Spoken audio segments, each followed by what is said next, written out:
I think that's an interesting thing. This one piece will make 52 layers. Watch on mobile devices or the big screen, all for free. No subscription required. Download Veely now. Victorian Manchester. A knife attack leaves a teenage gang member fatally wounded on a Manchester street. A victim of a gang feud and a turning point in the war on gangs. In another part of the city, a man is shot dead attending the wake of his friend, the victim of another gang murder. A drive-by shooting in broad daylight, which brought about the downfall of one of Britain's most dangerous gangs. These two gangland murders shocked the whole country, but although they took place in the same city, they took place over 100 years apart. We're going to be looking at Gangland Britain, where we'll see that gang culture has been with us far longer than you might think. We're going to investigate some of Britain's gangs and discover how you joined them, what they stood for, and how they fell. In this programme, we're exploring Manchester's gangs to see what they were and what they've become.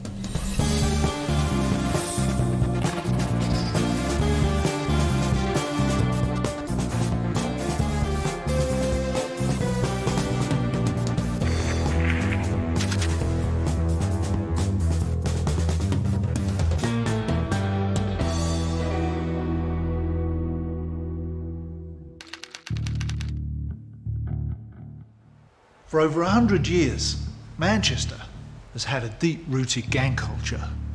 We're going to be comparing two Manchester gangs whose crimes so shocked both the public and the authorities, they each brought about radical changes in the fight against organised crime. I'm going to be looking at the Gooch Gang, who were active until only a few years ago. They tortured and killed without a second thought, and were responsible for around 24 cold-blooded murders. I'm going to be investigating the Scuttles, a name that sent fear through the streets of Manchester over 100 years ago. One murder in particular caused such outrage that the Home Secretary demanded the Mayor of Manchester put an end to gang violence in the city. And just to show you what they look like, here are a couple of Scuttles from Victorian Manchester, with their scarves and their almost gelled down hair, like the Perry Boys from the 1980s. They look so young, just baby-faced teenagers. We talk about teenage gangs with knives today. It's obviously nothing new.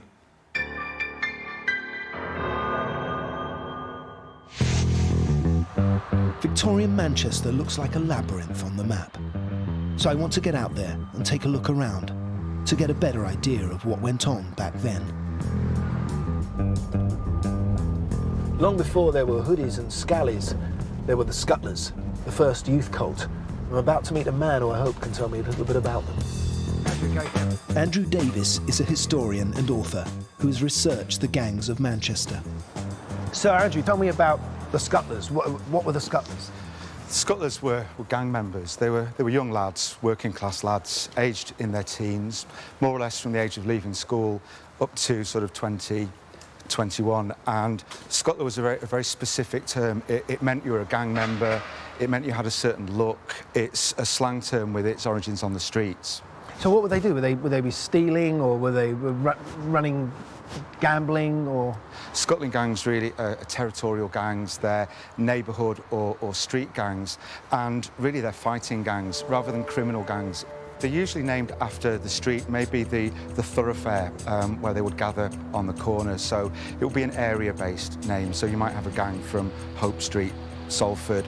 The most famous gangs had more exotic names. There was a gang from Ancoats from Bengal Street who went under the name the Bengal Tigers. Wow. So they're looking to invest a little bit of glamour, something exotic in their activities. And is that all it was really about? Sort of just respect and power? It's very much about pride in your area, and it's about pride in yourself and your friends as well. So a lot of this is about keeping young people from other districts outside what you define as your patch. But what kind of people were they? They don't seem terribly poor.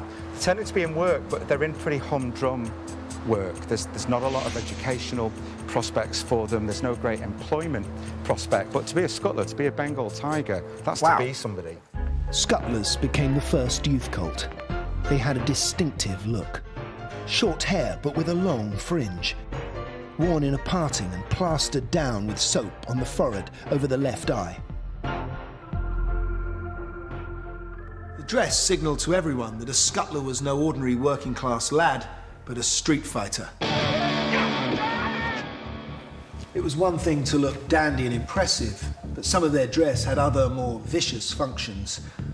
For example, these clogs, heavy, pointed, and with brass toe caps, good for close-up combat. Their belts were another part of their armoury. They would have a heavy brass buckle, which they'd sharpen along the edge, so it became like a blade. They'd also bang nails or bolts through the end to add more weight when swung. It was said that a hit from one of these could split a man's skull. Tell me about scuttlers going into other scuttlers' territory and how dangerous that was. Well, if one band of scuttlers cross the boundary into another gang's districts, that's an outright challenge. And really, the local lads are obliged to respond, and if they don't, they lose a lot of face. And was the fighting just random, just people just getting angry and attacking people, or was there was an order to the way they fought? I think it's very, very targeted. One of the things that you realise about scuttlers is they all know each other. The gangs would actually chalk the threat or the invitation to fight. They'd chalk the challenge either on a wall or maybe on the pavement. So there would be a day and a time, Saturday, 3 o'clock, Adelphi against Greengate. So it really is battling by appointment. They're very often carrying and they're using knives as well. But it's very, very rare that anybody gets killed. So generally what they're looking to do is to maim or to scar. Why didn't they kill each other as gangs do nowadays? I think maybe it's a sense that they don't want the stakes to be too high. These are young lads who are fighting for the thrill of it and to kind of burnish their reputations. They still want to go home to their mums. Exactly. It really wasn't part of their code to be looking to kill. Imagine back then as a lad growing up around here. You're in your early teens, you had a job. Not a particularly interesting job, a boring one in a factory. At least you had money in your pocket. Whereas today, you'd go home and play a war game on a computer. Back then, you went out on the streets and did the real thing. You strutted your stuff. I'm off to see what scuttlers I can find in the archives. What we've got here, Gary, is pictures of the time of the scuttlers that you're referring to. So this is a book that would have been kept by one of the local detectives? One of the officers. It's out of our archive collection. It's one of the officers' personal books, I think, and this is how he identified his operative thieves and vagabonds of the time. This is wonderful, isn't it? I mean, look at these boys. They're so young, aren't they? Mm-hmm.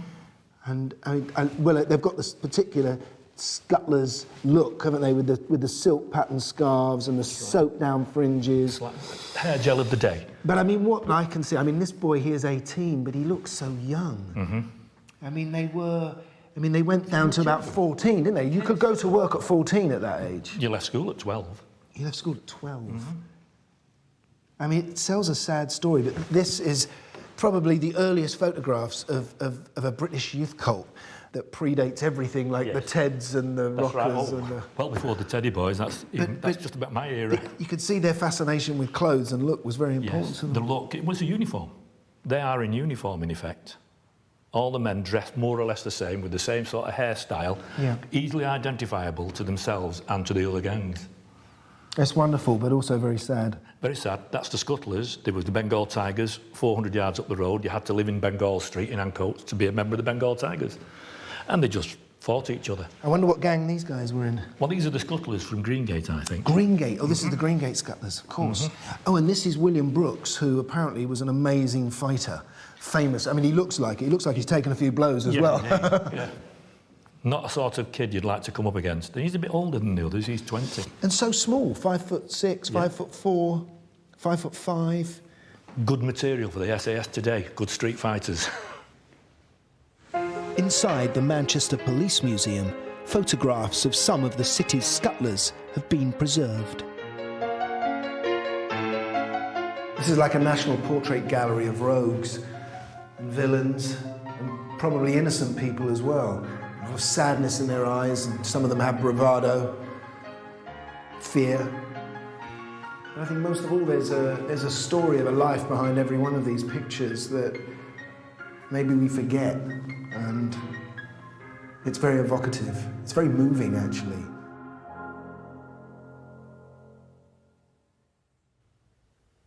You can tell, just by reading some of the articles from the time, that the gangs were seen as an unknown tribe, almost a different race of people. This is from the Courier newspaper of 1892. Each member of a gang is as well known to an enemy by a common name as are the Red Indians known by their tribe. Apparently there are no two gangs allied, and each are ready to declare war against another, the grievance of one member being a sufficient justification for a battle. On the same Wild West theme, written just a couple of years ago by Judge Mr. Justice Brian Langstaff, he says, Manchester is not the Wild West, but many of you treated the streets as if it were. It appears not that much has changed in the last 100 years.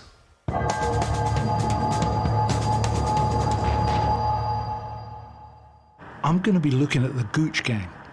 They were one of the biggest and most dangerous in South Manchester. I'm off to hook up with a man to take me on a tour of the gang territories. OK, we've pulled up here. We're meant to be meeting a man called Ben Black. He's changed his name for obvious reasons. He's going to tell me all about it. Firstly, mate, thank you very much for talking to me. I know this is difficult for you, but I wondered if you could just give me a brief overview of gang culture in Manchester. Gang culture in Manchester started in about the 1980s. The modern gang culture as we know it in terms of gangs of drug dealers armed with guns. You could trace that back to the 1980s. In the inner city areas, at the time, high unemployment, lots of young black men who found it very hard to get jobs and were basically socially excluded. It's always a political climate. It seems to be the same political climate that brings gangs around. Definitely. I mean, there was the riots in the early 80s, which was kind of a reaction against the politics of the time and the unemployment of the time. When crack cocaine started to come over, that became a source of income for them. Drugs, for me, changed everything with gangs, because it was drugs that kind of turned those small gangs into big firms. It was where the money was, and that's where the gangs changed. Definitely. They became grown-ups. They became grown-ups, they became more and more ruthless. The drugs trade was so lucrative that they were able to arm themselves. So where would the Gooch Gang that we're looking at, where did they start? The original gang had been called the Pepper Hill Gang. That was the name of a pub on the Alexandra Park estate, which is kind of heart of gang culture in the 80s, where the gangs came out of. These lads used to knock about Gooch Close, and they became known as the Gooch Gang. How did a gang like the Gooches make their money? What would they have done? They made their money from crack cocaine and heroin. Late 80s, early 90s, the Alexandra Park estate got turned into the busiest drugs market, probably the busiest drugs market in Europe, open air drug dealing. And the Gooch were very active in that. With so much money to be made, the Gooch Gang soon had competition. Their supremacy was challenged by other local outfits, like the Doddington Gang and the Longsight crew. They became bitter rivals. The Doddington were what the Pepper Hill crew turned into. So they were both after the same profit? They were both after the same profits. So it became territorial after a while? Yeah. Tried to make it territorial? Yeah, it was territorial in the sense that you had the Gooch are now associated with kind of the western half of Moss Side and the western half of that area. The Doddington are associated with the east. I mean, these are a scary bunch, aren't they? This isn't kids kind of fighting over street corners. This is a proper gang. It's turned into that. Yeah. Certainly, you know, in the early days, they were very focused on making money from drugs. But as time's gone on, it has turned into kids with guns squabbling on street corners. Right, yeah. The Gooch Gang formed a drug network that brought in around £2,000 a day. They armed themselves with guns and wiped out rival gang members, torturing and murdering them. Now this lot are grown-ups. One guy who sold drugs for got into a row about some money, So they took him out to the local forest. They tied him to a tree, held a gun to his head and said, if you ever leave the gang, you're dead. And then they beat him unconscious. Nice. This was the Gooch Gang leader, Colin Joyce, known as the General. And this is Lee Amos, the other top man. They've been described by one senior copper as psychopaths who shoot for fun. These guys were at war with the Doddington Gang and the Longsight crew. And in 5 years of shooting, 250 people were wounded and 27 were killed. These tit-for-tat killings culminated in 2 brutal shootings. They would shock not only Manchester, but the whole country, becoming a landmark in gang violence and ultimately bringing about the downfall of the Gooch Gang. Our story begins at 6:45, 15th of June 2007, right here on the corner of Anson Road, Longsight, South Manchester. A young man called Ukal Chin was gunned down in a roadside ambush. I want to find out how this happened, how an innocent man got caught up in a gangland shooting. So we're here on Anson Road. Ukal Chin got shot here, right? Yeah. He'd been driving about with some friends that day. Colin Joyce, one of the senior members of the Gooch Gang, was driving up and down looking for a Longsight crew member or associate to go after. Somewhere along Anson Road, he spots Ukal Chin. The vehicle that he's in draws parallel to the Renault that Ukal is driving and opens fire, and Ukal's killed. The likelihood is he was after Ukal. Why? Because he thought he was part of Longsight? Ukal came up in an area where gang membership's simply defined by who your friends are. You might have friends who are more involved than you are, but you become associated with their gang because they're your friends. They might be the friends that you went to primary school with. They might be the friends that you've grown up playing football with, but that's enough to label you, and if you happen to be driving these lads about on a particular day and your face becomes associated with them, then it's a question of perception. That was enough to get Ukal killed, unfortunately. The horrors of gang warfare leave families destroyed. Not just the misery from the drugs they sell, but families torn apart by shootings and killings. Can you tell me what happened on the day of Ukal's murder? The day Ukal murder, I was in work as usual, and when I was in work, I get a phone call, but really it wasn't me get the phone call, it was somebody else who I'm working with, and they say to her, Ukal get shot, and I said, what, Ukal get shot? And then they say he die, and I couldn't believe that was a shock to me, because I remember the day when he sat here and I sat there and we was talking, and he said to me, Mum, I'm going out, I'll be back in a minute. And that's the last word he said to me, and I always remember that. The violence got worse. Knowing that there would be a funeral and a wake for Ukal Chin, the Gooch Gang waited and planned another attack for July 27th. The wake was to be held here, at Chin's family home in Frobisher Close, Longsight. But the audacious Chicago-style shooting they all planned was going to be the gang's undoing. It would be so horrific, it would kickstart a major offensive by the Manchester police to bring down the Gooch Gang. In 1892, the Scuttles fighting was about to go to a new level that would shock the nation.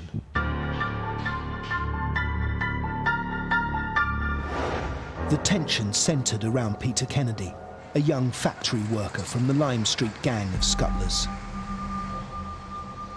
Kennedy had been persuaded to join the Lime Street Scuttles, but his association with the gang came at a price. Each day after work at the dye factory, he would have to walk home through the slums that surrounded the Ashton and Rochdale canals, the territory of the Bradford Street Gang. Kennedy had bravado and confidence. He'd had confrontations with the Bradford Street Gang before, but this time, one of them would single him out in a violent attack which would change the rules of street fighting. This is an old map of Manchester, and I'm just trying to find where it would have been where the incident happened. And I can see Mill Street here on the corner of Great Ancoat Street. But everything looks very different on this old map. I mean, here it's just back-to-back housing, a real warren by the look of it. But, you know, this is what the Scuttles fought over. And you had to know which area was which, otherwise you could get into trouble. A bit like LA today. You don't want to stray into the wrong area. But on one Saturday in 1892, Peter Kennedy did just this. It would cost him his life. So, Andrew, this is just off of Bengal Street, and this was the most dangerous area in the whole of Manchester. This was, I guess you would say, this was the heart of gangland, really, in the 1880s, 1890s. Tell me about our victim, Peter Kennedy. Who was he? Peter Kennedy's in a difficult position because he's associated with one gang, the Lime Street Boys, but he's working in Ancoats in the territory of the Bradford Street. The gangs have fallen out over girls, and this seems to be a really common occurrence when gangs fall out. It's often one of the allegations that is made. A young lad from the Bradford Street gang, Billy Willen, another 16-year-old, and he seems to be nursing a grudge against Peter Kennedy. Over a girl? Yeah. William Willen had tussled with Peter Kennedy before. They'd had words, but neither side had landed a punch. Now, William Willen decided that a fight would settle it. At around midday, Peter Kennedy finished his shift, and taking some backup with him, he set off for home. At 12:30 on the Saturday afternoon, Willen was here, waiting for Kennedy with a dozen of his men. Kennedy came along the street from work with 4 of his compatriots, plus one of the Bengal Tigers. That should have given him access home.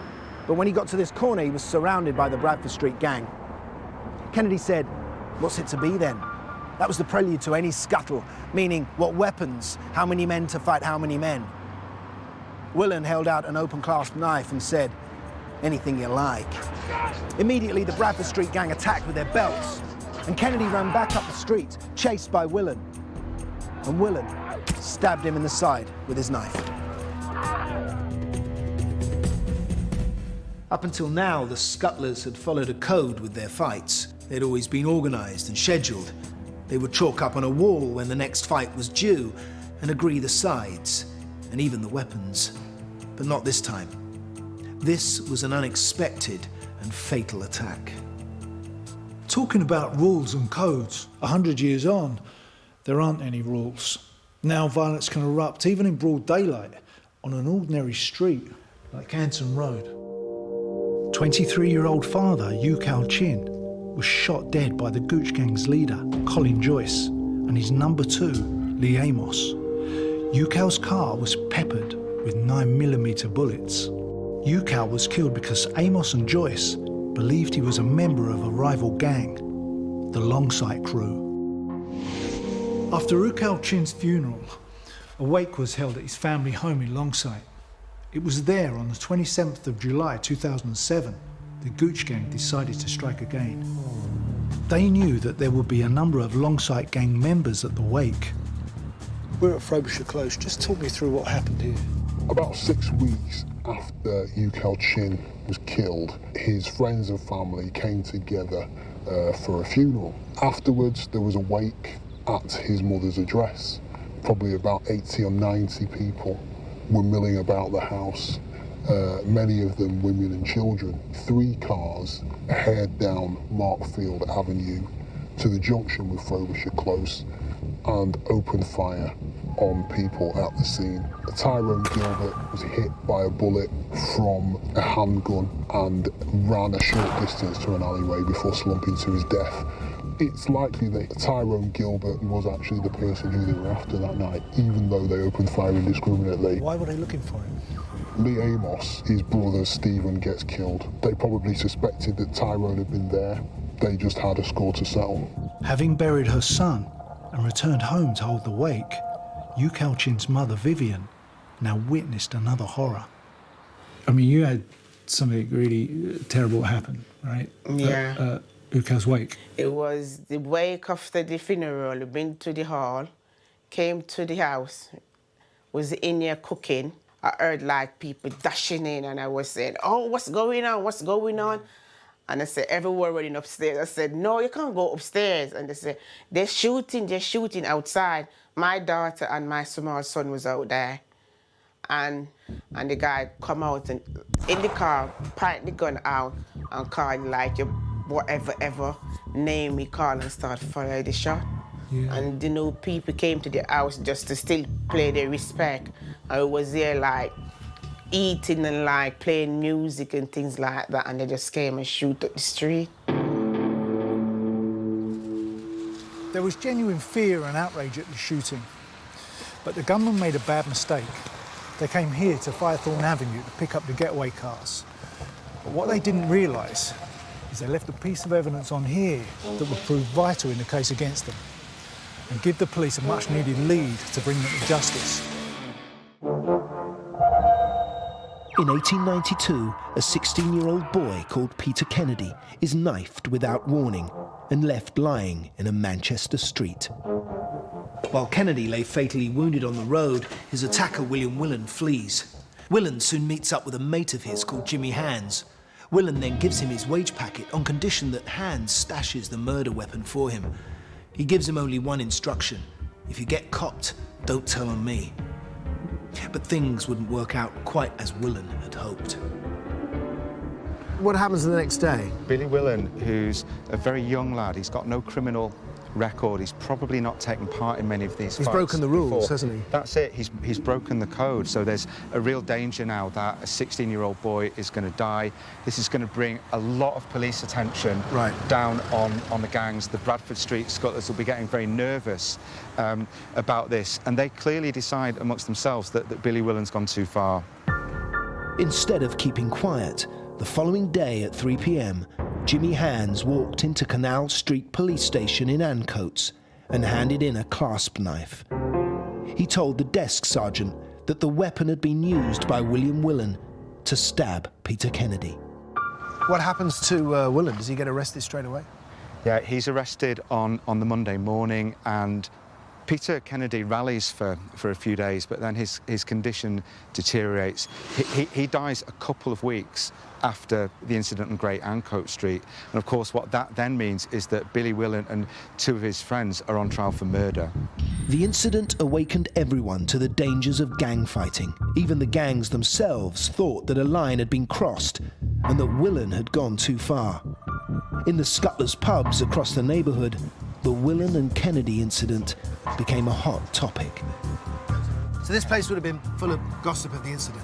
Yeah, it would. This was a Scuttles drinking den, really. This was one of the headquarters of the Bengal Tigers. And in the little neighbourhood pubs like this, right through Manchester and Salford, the fight between the Bradford Street Scuttles and the Lime Street boys would have been the topic of conversation. So what happened? I think the evidence against Billy Willan was just too strong. And what was really unusual in this case, members of his own gang had actually testified towards his prosecution.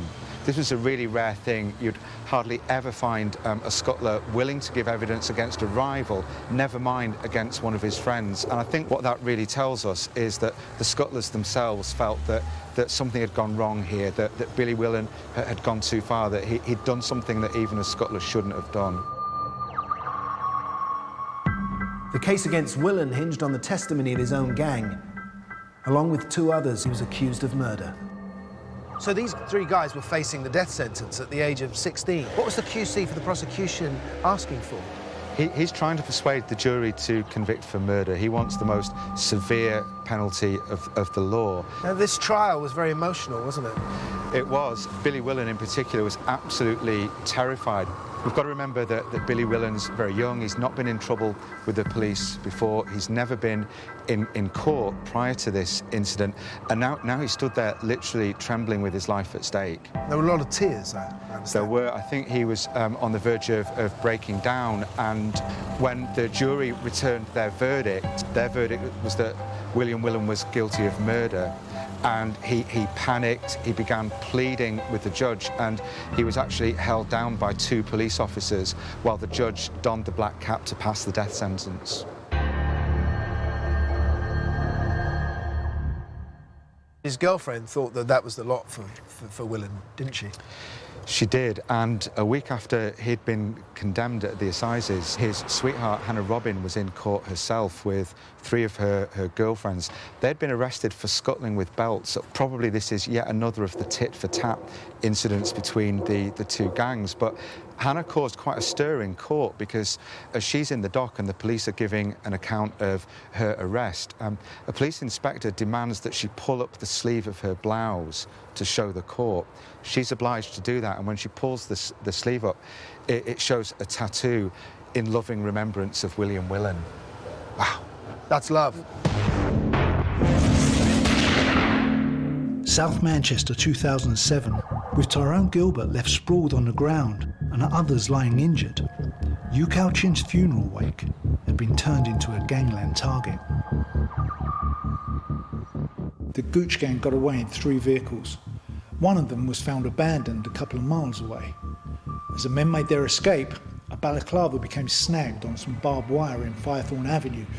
It was left behind along with a pair of gloves.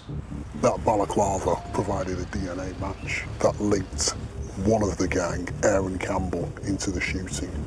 And from then on, police knew that the Gooch Gang were involved in this murder. This was now an opportunity for the police to try and bring down Manchester's most dangerous gang. A massive investigation got underway, but ensuring their convictions would be a protracted and complex challenge. Convictions were only possible with witnesses, and witnesses in gang trials are very hard to come by. It was probably the biggest, the most expensive investigation of its kind and prosecution of its kind ever mounted in Manchester. Once they arrested a couple of them, did they find that more witnesses came forward? There was a lady who her home had been turned into a kind of Gooch Gang safe house. And what she tended to find was that wherever she moved, gang members would sort of follow her. And so the Gooch Gang members basically would converge on her home, use it to store guns, use it to chop up drugs, and keep her sweet and keep her and her brother sweet with Class A drugs. She realised that enough was enough, and as police started picking people up, they were among some of the kind of Gooch Gang associates who came forward and started providing bits of information that linked the Gooch Gangs in with heavy gun crime and drug dealing. Former members of the gang were able to come forward and talk about things that they'd been asked to buy in preparation for an attack. 50,000 pages of evidence was scrutinised by prosecution lawyers, including 80,000 mobile phone calls and texts. But the hardest part was persuading witnesses to talk. The police gave them the protection they needed. Some were even relocated with new identities. The most vulnerable ones were those closest to the gang. Some had to confess to their own criminality. Some of them were engaged in gang activity, like drug dealing and possession of firearms. Many witnesses were stuck in a cycle of crime by helping the gang. One witness talked about the gang coming into their house to package up drugs while passing around handguns. Another told how they'd been asked to store a getaway car in their garage and destroy the logbook in the days leading up to Tyrone Gilbert's murder. One of the defendants, Narada Williams, managed to get hold of a mobile phone in his prison cell and ring one of the witnesses to try and put pressure on him. But witnesses did come forward, and the case went to trial here in Liverpool. It was one of the longest and the largest in the history of Greater Manchester Police. In the courtroom, 2 leaders of the Gooch Gang, Joyce and Amos, shouted and hurled abuse at the witnesses and the court. The families of Cal and Tyrone had travelled down every single day to see what happened.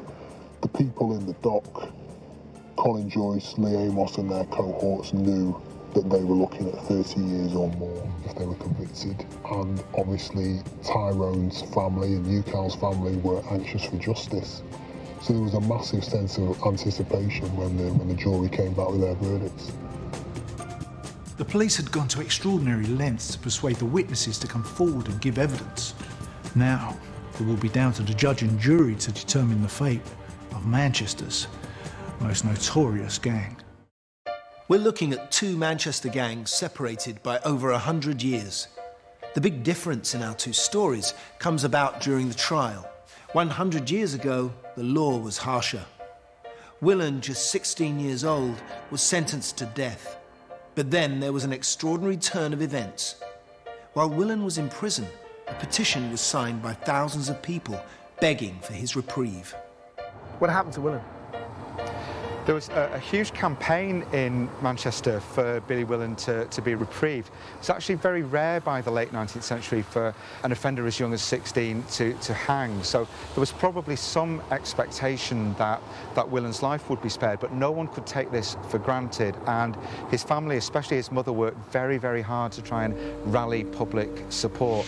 Thousands of people signed a petition. They're really trying to persuade the Home Secretary to come down on the side of a reprieve. He was reprieved in the end.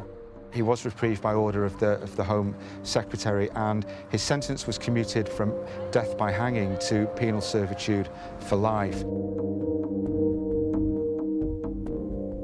At the last minute, Willan's death sentence was changed to just 8 years imprisonment. It was a compassionate end to the story. But the Home Secretary demanded that the Mayor of Manchester put an end to scuttling. So what did they do? I think that the Billy Willan case was a wake-up call to Manchester, really. There were a lot of people in Manchester who were so angry with what he'd done that they wanted him to go to the gallows. But there was a counter-argument as well, and newspapers like the Manchester Guardian really were pressing very hard now to say that this is not just the responsibility of one young lad, this is the responsibility of the city to think about why are lads doing this? Why isn't the city providing better things for them to do? And they did. The answer that Manchester came up with was the Working Lads Club movement. These were founded by middle-class, in some cases evangelical, social reformers who actually decided the time has come now to put on new facilities for lads in districts like Ancoats, to give them an alternative to hanging around the streets. And did the lads find that more attractive than scuttling? I think scuttling sounds pretty attractive in many ways, but... The younger lads actually really go for the clubs in a big way, and I think what that does is it begins to divert recruits away from the gangs into the clubs. And over 10 years or so, the gangs begin to wither away. So even by the time that Billy Willan comes back to Ancoats in 1900, people are starting to talk about scuttling as a thing of the past. By 1900, the scuttling gangs had all but vanished. The worst slums were razed and the poor rehoused. New activities appeared, like the cinema, alongside sports clubs where you could try your hand at a bit of boxing or football.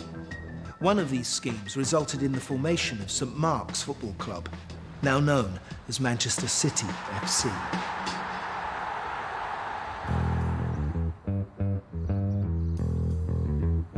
What we've got here are kids who are exactly the same age that the Scuttlers would have been. Kids like Peter Kennedy and Billy Willan. They look pretty tasty too.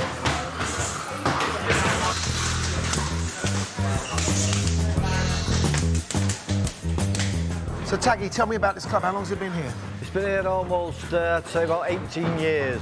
It was the old Direct Works. Basically, Joe got it, took a big chance, put his own house up for sale. This gives kids something to do, gets them off the street, doesn't it? I mean, that's the point of it. Yeah. I mean, I've always believed that, Gary. What I've always been involved with is sport, whether it's been boxing or football or whatever it's been. And not just for the favoured few, not just males even. We are a community-based club. Do you think this is a real alternative for kids from the gangs? I mean, are kids turned around with this place? It gives kids that sort of alternative. They can see it, they can be involved in it, it's a part of them. Perhaps in some cases, it's one of the major sort of platforms to give them self-esteem. You get kids who could have gone the other way, the bad way, yeah, who come here and you feel like you've changed them. Yeah. Well, I think that about all the kids that I've ever known, not just in boxing, although we're talking here about boxing. I think if you give kids anywhere in the world an alternative, something that they can genuinely identify with, want to do, be involved in. Looking at the records from over 100 years ago, you seldom find a clerk or an apprentice being arrested for scuttling. It was always the lads in the huge swathe of society for whom few opportunities existed. These boys had meagre prospects and no political voice or rights. Joining a gang gave them a sense of belonging. It's no coincidence today, listening to reports of knife and gun crime. They still tend to be clustered in those areas where young people have fewer educational opportunities. So what do we do to stop it happening again, you know? Where do we go? There's no place for the kids them to go because it's like the government or the council closed down loads of the youth centre. So it's like you see most of the kids them hanging about on the street or they'll be sitting in the park and things like that. So there's nothing for them to do. Because some of them can sing, they can rap, they can do all sorts, but what I'm saying, there's no way for them to go to do it. And when there's nothing for them to do, what they're gonna do, that's the time they go and do what they don't supposed to do. After the most extensive investigation in Greater Manchester Police's history, the men who murdered Vivian's son were brought to justice. Colin Joyce was convicted of the murders of Ukal Chin and Tyrone Gilbert. He was told he would spend the next 39 years behind bars. Lee Amos was given a sentence of 35 years. The rest of the gang received a total of 146 years. 11 very dangerous men were removed from the streets of Manchester.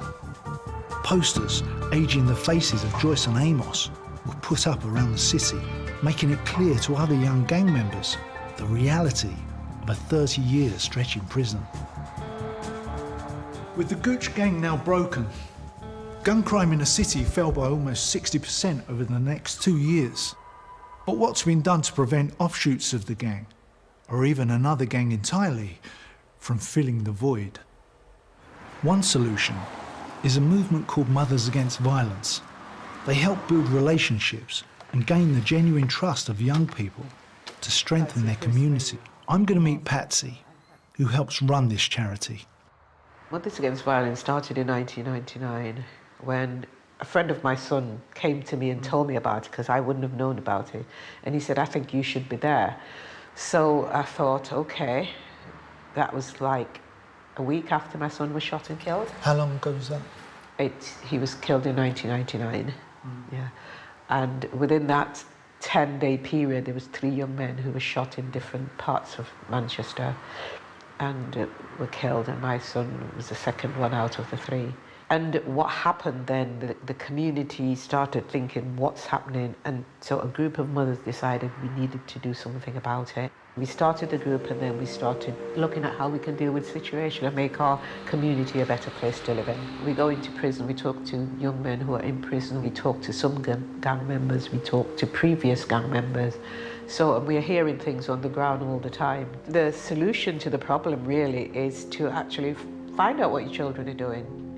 And what does the future hold for Manchester? I believe the future is bright for Manchester. I do believe that. I've just come from the police station really looking at how we can work together to stop this thing happening again, because it's quite down here. We've not had a death in 3 years. This is, 3rd year. And so we were looking at the people who are locked up now, who's supposed to be coming out soon, and how we're going to be working to make sure that that doesn't start up again. You're there to help and support them, and once they see that, I really believe that's what changes people. Whether it's a knife attack 100 years ago or a shooting today, gang crime leaves lasting scars. Behind every victim and behind every gang member is a family, and nothing can take away the suffering and the pain of those who have lost their loved ones. I said, you cannot bring back my son. His life is gone. He's take his life away from me and leave me in pain and agony. It still hurt, but I'm trying not to cry. But sometimes, it's hurt. It's hurt when I'm going to my bed, and sometimes I say, why? He should be here. Why he gone? Why they take his life away? It's horrifying, This is where Tyrone Gilbert's murder happened. I mean, we're standing right where the funeral would have taken place that day. I mean, I can't imagine for 1 minute what that must have been like. It's just horrific. But I think the work that Patsy's doing over at Mothers Against Violence, and also Vivian is doing as well, will only help. And there is a light at the tunnel because I think the work that they are doing is proven. At the moment we're hearing about there's not been a shooting in Manchester for the last 3 years. So let's hope it stays like that. Gangs in the early 20th century turned Britain's racetracks into battlegrounds. A Birmingham gang called the Brummagem were the top dogs and built up a criminal network reaching far beyond their city. The Brummagem made fortunes from racetrack extortion and beat their rivals mercilessly to protect their territory. Over 80 years later, in 2003, another Birmingham gang kills innocent bystanders and shocks the nation. But behind the guise of a random shooting lies a complicated vendetta between two gangs, where rivalry, ego, loyalty to the gang outweighs even the love of their own family. We're going to be looking at the gangs of Britain's second city, Birmingham, old and new, and see how gang crime has evolved and the steps taken to tackle it. We'll be following the stories of two landmark gang attacks and two courageous individuals who put their lives on the line to bring the culprits to justice.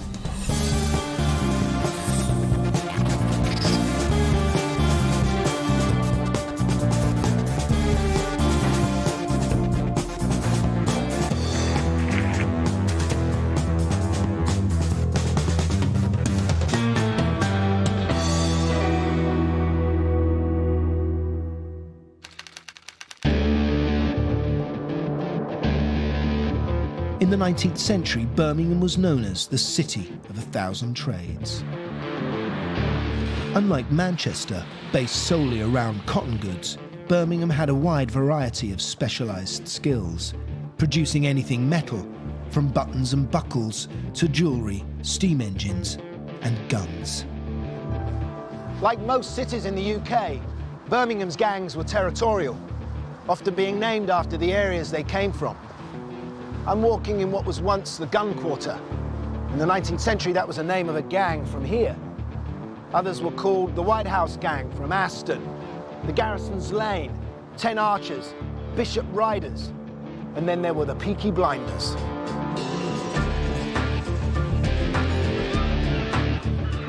During the 19th century, the population of Birmingham swelled from 74,000 to over 630,000. There was overcrowding, back-to-back housing, filth and poverty. Gang fights were commonplace. But then Birmingham underwent vast redevelopment. People moved out of the congested centre to newly built estates in the suburbs. Early in the 20th century, one of the Birmingham gangs, known as the Brummagem Hammers, began to spread from the streets of Birmingham to around the country. And this was all because of one lucrative business: horse racing.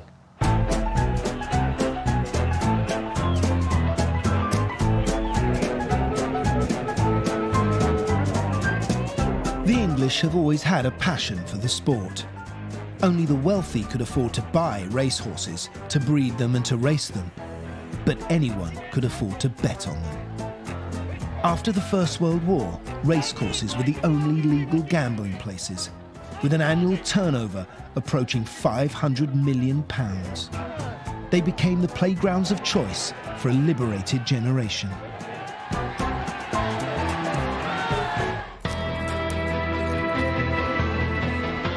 But the bulging satchels of the bookmakers attracted criminal gangs wanting a piece of the action, and the Brummagems wanted the biggest slice.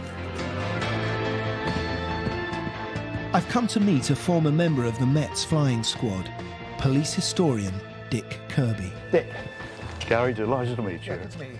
So I suppose the first question is, what did the Brummagems see in racecourses? Why were they here? Well, they saw an awful lot of money. In those days, before the First World War, practically anybody could set up as a bookmaker. Oh, right. There were no real rules and regulations, and the bookmakers just paid out if they could afford it. And if they didn't, they hired bodyguards to protect them from enraged punters who wanted their winnings. Yeah. Yeah. racecourses were prey to gangsters, fraudsters, pre-card tricksters, but there was also pure hooliganism.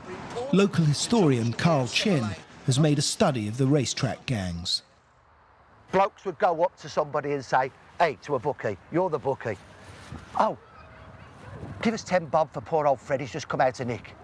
Right. Poor old Fred hadn't come out of nick. Poor old Alf's just going into nick, give us 10 bob. Or else even cruder, if you don't give me £1, I'm going to turn you upside down. Right. So a lot of bookmakers hired minders, tough boxers. It was might rules. I see. And so whether you were bookmakers or punters, if gangs came along and preyed upon you, you were struggling. And the gang that posed the greatest danger and controlled the most racecourses was the Brummagem. According to a 1922 police report, the Brummagem were mostly made up of convicted thieves of the worst type. These men, they're not your run-of-the-mill fighter who comes out the pub perhaps on a Saturday night, had a few too many, and him and his bloke down the road have had a fallout and they have a set to. They were really violent, nasty men who enjoyed violence.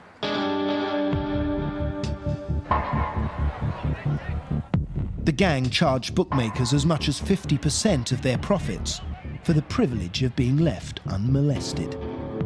In turn, some of the bookies began to use the gang's services to dissuade winning punters from pressing their claims for payment.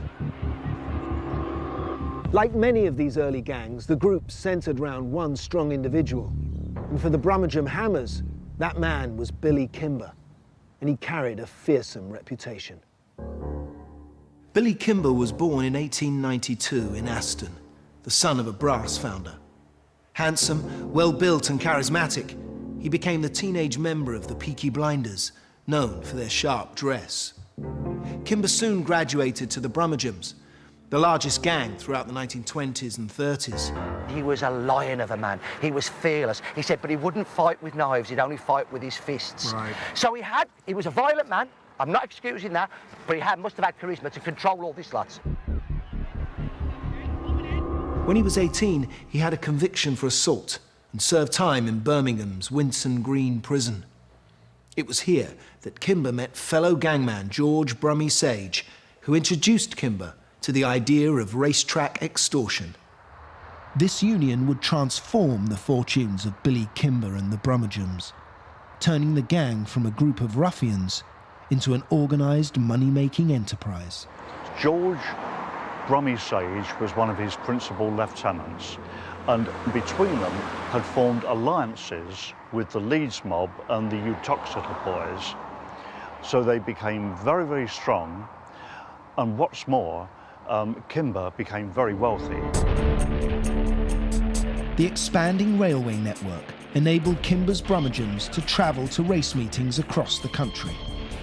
Doncaster and York, Uttoxeter, down to Newbury and across to Newmarket. What they did, they brought in an organised protection racket instead of the kind of ad hoc arrangements that have been there before, when gangs have just come in willy-nilly, helter-skelter and scare people. Yeah. So I think for some of the bookmakers, the control of Billy Kimber was welcome because they knew what they were getting. And they would keep the other guys and the other guys away. So they'd keep the others away, and what it would be, Billy Kimber then would say the 5 best pitches at Ascot or Epsom, he would be in with the bookie on 10 bob in the pound. So for every 50 quid the bookies made, Billy Kimber got 25 quid. Then he and his men would control all the other rackets. So they would also like have the buckets of water. So after each race, when the bookies got the sponge to clear the writing in chalk on their boards, they would have to pay £0.50 for the bucket of water, £0.50 for the sponge, £0.50 for the chalk.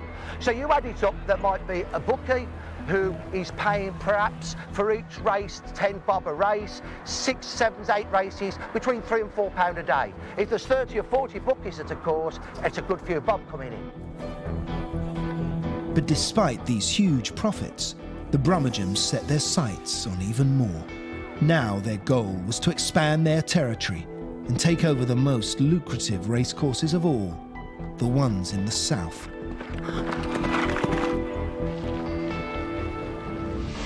Gang crime in Birmingham has changed since the 1920s and 30s. Instead of running a money-making enterprise across the country, like the Brummagem, now gangs battle over respect and territory. One of the oldest and bloodiest feuds in recent years has been between two black gangs. The Johnson Crew, named after a cafe in Johnson Street, and the Burger Bar Boys. Its juvenile name taken from the fast food outlets in the Lascelles district, Master Gang's Menace. Its members carried out some of the most savage incidents of gang violence in the city. These are the areas they command. The A34 is like the unofficial boundary, the front line between the two gangs. The Johnson Crew tend to be based in the northeast, around Aston. The Burger Bar Boys to the west, Lascelles, Winson Green, Handsworth. And the Burger Bar was right here. I've come to meet crime reporter Amardeep Bassi, a journalist who has reported on Birmingham's gangs for many years. Just behind us is where the Burger Bar used to be, from which the Burger Bar gang took their name. Right, so it's been redeveloped? Yeah, it's all become offices and apartments and stuff now, but for a long time it was known as the Burger Bar. Just tell me a bit about why gangs started in Birmingham. Well, originally the gangs, certainly the black and Asian gangs, started off as, you could say, almost vigilante gangs. There was a big problem with skinheads and the right wing in certain parts of Birmingham, and these gangs formed essentially to look after their own communities. But in 1981, tensions exploded in vicious race riots. Heavy-handed policing only inflamed the aggression on the streets as groups of young black youths began to take the law into their own hands. It kind of empowered a lot of the young black kids in that they thought, well, hang on, we've rioted, we managed to put the police on the back foot, you know, we can show some force when we want to. Eventually, as the right-wing threat dissipated, they kept that organisation together and it became more of a criminal network. As drugs started coming into the community, they used those bonds and those links they had and directed towards criminal efforts instead. Right, so they were making money out of drugs? That's right, yeah. But along with drugs comes profit and territory, becoming a wedge which split the black gang into two, the Johnson Crew and the Burger Bar Boys. When drugs came, it became a case of, well, you know, who can make the most money, and that's what caused the main split. People who were friends originally became sworn enemies. As crack cocaine swept through the city's poorest neighbourhoods, money poured into the gangs. The rivalry escalated, and so did the violence. In 2002, a series of tit-for-tat shootings between the Johnsons and the Burger Bar Boys began when Johann Martin was shot in the middle of West Bromwich High Street in broad daylight. 24-year-old Johann Martin was a leading member of the Burger Bar crew. He happened to be spotted by two female members of a gang which is affiliated to the Johnson Crew. Now, they not only let members of the Johnson Crew gang know that Johann Martin was there, they also said that he was trying it on with them, in effect. Right. And within about 15 minutes of the phone call being made to Johann Martin's killers, they were there on the scene, in a car, the car parked up next to Johann's car, and shot at Johann while he was sat in his parked car on the high street. But this is unusual, isn't it, for girls to go that far, to be part of a gang and become the perpetrator? That was a first in a lot of ways. For them to actually take part actively in a murder was a new thing. People, you know, hadn't seen that before. But there would be more. And now that girls were gang members, they too could become targets for rival gangs. On the night of January the 2nd, 2003, events would spiral out of control in one of the most callous slayings the city had ever seen. In the 1920s and 30s, the most powerful gang from Birmingham were called the Brummagems. They were led by a charismatic gangster called Billy Kimber. The Brummagems took control over many of the country's lucrative racetracks. They travelled to race meetings across the country, coming south to the big events with the most money, to Ascot and Epsom. This is what they would have looked like at the time. This photograph was taken in 1919. Sharp suits, buttonholes, boaters. But in contrast to their elegance, these are the sort of weapons they would have used. Hammers and blades, flick knives, cutthroats, bottles. And if all else fails, a revolver. A pretty formidable arsenal, but keeping control of the race circuits far away from home turf was always going to be tricky. In the south, the Brummagem faced tough competition from a major Italian crime family called the Sabinis. The racetracks in the south were run by the Italian mob, and the Italian mob was run by Charles Darby Sabini, who had got 4 brothers, George, Joe, Fred and Harry Boy, and they were all... Christened Harry Boy, was he? He was christened Harry Boy, yeah. And they were all a very tasty bunch. Darby Sabini had boxed as a middleweight, and he always had a fully loaded automatic in his back pocket. The Brummagem boys came up against the Sabinis many times. This rare photograph shows both gangs posing for camera. Later, they became locked in tit-for-tat scraps until the violence reached a peak when Darby Sabini shot at Billy Kimber. Kimber decided to call a truce. He went to meet Sabini. But one of Sabini's men, a particularly violent man called Alfie Solomon, shot Kimber. Billy Kimber was found outside Sabini's flat with a bullet in his side. And Alfie Solomons later stood trial for his attempted murder, but was acquitted after everybody lost their memory. Including Kimber? Including Kimber, who refused to give evidence because anyway. It was the code, I guess. And yes. I guess he didn't want the police involved with anything, did he? No. Then, just weeks later, at the Derby meeting in Epsom, the Sabinis attacked an associate of Kimber's with a mallet and bottle. For Kimber and the Brummagem boys, this was a step too far.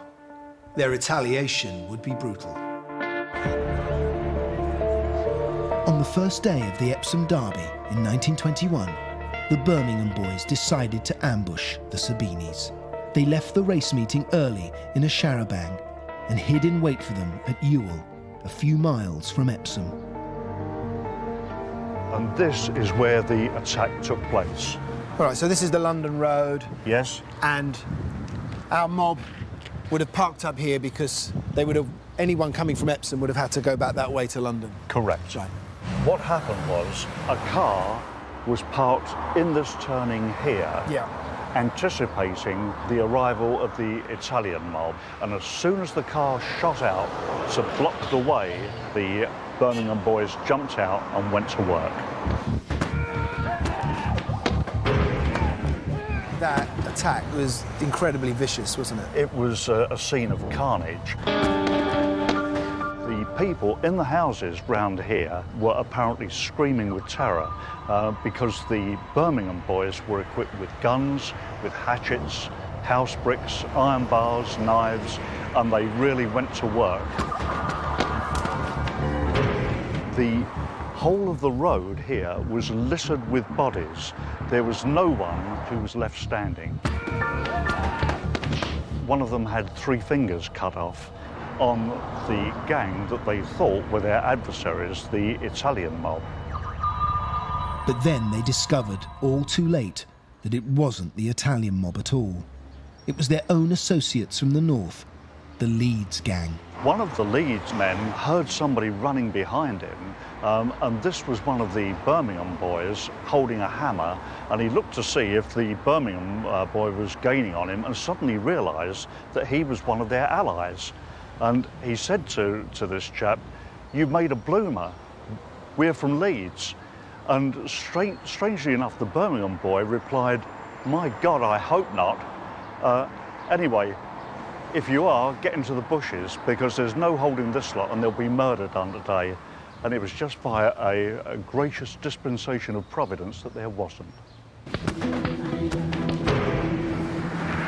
After their disastrous ambush, the Brummagems made off in a bright blue char-a-banc.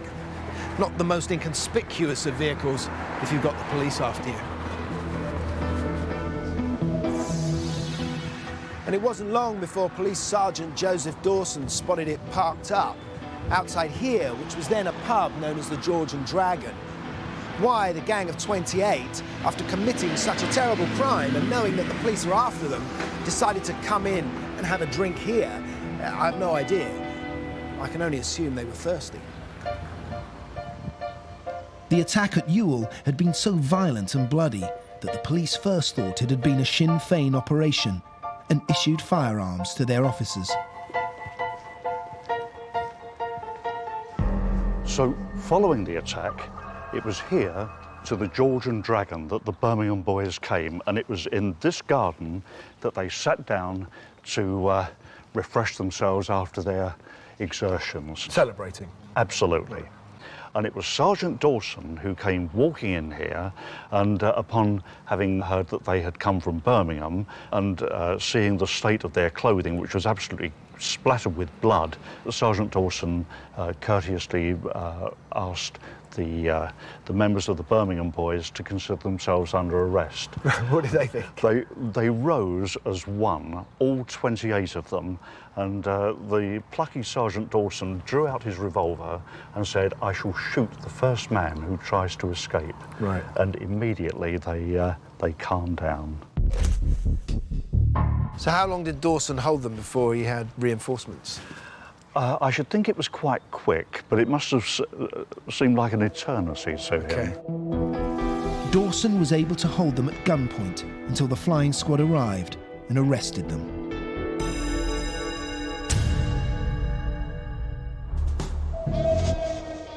Nowadays, competition between the gangs in Birmingham forces them to stick to their own turf, which they defend tooth and nail, along with the juvenile notion of respect. After the murder of burger bar boy Johann Martin, his brother Nathan, street name 23, began planning his revenge against the Johnson crew. He found a willing recruit in Marcus Ellis, known as E-Man. Martin also recruited Michael Gregory, another gang member, known as Chunk. Chunk had the task of coordinating the hit. He bought a pay-as-you-go mobile and purchased a getaway car, a red Ford Mondeo, from a dealer in Northampton. In the afternoon of New Year's Eve 2002, the car was brought back to Birmingham. A window tinter was hired to darken the car's glass. All the gang needed now was an opportunity, and it arrived in the early hours of the 2nd of January 2003. One of the burger bar boys, Sonny Sims, was at a party at the Uni 7 hair salon in Aston, now a hardware store. Sims spotted several of the Johnson crew at the party. He relayed constant updates on his mobile to Gregory and the burger bar boys in the Mondeo, who now made their way towards the salon. The woman who ran the hair salon had had this New Year's Day party for the last few years. It was well known, so they tagged along, you know. And the party, by all accounts, was, a normal affair. There was nothing unusual about it until the early hours of the morning when people reported that the atmosphere started getting very dark. There was rumours around that there's going to be trouble, something's going to happen. The car pulled into position, not far from the party. Inside was Marcus Ellis in the front passenger seat with a 9mm pistol. Behind him, Nathan Martin had a Mac-10 machine gun. Michael Gregory put the car into gear and set off.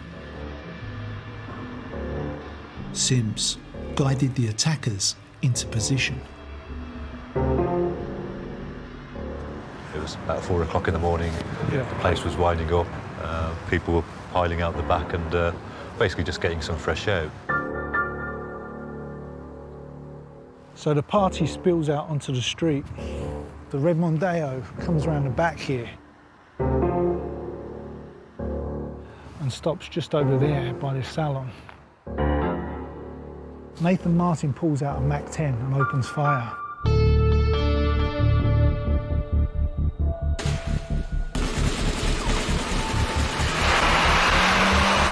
within a split second, 23 empty cartridges are spewed out from the machine gun.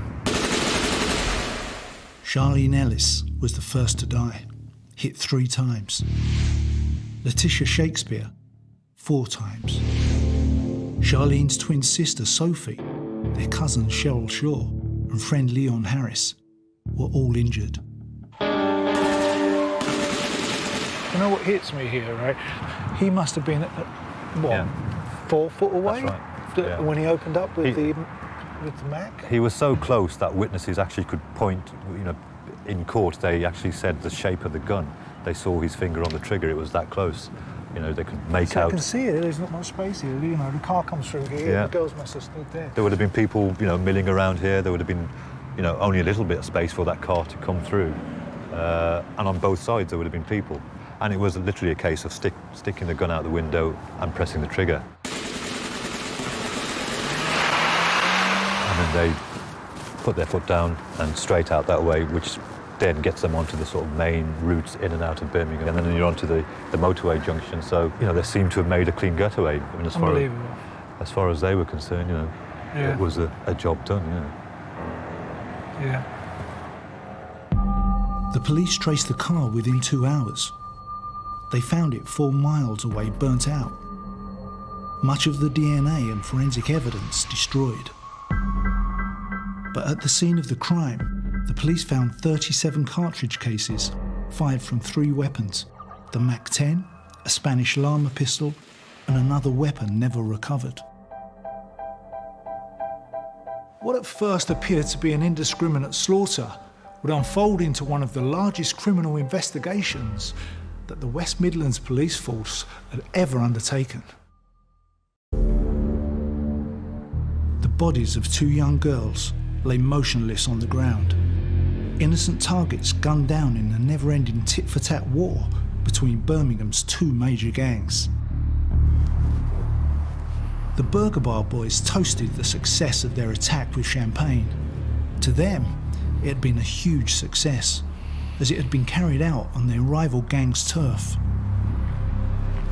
The callous and casual nature of their drive-by shooting, killing Letitia Shakespeare and Charlene Ellis, horrified Birmingham and shocked the nation.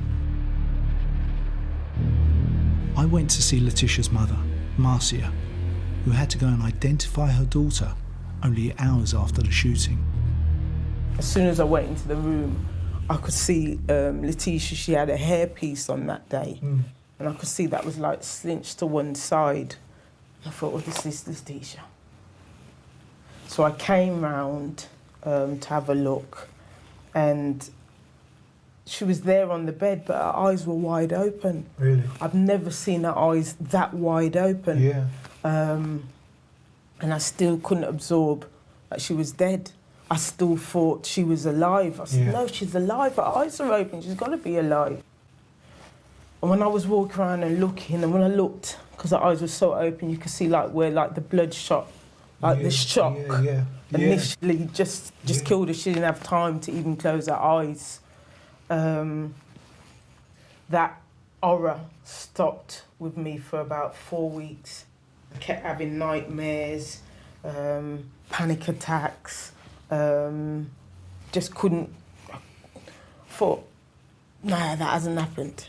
I didn't really think it happened. You can't believe it. You just can't take it in when something like that happens, can you? No, I couldn't. It appeared that the 2 girls had become accidental victims because the gun used in the attack was notoriously inaccurate. Very rare to have been found on the street. It's a military issue machine gun, fires off more than 200 rounds a minute. It's known on the streets actually as the spray and pray because it's so hard to control. I mean, even proper marksmen find it difficult to control a Mac-10. So to imagine that in the hands of a young kid who's probably never fired a gun before, it would have been all over the place. Although the murders of Charlene Ellis and Letitia Shakespeare had all the appearance of an indiscriminate shooting, the girls were not shot entirely by accident. So they came down here expecting to shoot whoever belonged to the Johnson crew. Exactly, yeah. So were the girls part of that crew? They weren't part of the crew, but it's very difficult for anybody who lives in a particular area not to associate with gang members. You know, gang members may be people that you went to school with, people that you grew up with, people that you know you may even like. Doesn't mean you're a part of that gang or condone what they do. Yeah. I know as I was growing up, it was if you walked with the prostitute, you were classed as a prostitute. Right, yeah. If you walked with someone who was stealing, you was classed as a steal. So it's about knowing that if you're going to walk around with that type of person, you're going to have that same label. They probably didn't care if they did shoot women, in that Johann Martin's murder involved women. Essentially, he was set up by women. Yeah. And that even subconsciously kind of changed the rules. It made women fair game. That night, a fundamental shift had taken place in the Birmingham underworld. Women had become legitimate targets in the turf war between the two main gangs. Even though Letitia Shakespeare and Charlene Ellis were innocent, just to be associated with a gang was enough to make them a target. The submachine gun the killers used in the attack, they now called a unisex weapon. Young women seem to be key roles in violent crime. A lot of them are being used to carry weapons, bullets.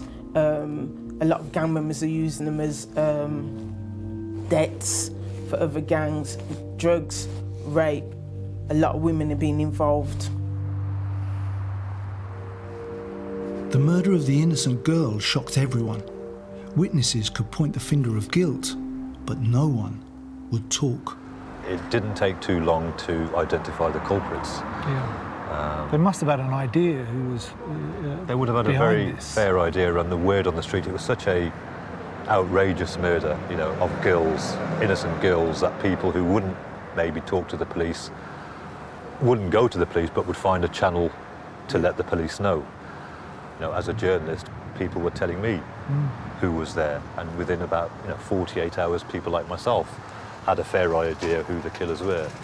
But of course, the problem for the police was, well, how do we prove it? Where's the evidence?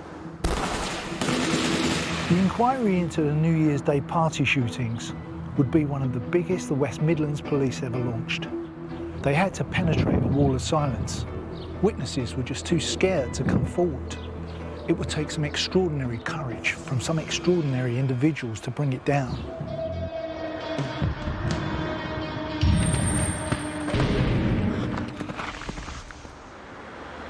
The case of the Brummagem was much easier to handle. Having fled the scene of the botched attack, the gang stopped off here at what was known as the George and the Dragon, only to be apprehended by Sergeant Dawson. He held the entire group at gunpoint until the flying squad arrived. 26 of the 28 stood trial at Guildford Assizes, but they were so boisterous they had to be shackled wrist and ankle, and to each other as well, because they were issuing threats to everybody in the court. Anyway, 23 of the gang were convicted. Did they reward Dawson? They did. The commissioner highly commended Sergeant Dawson, and also rewarded Sergeant Dawson with a sum of £5, which, when you consider that a police constable's wages at that time was about £4 a week, a fiver was well worth having. Not too bad. The Brummagems all received sentences between 9 months hard labour and 3 years imprisonment. But they would soon be back to their old tricks, and racetrack violence would reach such a pitch that the authorities had no choice but to drive the gangs out of horse racing for good. The New Year's Day murders of 2003 cast a 2-year-long shadow of silence across the city. The police knew who the 4 gang members were, but now they had to find the evidence to convict them. Witnesses were too scared to come forward. You know, there was probably about 100 people here at that party, and yet nobody, not a single person, came forward to give a written statement, which shows, you know, the kind of extent of the distrust here. We've got a major murder, people are shocked, angered, yet they still find it very difficult to actually make that step and go to the police.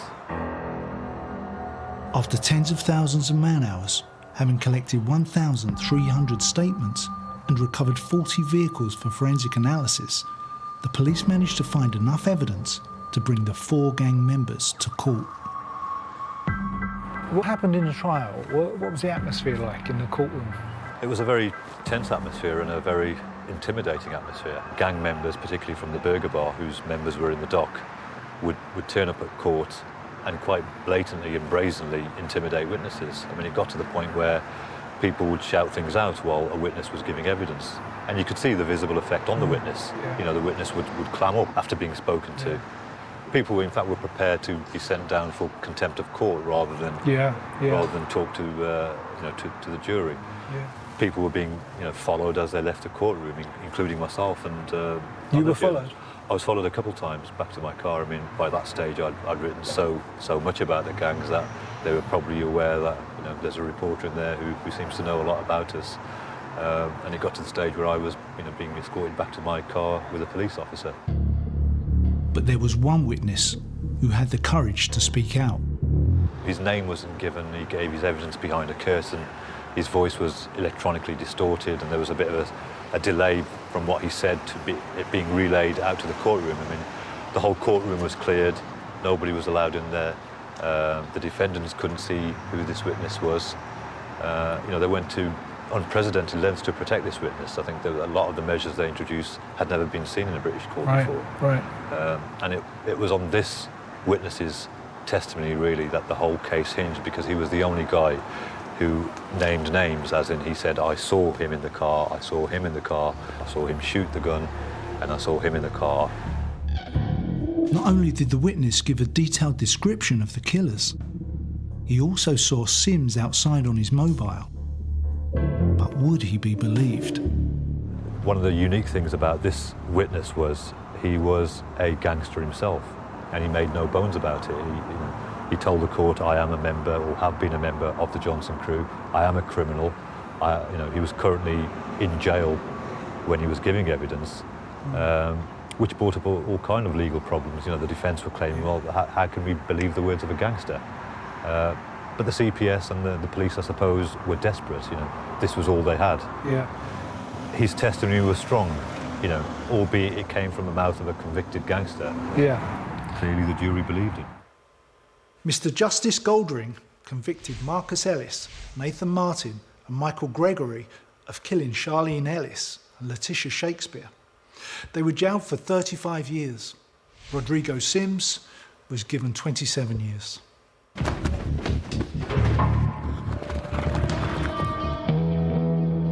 While the Brummagem were away in jail, the Sabinis stayed in control and had many violent fights with other London gangs. But soon the Brummagem were out again, terrorising the racetracks. In 1925, the Home Secretary declared that something had to be done to break the gangs. Under Chief Inspector Frederick Nutty Sharp, the flying squad began to target race meetings. With just 12 officers, the flying squad personnel had to be pretty tough to deal with the various gangs. You had people like Fred Sharp, who joined the police in 1911, who was extraordinarily brave because on one occasion, about 40 of some of the worst thugs from the Italian mob all surged onto the racetrack.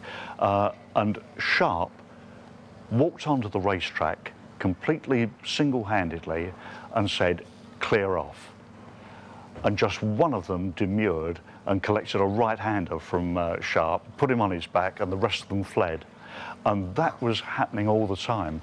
Didn't the flying squad have these rather grand armoured cars they'd arrived in as well? Well, these were old tenders which had been purchased from the Royal Flying Corps after the First World War, and they were enormous and ungainly. And they had these bedstead They aerials. did, yes. That's why they became known as the bedsteads, because of the aerial that could be raised or lowered. They were very conspicuous. They were extremely conspicuous. I mean, after the first time they made an arrest, all of the underworld knew about them, so they were used more as a preventative exercise where they were expecting trouble.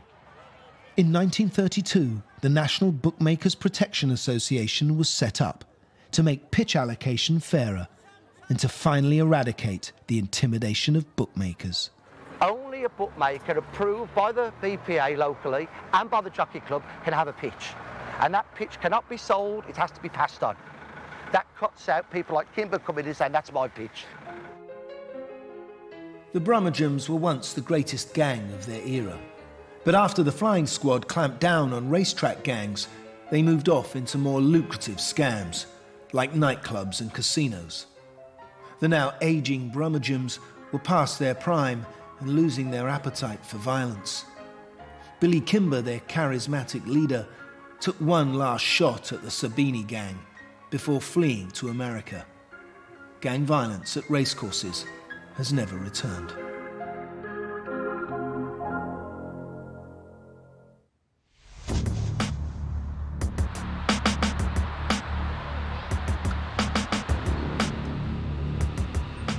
In Birmingham, 70 years later, the murder of Charlene Ellis and Letitia Shakespeare was so shocking it created a standoff between the city's gangs.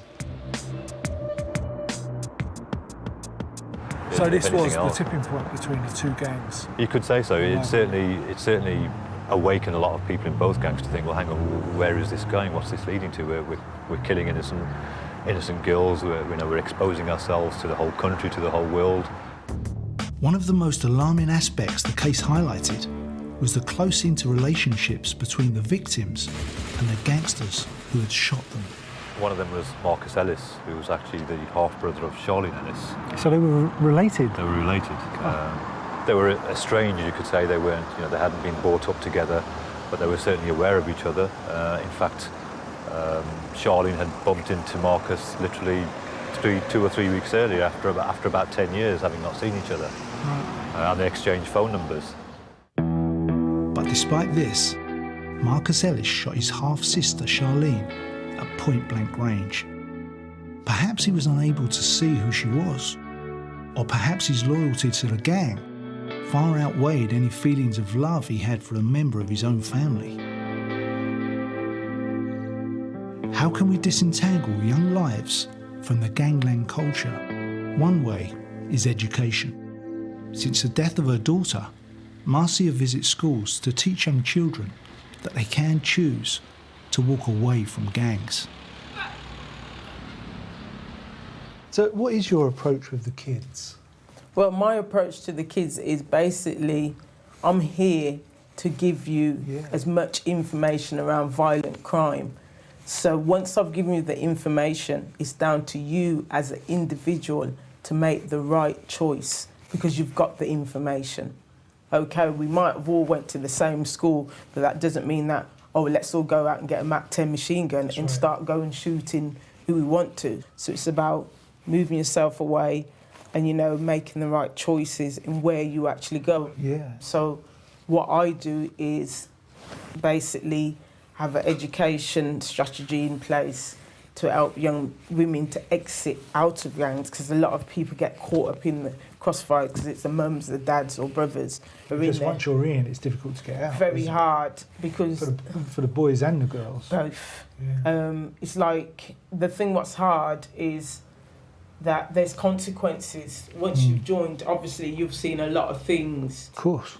Which can make a lot of people be put behind bars.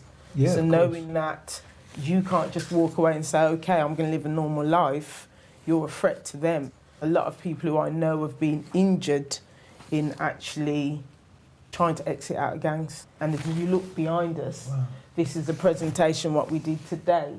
This is what the pupils have absorbed, because this is how they've responded in what they've heard just from today. So they're very passionate. So the message is being put out there. You hit the kids quite hard, don't you? You've got to. It's not a soft message you're putting over here. No, it isn't, because it's not a soft society what we're living in. What age are the kids? The kids today was between year 7, 8 and 10. But we've gone as low as year 6, which is primary school. This is secondary. So is the future good? The future's better. With the right support and the right things in place, you can clamp down some of it. You can't do the whole lot, but some of it.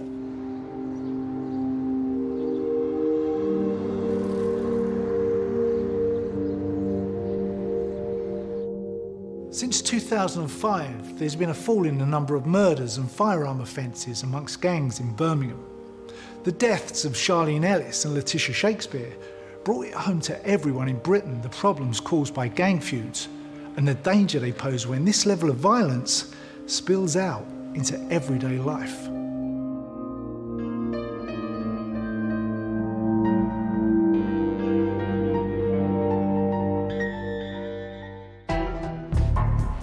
London has always had criminals. The largest city in Britain is like a magnet to anyone wanting to make a bob or two, even if that means taking the law into their own hands. Since the 1900s, as many as 70 gangs have fought it out on London's streets. Gun battles, knife crime, gang rivalries and alliances, robberies, protection and drug dealing. This city has seen them all. The most gang-infested district of London has been the East End. To some, a deviant area, one of physical and moral disorder. To others, it's both a kingdom and a goldmine. London has never bowed to one boss. As a city made up of many villages, it's always had many gangs. We're going to look at two gangs, past and present, both caught up in the urban battle for survival.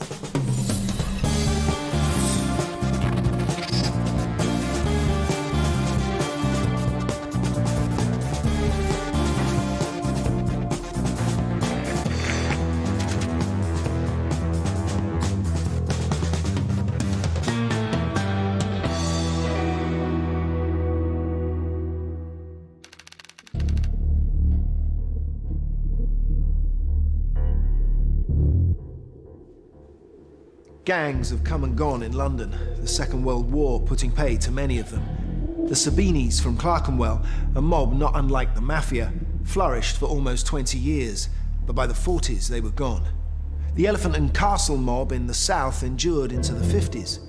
But there was one gang which survived right up until the 1960s, and their origins go back to the 1800s. They were the Watney Streeters.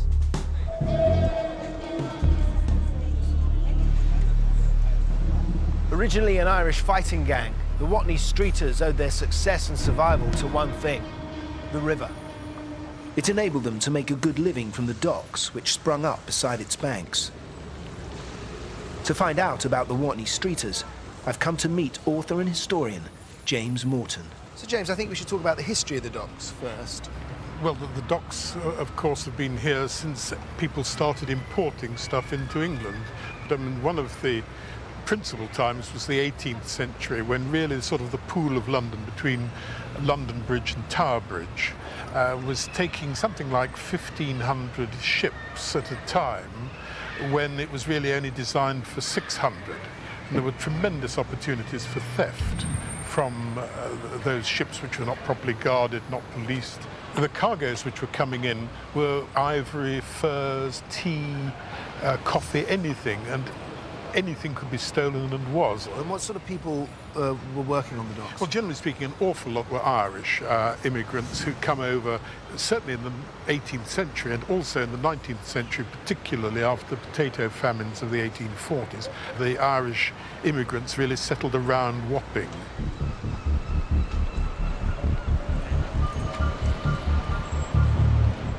Somehow, there would have been lots of stealing going on from around the docks, and various small gangs and families who did those sort of things. Eventually they all sort of came together, didn't they? Yes, certainly the most powerful collection were the Watney Streeters, and they were the people who controlled the docks, who got work on them, who could get a ticket later on to work regularly, who was picked for casual labour, and so on. And they were, to a large extent, they were fighting gangs. So how did they make their money? Well, of course, they were paid a wage for a start, but there was, as with any docks, if you have a dock, you've got enormous opportunities for theft. The people who controlled the union could also decide who worked there, and so consequently, if you wanted to work on a dock, you had to pay money to the people running the docks. So what about if other gangs stole things? If other people stole things, then really it's the same as the Crays down the East End later. The Watney Streeters would expect to tax them. Perhaps if the property came to, I don't know, say £20, they'd want a fiver, that sort of thing. During 1919, 1,500 people were arrested for cargo poaching. The shipping police was formed to oversee cargoes being loaded and unloaded, but the stealing went on. Thieving from ships was almost customary. The theft of rum was prevalent. One method, known as sucking the monkey, was where they would siphon off the alcohol from the barrel using a hose. A second technique, called spiking the cask, involved simply drilling holes in the keg. And having extra long pockets sewn inside their trousers was a neat way of hiding any stolen goods from the day. During the First World War, pilfering was organised by the older dockers. They hired lads to do their dirty work. The boys could earn £4 a week, when a normal wage was only 12 shillings. To the streeters, it was more money for old rope.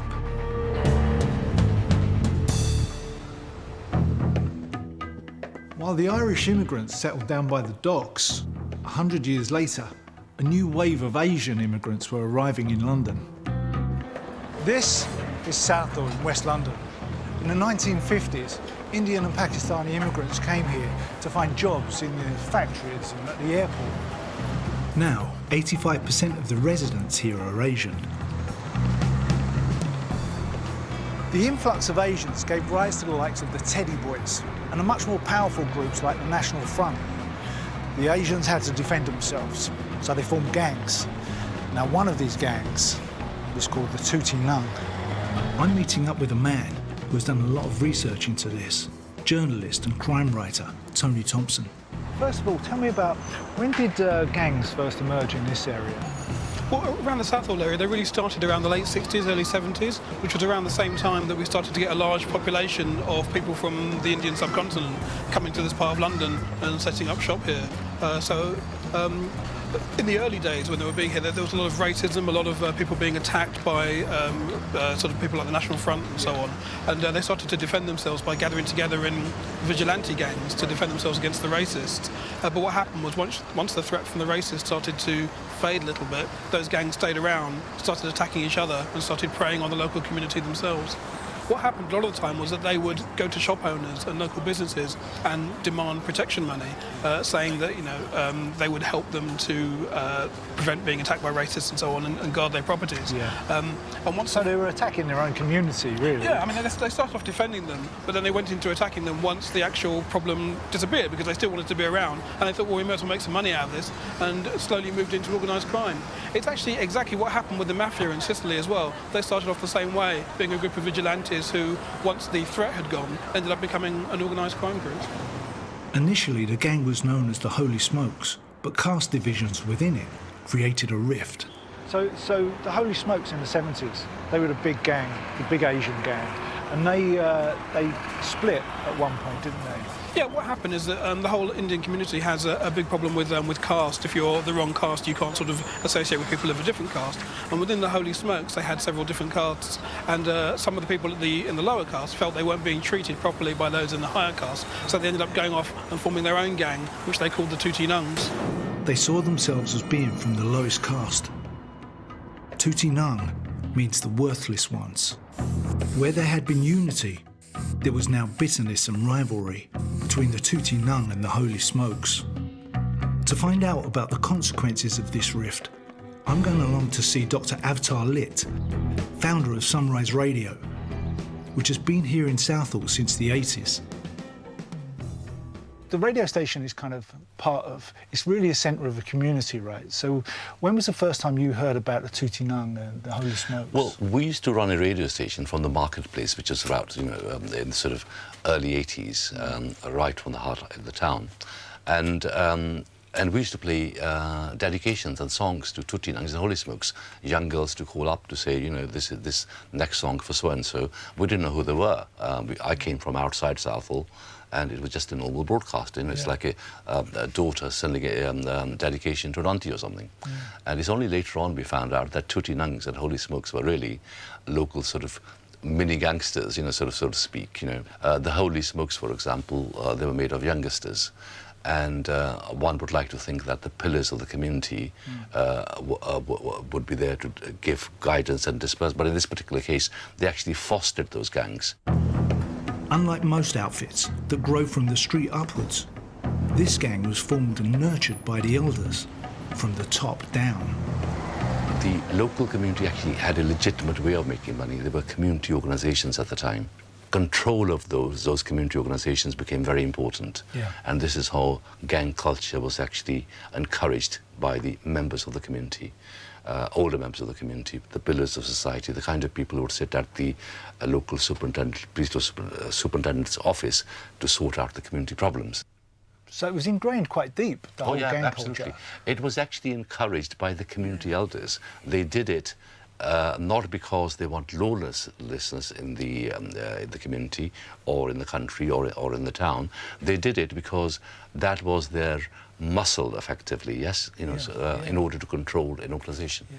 But you see, basically, this is not something new to the Asian culture. I mean, if you look at the Indian cities of Bombay and all the rest of it, it is almost customary that, you know, a shopkeeper would actually pay the local gang protection money on a weekly basis. It happens today.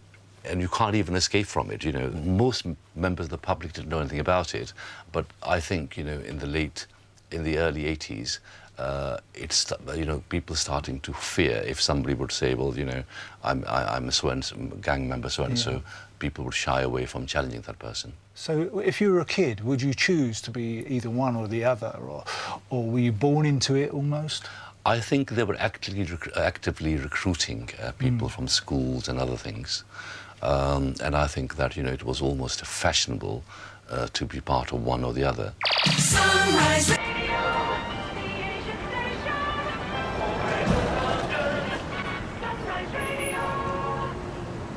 It only hit home to Avtar how threatening the gangs were when he realised their influence extended into his own news team.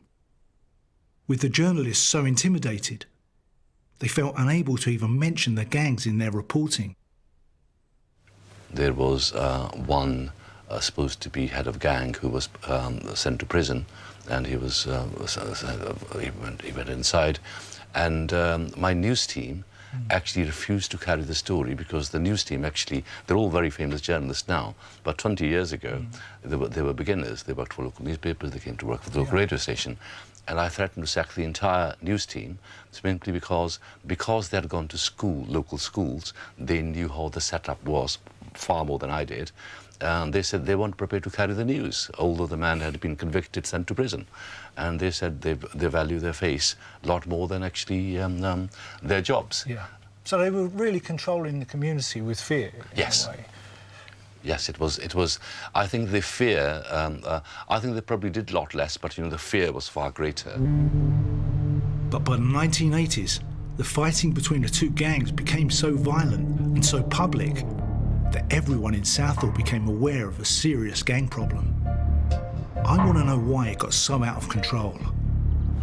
Despite the fact that they started off together within the same gang, once they split, they became mortal enemies. I think in some ways it gave them something to do by attacking one another.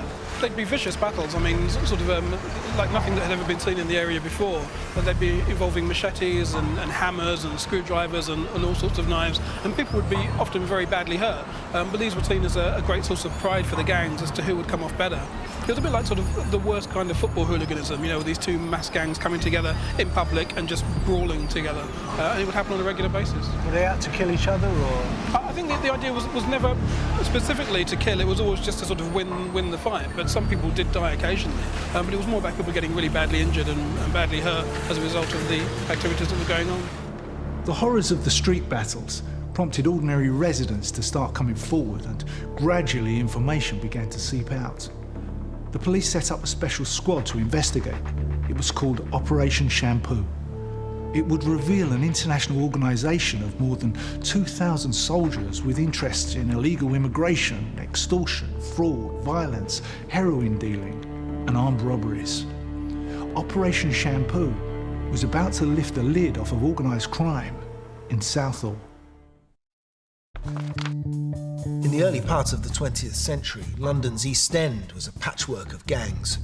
In Whitechapel, there were the Bessarabians, Russian Jews who went from fighting anti-Semitic violence to running protection rackets.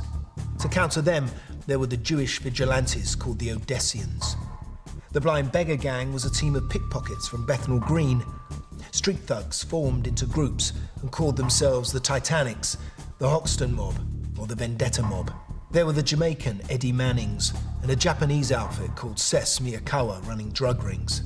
And then, down beside the river, controlling some of the busiest docks in the world, were the Watney Streeters. Up until the late 40s, they were led by a man called Jimmy Fuller. And this was their manor, Watney Street in Wapping. I'm hoping that James can tell me something about the place. James, here we are on Watney Street. I mean, not quite how it would have been in the 20s. No, in those days it would be back-to-back, no indoor lavatories, sort of shed in the back garden, certainly no baths, nothing like that. But pubs and shops? Pubs and shops, certainly. I mean, turn of the 20th century, it would have had 100 shops and probably 100 stalls on a Sunday morning. And a strong Irish. And a very strong Irish neighbourhood. I mean, they all intermarried. A big Catholic community would intermarry. I mean, it's always said you never knew who your cousin was because of the intermarriage in those days, at the, as I say, turn of the century. And the Watney Streeters maintained a presence, certainly, throughout the 1920s. For example, they were used by a man called Arthur Harding, or so he says, to break up parts of the general strike. How many people were in this gang? I don't know, it's a very loose, amorphous thing. I can't think it's a gang. I think that they were, generally speaking, a fighting community, and if you needed them, they would rally round you. If they weren't fighting themselves, they'd come and help out. Yeah, they were obviously fighters to hire. Big fighting gang, yes. There were several gangs that the Streeters had to fend off. One of them was the Sabinis, a mafia outfit from Clerkenwell. Certainly the story is that they one day ambushed the Sabinis, who came on a recce down here, I think, to deal with some bookmakers, and they found they'd walked into a trap. And the Watney Streeters allegedly, and this would be what, the middle 20s again, gave them a good hiding and sent them back to Clerkenwell. The Streeters had been going for over a century. They made a tidy income. They'd got through the war when others had fallen. They'd survived the loss of their leader, Jimmy Fuller. But now there will be two forces which would bring about their demise. The first of these was out of their control. It was quite simply progress.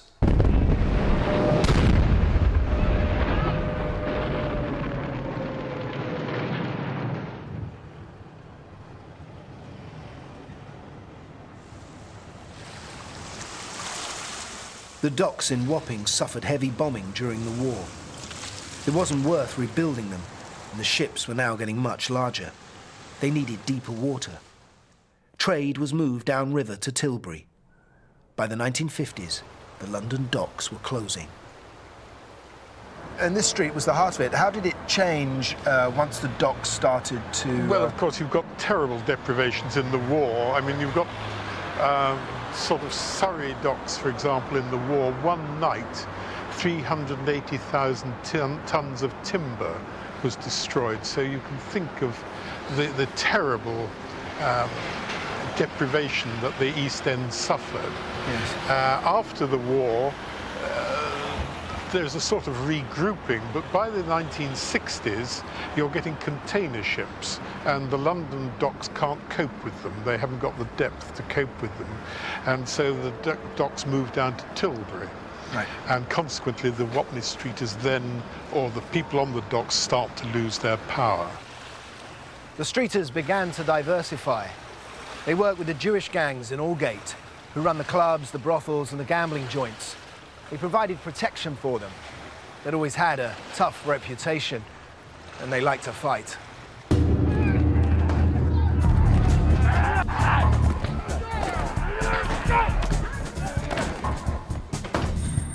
The Watney Streeters had always been enemies of Bethnal Green.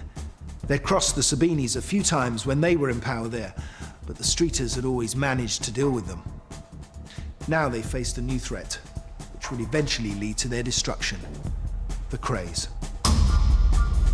What other types of gangs were coming up through the 50s that were making their lives less easy? I don't think they were making their lives less easy. I think, in fact, that the families were getting old. They'd made their money.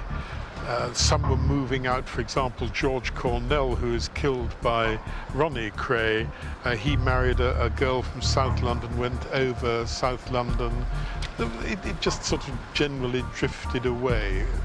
Right, but there was a sense that when the Crays came around, that the Crays and the Watney Streeters were going to meet. The Crays and the Watney Streeters were always going to clash sooner or later, without any doubt.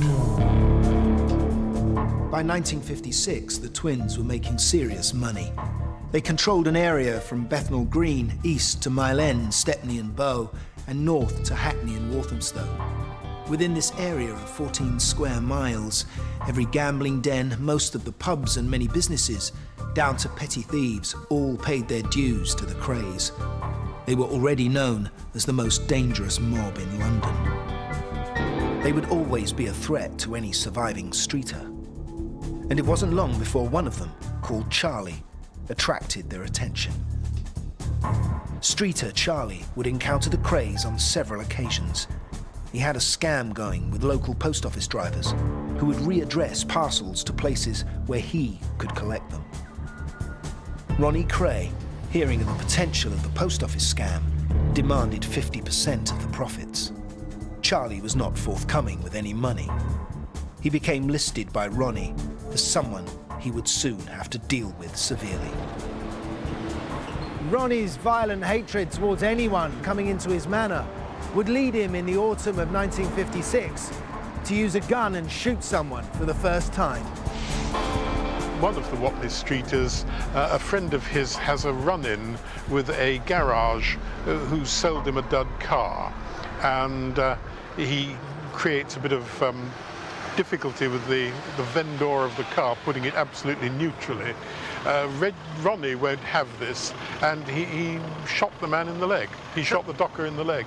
Was the garage was paying protection to the Crays at that point, I take it? Yes, that would be the way of putting it. I think Ronnie would always says it was a friend of his, but I have a horrid feeling that money was exchanged for the friendship. And do you think Ronnie did this because he wanted to show other gangs, the Watney Streeters, of his power? Yes, but of course Ronnie was completely out of control anyway, even back then.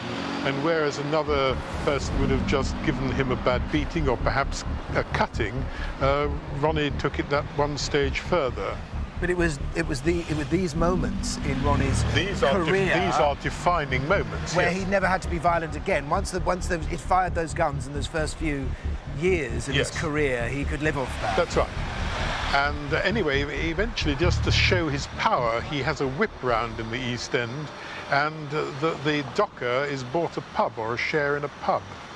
And it shows that really sort of the Lord giveth, the Lord taketh. It's a charity as well. But what happened? Did Ronnie get caught for this? There was an identification parade, and no one was picked out, surprisingly enough. Because legend has it that Reggie turned up that day. Reggie turned up and was going to say, if he was picked out, oh, I'm Reggie, and would foul up the identification parade anyway, but it never came to it. The fix was in.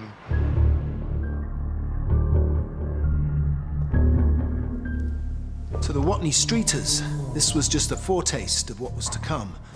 The Crays were a new breed of criminal, unpredictable, violent and ruthless.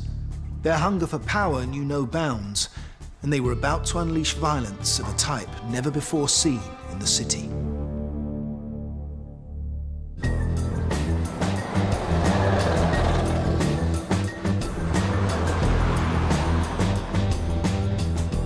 In Southall at the end of the 80s, there was another gang flexing its muscles, the Tootie Nun. They may not be so well known as the Crays, but they soon became every bit as powerful. One man who had been on the receiving end of their threats was a Greenford shopkeeper called Merinda Palmer. Shortly after depositing his life savings of £20,000 into a local building society, two young Asian men walked into his shop, asked him to come outside for what they said was a business proposition.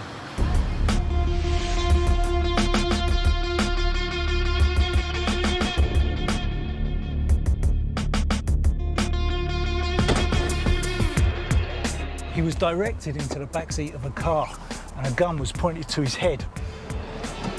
One of them said, "We're the Tootie Nun.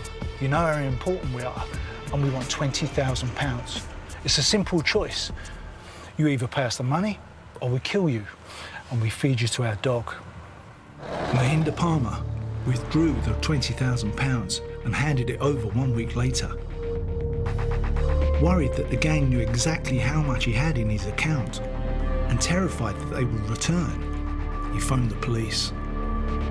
I'm meeting up with the man he spoke to, former Detective Superintendent Roy Herridge. Tell me about Mahinda Palmer and his part.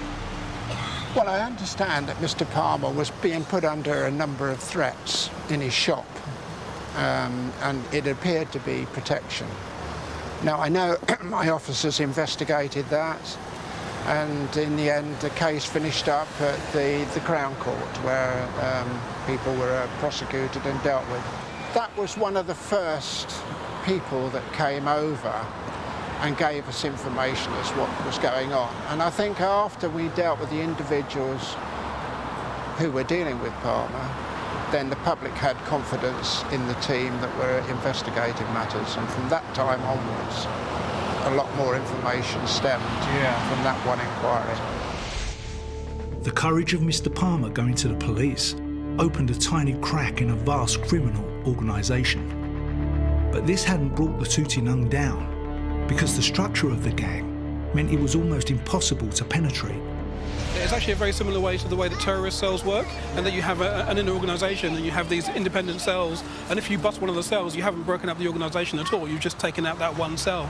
And these gangs kind of started working from that model. So if the police did ever have any success and find a few gang members and find out what they were doing and arrest them or put them away, the rest of the organisation was completely isolated and could still carry on independently. By the late 1980s, the inroads made by the police had shown that there was a hierarchy to the gang. At its heart lay a group of powerful men. Up until now, they had remained untouchable. It was this inner circle that Operation Shampoo set out to crack. It would unearth one of the largest heroin smuggling operations ever discovered in Britain. By the mid-50s, the Krays had control of the East End. Now they wanted a slice of the action up west.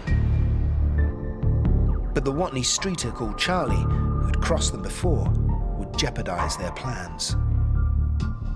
In 1956, friends of the Krays called Jones and Ramsey took over a drinking club in Soho called the Stragglers Club. Jones and Ramsey called in the twins to handle any troublemakers. Reggie and Ronnie were delighted to form a partnership with them. But like a bad penny, the Watney streeter Charlie would reappear. Jones got into an argument with him, and Charlie beat him up severely.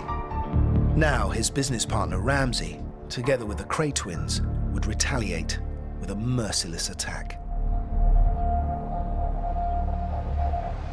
So, James, this is where the fight happened, at the Britannia. It's now a perfect fried chicken place. Absolutely, and it's just, of course, by the Shadwell railway station.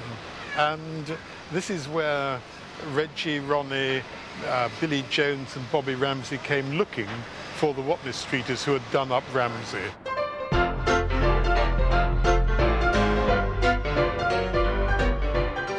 What happened was the streeters got wind that the Krays mob was on its way. In the front was a fellow who got nothing to do with it, but was related to the streeters, a man called Terry Martin. Out the back go the Watney streeters, whom the Krays are really looking for. And there's poor old Terry Martin in front, left really more or less on his own. He's dragged out and given a stabbing with the bayonet.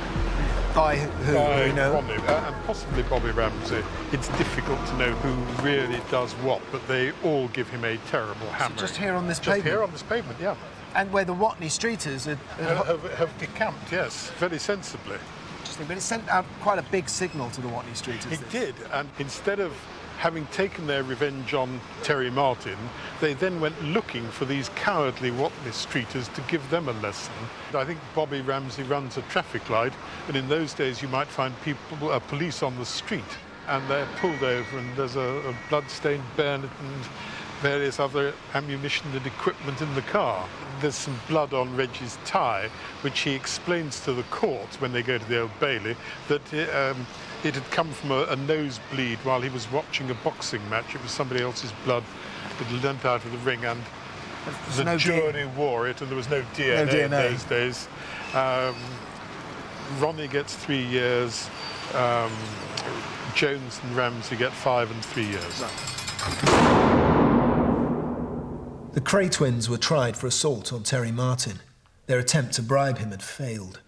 In court, the jury accepted that the bloodstains on Reggie's jacket might have come from boxing in the gym, and he was acquitted. Ronnie had no such luck. He took the fall and went off for his first stretch in prison for 3 years. Ramsey got 5, Jones 3. The Stragglers Club was shut down. The Krays were out there getting their hands dirty, but the outfit I'm looking at, a Hindu gang called the Tutti Nung, is a totally different setup. On the street level, there's intense gang rivalry, but at the top, the bosses delegate. They don't fight, they work together. They're not interested in rivalry, they're interested in making money. The inner circle at the top scoops up all of the money from their scams and puts it all into the big money maker, heroin. The inner circle of the Tutti Nung were always removed from their crimes, insulated. You could almost say untouchable. But there's always that one fatal slip, that little chink in the armour. And in this case, when it appeared, Roy Herridge and his team on Operation Shampoo jumped on it. As well as making around 80 arrests among the Tutti Nung, Operation Shampoo also stumbled upon more senior gang members. One of them, called Barkat Khan, began to bribe witnesses. How does Barkat Khan fit into all of this? But once the police started Operation Shampoo, they obviously had a number of court cases that resulted. In one of those cases, one of the witnesses was bribed, and the person who was accused of putting the bribes in was this character called Barkat Khan. As a result of that, the police then started following him to see what he was involved in. And it turned out that he was a massive heroin smuggler on a scale that the police had never really come across before. Certainly in this part of London, no one had ever been operating on that kind of scale. The Khan case gave a real insight into the methods used by gangs to import heroin. The distribution was through gang-owned restaurants who can safely import large quantities of goods from India and Pakistan on a regular basis. They have a high cash turnover, extensive storage space, and no one ever looks suspicious going into a restaurant.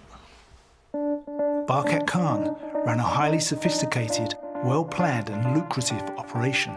All the money the Tutti Nung made, in their other frauds and scams, the protection money, the credit cards, the bogus mortgages, was all invested into a massive and regular smuggling operation of heroin into Heathrow Airport. It involved a vast network of gang members, men and women, all working together. It all depended upon couriers, trusted friends or families from the gang, and usually women. They would be flown out of Heathrow to India or Pakistan. They would usually go for a few weeks and be able to visit their families and have a paid holiday. But on their return, they would bring back heroin. Boarding and body checks in Pakistan could be easily avoided. The gang wielded considerable power there. Officials could be bribed to turn a blind eye.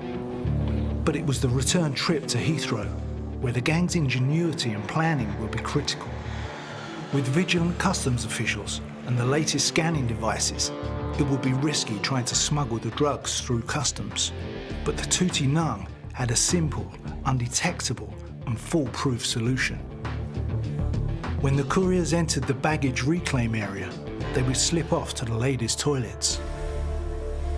There, they would remove the packages of heroin. Each courier had been given a key to the tampon dispenser. Here the drugs were hidden, and the courier, now totally clean, could pass through customs and leave the airport.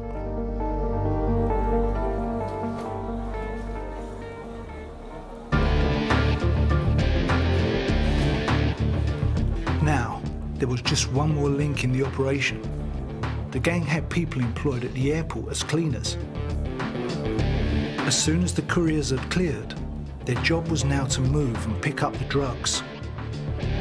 Once in their hands, It was no problem to take the drugs out of the airport.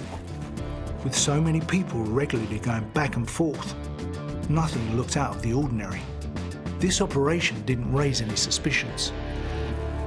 That must have involved the gang being everywhere, right? Working in airports. Yeah, I mean, what they did was they actually got gang members to go and get jobs in specific places if they knew that they would be useful to them in terms of getting drugs into the country. So it was a very sophisticated operation from that point of view.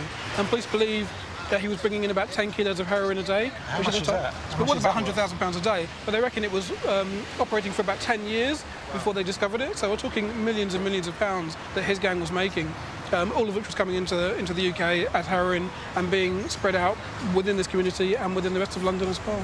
The Tootie Nung were bringing in 10 kilos a day, worth £100,000. They did this for 10 years. That's £365 million. That's the proceeds of all those bank cards and PIN numbers that went missing in the post, all those bogus mortgages and insurance scams, all those threatened shopkeepers, all collected up and invested in drug trafficking. The tentacles of this operation stretch into every corner of everyday life, creating misery for every person they touch. On November the 5th, 1956, Ronnie Cray entered Wandsworth Prison to start a 3-year sentence. During that time, he was moved to Parkhurst on the Isle of Wight and also the psychiatric wing of Winchester Prison. By his release in spring 1959, he would be certified insane. But 3 years away hadn't erased Ronnie's memory. He hadn't forgotten the culprits who he'd wanted to hunt down the night he was caught. The Watney Streeters. And so the legend goes. In spring 1959, Ronnie and Reggie and the rest of the firm came down here to the London Hospital Tavern. Inside drinking were the Watney Streeters. This time there would be no escape. Ronnie and the firm stormed in, and the beating they gave the Watney Streeters was severe. The following day, the newspapers described it as the worst gang fight in the East End for years.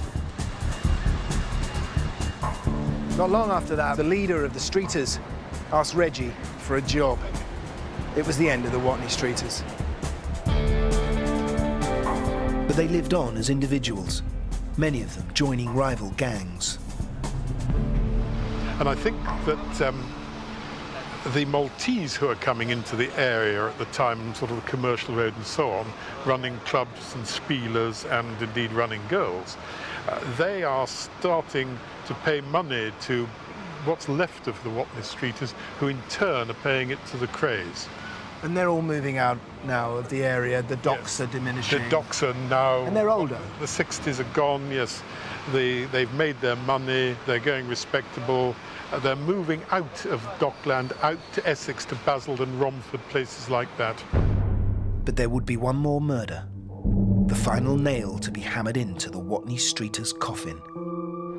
And eventually Ronnie kills one of the Watney Streeters, and George Cornell. Yes. Now, George Cornell has moved. He's one of the ones who's actually gone over to South London and aligned himself with the Richardsons. Cornell comes over to meet a man whom actually it was suggested Ronnie had shot as well. He comes over to visit him in hospital and thinks he'll have a drink presumably out of bravado and sheer folly in the Blind Beggar in the Mile End Road. Yeah. And that is when Ronnie gets wind of this, decides who's going to be shown to be the master of the East End, and goes in, and in front of really only the barmaid and one other elderly man, pulls the trigger on Cornell. Here at the Blind Beggar pub in 1968, Ronnie shot George Cornell, a man who'd once been a Watney Streeter. And the rest, as they say, is history. The Watney Streeters were never seen again.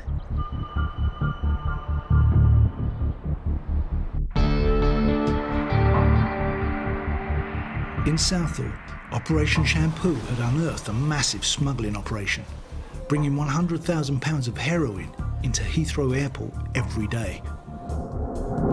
It had been run by a man in the inner circle of the Tootie Nung gang. His name was Barkat Khan. How did they catch him in the end? They caught him because they found out about him from the bribe that he tried to make for the witness. Once they started following him, they realised what was going on. I mean, Barkat Khan's problem was that he didn't like delegating stuff, so he was always very hands-on. He was always there to supervise what was going on. So when the police started following him, it was immediately obvious what he was involved in, and he got a long sentence as a result. The police operation in Southall had taken the lid off a massive crime organisation. Khan was convicted of attempting to import heroin. He got 4 years. By 1989, prominent members of the Tuti Nang had become exposed, and more local residents came forward with information to rid gangs from the neighbourhood and from the lives of their children. Well, I think really a lot of the parents wanted their children to be dealt with in order, because they are a very, very law-abiding society in normal life, but these youngsters seem to move away from that society and become gang members. And the parents, a lot of parents came forward to help us. What happened to Shampoo in the end? Well, Operation Shampoo finished just before I retired, actually. And I think really at that stage we'd come to a virtual end of our inquiry. I think we'd dealt with the major part of the Tuti Nuns and Holy Smokes, and I think if you speak to the community now, those individuals have been dealt with as far as the law is concerned and have come out and have very happy, straightforward families now and have good businesses. So how many in the end were put into prison? I think about 40 people overall were put to prison, and overall I think we dealt with about 80 individuals overall, yeah. Today, Avtar Lip believes that most youngsters have other aspirations. He thinks they now look towards building careers rather than joining gangs. I think there has been, in the last few years, people who have recently arrived from India or whatever, they think they've got 4 or 5 people put together, they can actually put pressure on the others, but they're not gangs as they were, in the 80s. They no longer have the glass ceilings which they used to have in 1780s. I think people now... That's true, that's a really good point. People feel they can achieve anything now, so therefore the same people who were probably members of the gang, they're probably coaching their daughters and sons to become accountants and doctors, not gangsters. But Tony Thompson is less optimistic. So the Tuti Nung are finished, but completely? I think Operation Shampoo definitely shut them down for a while, but like all of these things, they only really became more sophisticated and realised what they needed to do to not get caught in the future. So I think they're still around. They just keep a much lower profile, they're not quite so showy, and they're not quite so obvious, but they're still there and they're still making money. Well, I think what's interesting about youth gangs these days is that it's become a kind of career path. It used to be a sort of phase that you went through. You'd be in a gang, you'd hang out with your mates, and when you got to 18 or so, you'd give up because there was no money in it. But now, even at a young age, you can make a lot more money out of being in a street gang than you can from doing a legitimate job. So a lot of these young kids end up just on the first step of a career ladder that takes them into more serious crime, into armed robbery, into major league drug dealing by the time they're in their 20s. Southall is ever-changing.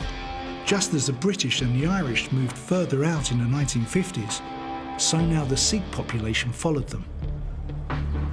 New communities are moving in from Somalia and Afghanistan. The area is becoming more diverse.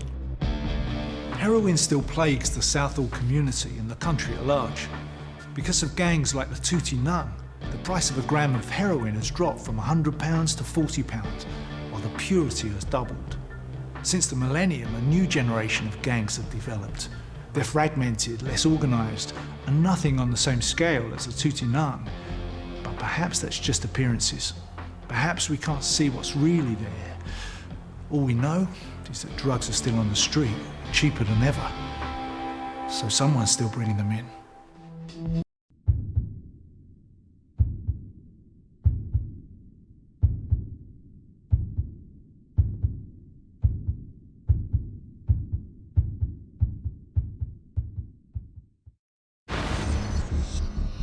November 1990, Reigate, Surrey.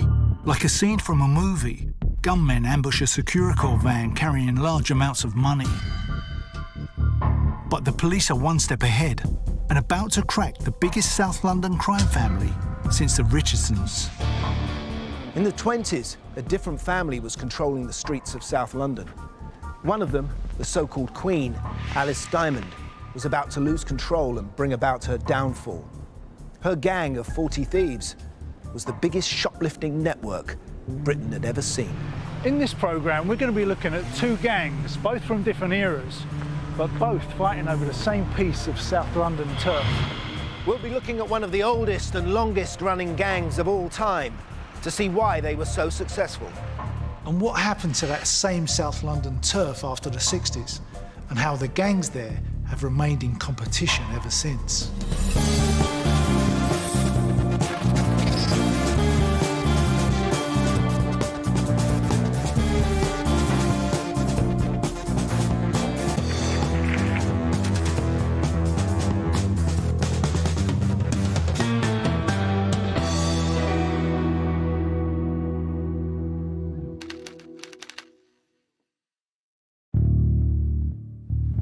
We've all heard the stories of the Krays and the Richardsons, gangs who ran the streets of London in the 50s and 60s. But who came next? Who filled the void? One gang who came to prominence was certain members of a Turkish Cypriot family from South East London. They were four brothers, Bakir, Mehmet, Dennis and Dogan, known as the Kings of the Old Kent Road, and their name, the Arifs. I'm meeting up with crime writer and historian Wensley Clarkson. I want to find out who the Arifs took over from in South London. Where we're sitting today, this used to be Richardson area. This was all the Richardson Manor, right the way up to the Thames. I mean, they really ruled it. Yeah, every pub along the Old Kent Road and in the back streets, they had a say in how it was run. Yeah. There were a wonderful array of drinking clubs, Spielers, if you go back even further to the late 50s, early 60s. And the Richardsons used that network of pubs to gain a lot of power in the area. And that was the key to the power when it came to families, especially in the 60s. But I think as far as the Richardsons were concerned, they thought they were kings of the world. As far as they were concerned, south of the river was theirs. No one could touch them. They'd have a few little crossovers with the Krays. Did they ever come down here, the Krays? The Krays occasionally did come down here, and then it was bedlam. There was a shootout at Mr. Smith's that was partly connected to the Krays, and there were other small pockets of trouble. But overall, the demarcation line, which was the river, was abided by. The Krays were up here in North London. The Richardsons down here in the south. And when they'd gone, we have the Arifs. After the Richardsons were imprisoned, there was a void. There were no immediate successors. The Richardsons weren't old enough to have children who were adults. Other families held back for whatever reason, I don't know. But that pocket, that void, enabled a number of much more ruthless criminals to come onto the scene, particularly the four brothers who'd come over to South London from northern Cyprus during the 60s and early 70s, and they were determined to make their mark. This used to be their patch. They brought up pubs, clubs and restaurants. Between them, they also made their money from armed robberies and drug trafficking. They had amazing contacts in Turkey, which was part of the heroin trail from India. How else did they make money then? Besides heroin, some of the Arifs stepped into the robbery game with a vengeance. To begin with, they worked with some of the likely lads who actually were born and bred in South London, classic criminals, some of whom were related to or friends of the great train robbers. And some of the Arifs, they started to hit money in transit. In other words, money that was being transferred from banks. They shocked a lot of the old-time villains here because of the nature of the way they went about their business. Despite their new criminal status, the Arif brothers began modestly. After running a cafe off the Deptford Broadway, they went on to amass a string of legitimate businesses, such as jewellers, pubs, bodybuilding gyms, and a nightclub called the Connoisseur on the Old Kent Road. Through their crimes, they made so much money that many years later, in 1990, the Arifs held a wedding reception at the Savoy, costing £30,000. Many of the other crime families attended. By this time, the Arif brothers were thought to be the single most powerful criminal gang in South London. But if you go back 70 years to the 1920s, the area around Elephant and Castle was the turf of another gang, the Elephant Boys.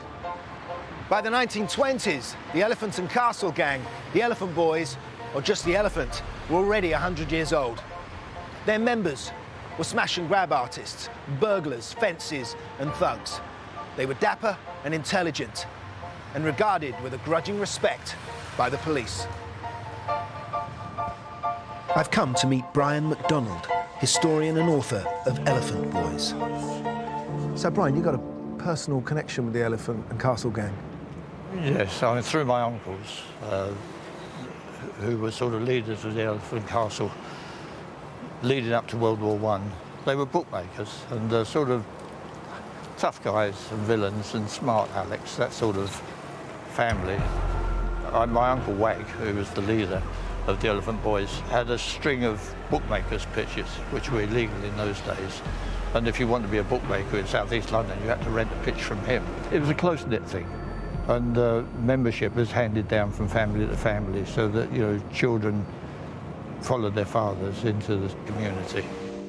So how many people would be in this gang? They were in the sort of gangs within a gang. You know, the Elephant Castle gang was one sort of great community, but you had warehouse thieves, smash and grab, and they all knew each other, you know, but they all did different sort of specialties. And did other gangs in other parts of London sort of hire out these guys? Yes, I mean, I think certainly at one time they hired out the muscle in the 50s when I was a lad. I mean, they supported gangsters like Jack Spot, who was the premier gangster in London. You would have people in the gang who were good fighters. You would have to have, you know, to do some of the things that you were doing. George Cornish, who was a detective at the time, said of the Elephant and Castle gang that they were smart, well-dressed, well-educated, aristocrats of crime. Really? But there was another branch of the Elephant gang, comprised of wives, daughters and girlfriends. An entire girl gang known as the 40 Thieves. This girl gang within the Elephant and Castle gang, how did that come about? They would first, in the early stages, they would carry burglars' tools for the men, you know, because if a man got caught, he didn't want to have these things found on him, so the girls would do that. They were also pickpockets, I think, some of them. I think it was with the early movies that came out and the Flapper Society and watching films in the 1910s, 1920s of America and things like that. They wanted to be like it. And what do you get if you haven't got much money? You go out and you steal. So they would target West End shops and other shopping centres, and they would dress themselves up in these wonderful clothes. But one of the 40 Thieves gained a formidable reputation. She was racy, she was stylish, and she was tough. Her name was Alice Diamond. Born in Southwark in 1886, Alice was the daughter of criminals. Her father had once pushed the head of the Lord Mayor's son through a plate glass window. By the age of 17, Alice had a criminal record for stealing from a hat shop in Oxford Street. Alice Diamond was born in Lambeth Workhouse Infirmary. When you read the history of it, it's more like a mortuary, the way they describe it, with stone cold tables and things like that. So she didn't come into the world in the most pleasant circumstances. Right. And sometime during World War I, she was arrested for using another girl's card in a munitions factory. So she went in under a false identity. Why would she do that? Well, I would think probably to get explosives, because at this time the process of blowing up safes was growing in London. It was something that had been introduced from America. American gangsters coming over here said, well, you're still opening safes with a tin opener sort of thing. No, this is what we use, gelignite, you know. So what kind of woman was Alice Diamond to become the queen of this bunch? Well, I think principally she must have been a good organiser. She would... There were thieves before, but when she came on the scene, she organised them into cells, so that there was 4 or 5 girls to a cell. They would target one shop, or they would hit the high street with 3 or 4 shops at a time. Detective Cornish described them as the cleverest of thieves. He said that there was nothing like them at all, you know, and they could walk into a shop and they could literally strip it. And Alice and her elephants were every bit as tough as the men. They said her punch was as strong as a man's, and the diamond rings covering her fingers caused maximum damage. Under Alice Diamond's reign, the gang prospered. She masterminded the largest shoplifting operation ever seen in this country. But it wouldn't be robbery that would be her downfall. By the late 80s, the four Arif brothers, Bakir, Mehmet, Dennis and Dogan, were the #1 crime family in South London. They had enough money to indulge any passion. They could relax and enjoy the lifestyles of millionaires. Dogan had funded and managed his own football team. Fisher Athletic nearly made it into the 4th division, but that was their only indulgence. The Arif brothers kept grafting. In 1993, Dogan was convicted of being knowingly concerned in the fraudulent evasion of the prohibition of cannabis. The smuggling operation involved the shipment of 2.5 tons of cannabis with a street value in the United Kingdom of some £8.5 million. Like all big outfits, the further the Arifs distanced themselves from their operations, the less likely they were to be caught. But they were an old-fashioned gang at heart. They liked to get their hands dirty.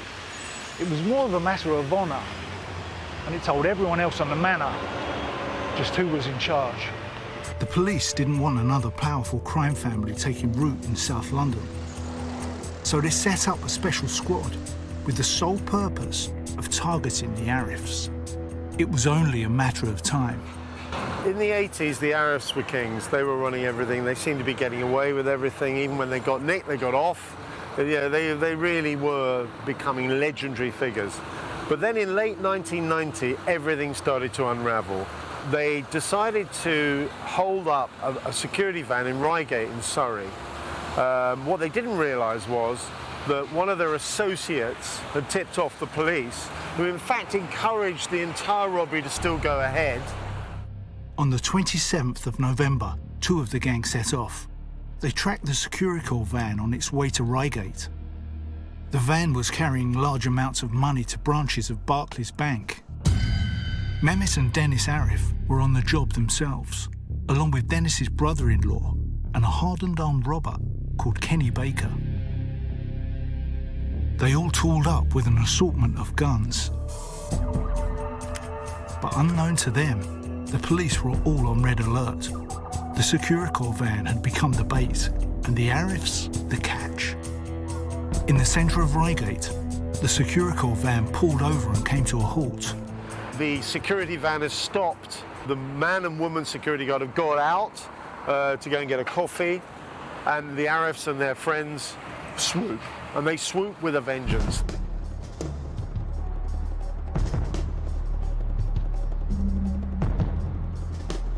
They were wearing Ronald Reagan masks, which must have been absolutely terrifying, because the police have turned up, because of course they knew about it, they were waiting. They were there planning to nick them all. This was in commuter belt town south of London. The police are not going to let go. They're going to get this mob if whatever happens. Yeah. And unfortunately, one of the other robbers, Baker, was shot dead.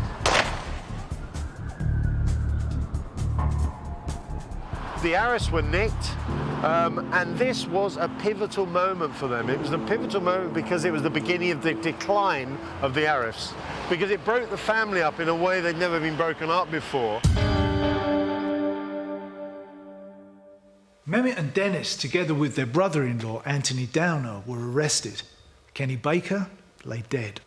It was a massive dent in the Arifs gang and a major breakthrough for the police. But they could never have anticipated the violence which would soon follow.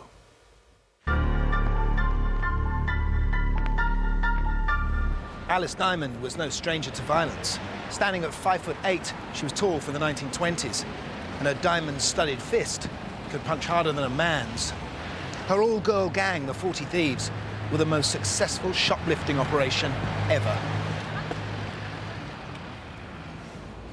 I've come to meet historian and author Lorraine Gammon. Her book, Gone Shopping, studies one of Diamond Annie's apprentices, Shirley Pitts. We're standing outside of one of their theatres of operation, just off Oxford Street.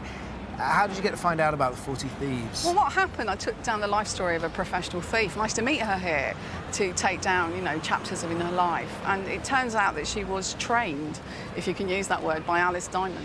I think that what happened was that Shirley, you know, she was only 12, her dad had bought outfits for her, and they weren't right. And Alice offered to take her out shoplifting to get the right fit. And Shirley was just so impressed. Evidently, she was a very striking woman. You know, she had big fur coats, big hair, big makeup. And after the war... This is Alice. This is Alice, about 1947.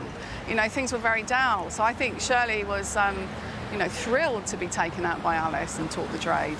But tell me about Alice. What do you know about her? What kind of a character was she in the 20s? And why did she become queen of the 40 Thieves? Well, I think what happened is she was from a crime family, and so you have to remember that poverty was part of the motivation. Like, there wasn't a welfare state, people were poor, and they looked to find ways to make money. And shoplifting was something that Alice could do, and she had all the connections to make it work. So she could sell the clothes she stole, she could get lots of people to go with her and work with her. Right. And she was quite a forceful person, I gather. I do think that what was really interesting, they were like the first Avon ladies. They had these networks, and they just sold crooked gear, not cosmetics, you know. And they networked through their friends and relatives, through the women, actually. So the guys might have turned up in the pub and made the deal with Alice. Once she'd gone to meet, you know, the wives and girlfriends, then they had a network set up, almost. So if you have a gang who are going out every day, I mean, the amounts are staggering, really, what a very small group of prolific offenders can actually steal. And I think what is interesting and somewhat exciting about this gang is that they're not stealing to make money to buy drugs or anything. They are stealing to look more glamorous and to live better and to maybe raise their social status. I think that's absolutely right. With Shirley's account, you know, she talked about seeing for the first time the toilets in Selfridges. You know, there she is in her schoolgirl's outfit with, you know, straw bloater as a decoy so the 40 Thieves can try clothes on her. And she finally goes to the toilet and she said it was wonderful. It was all glass and beautiful soap, and she wanted to live like that. So, yeah, they were aspirational, absolutely.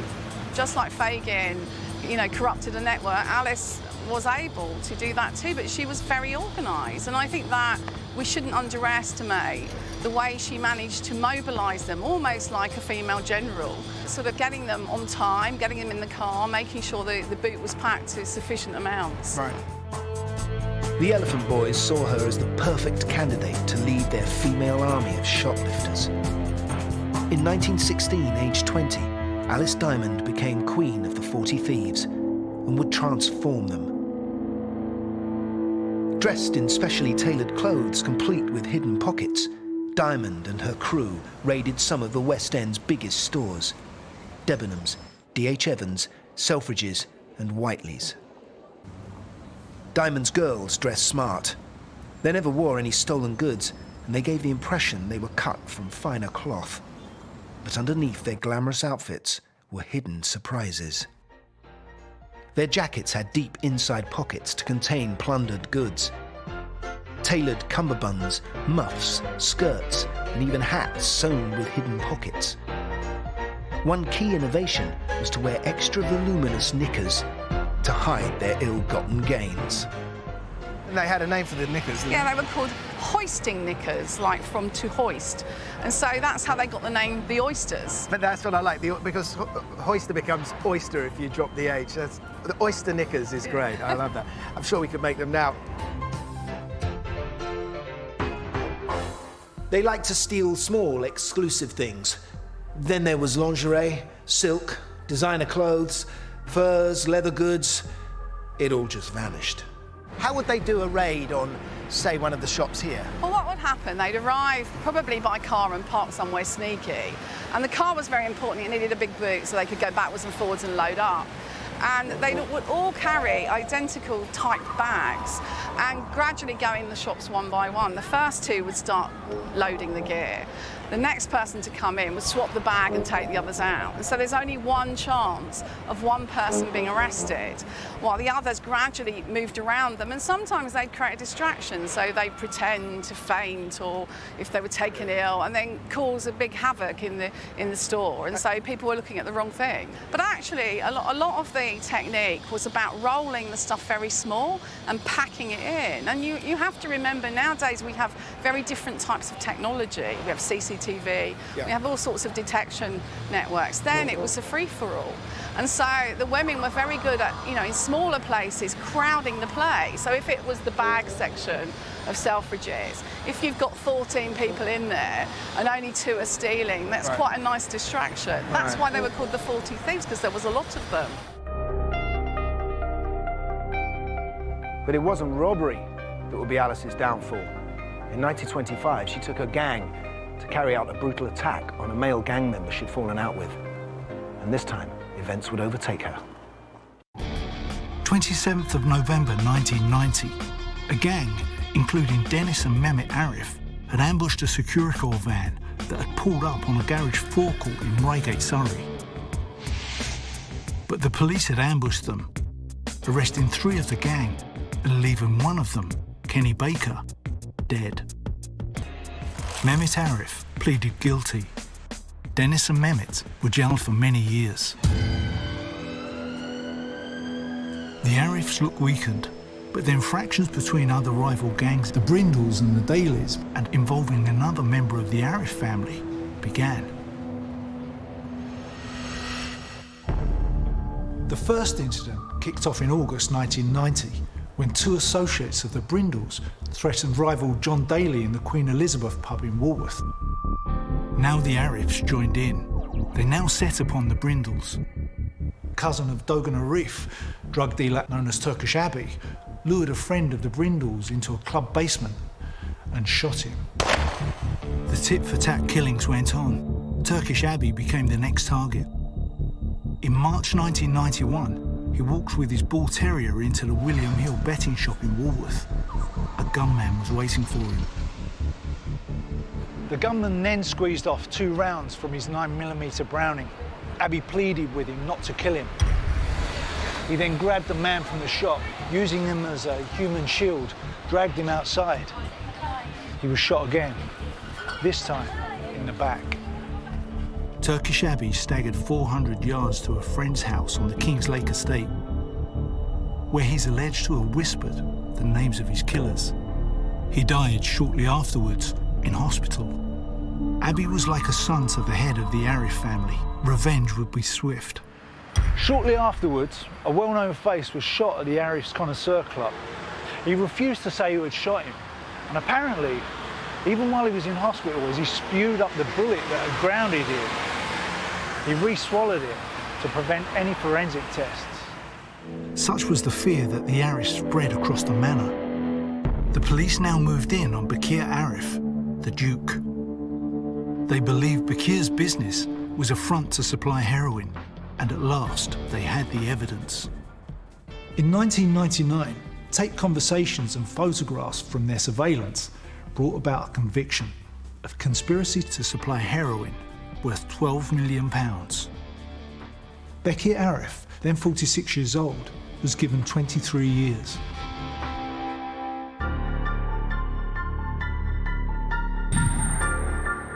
The downfall of Alice Diamond and her 40 Thieves was also coming.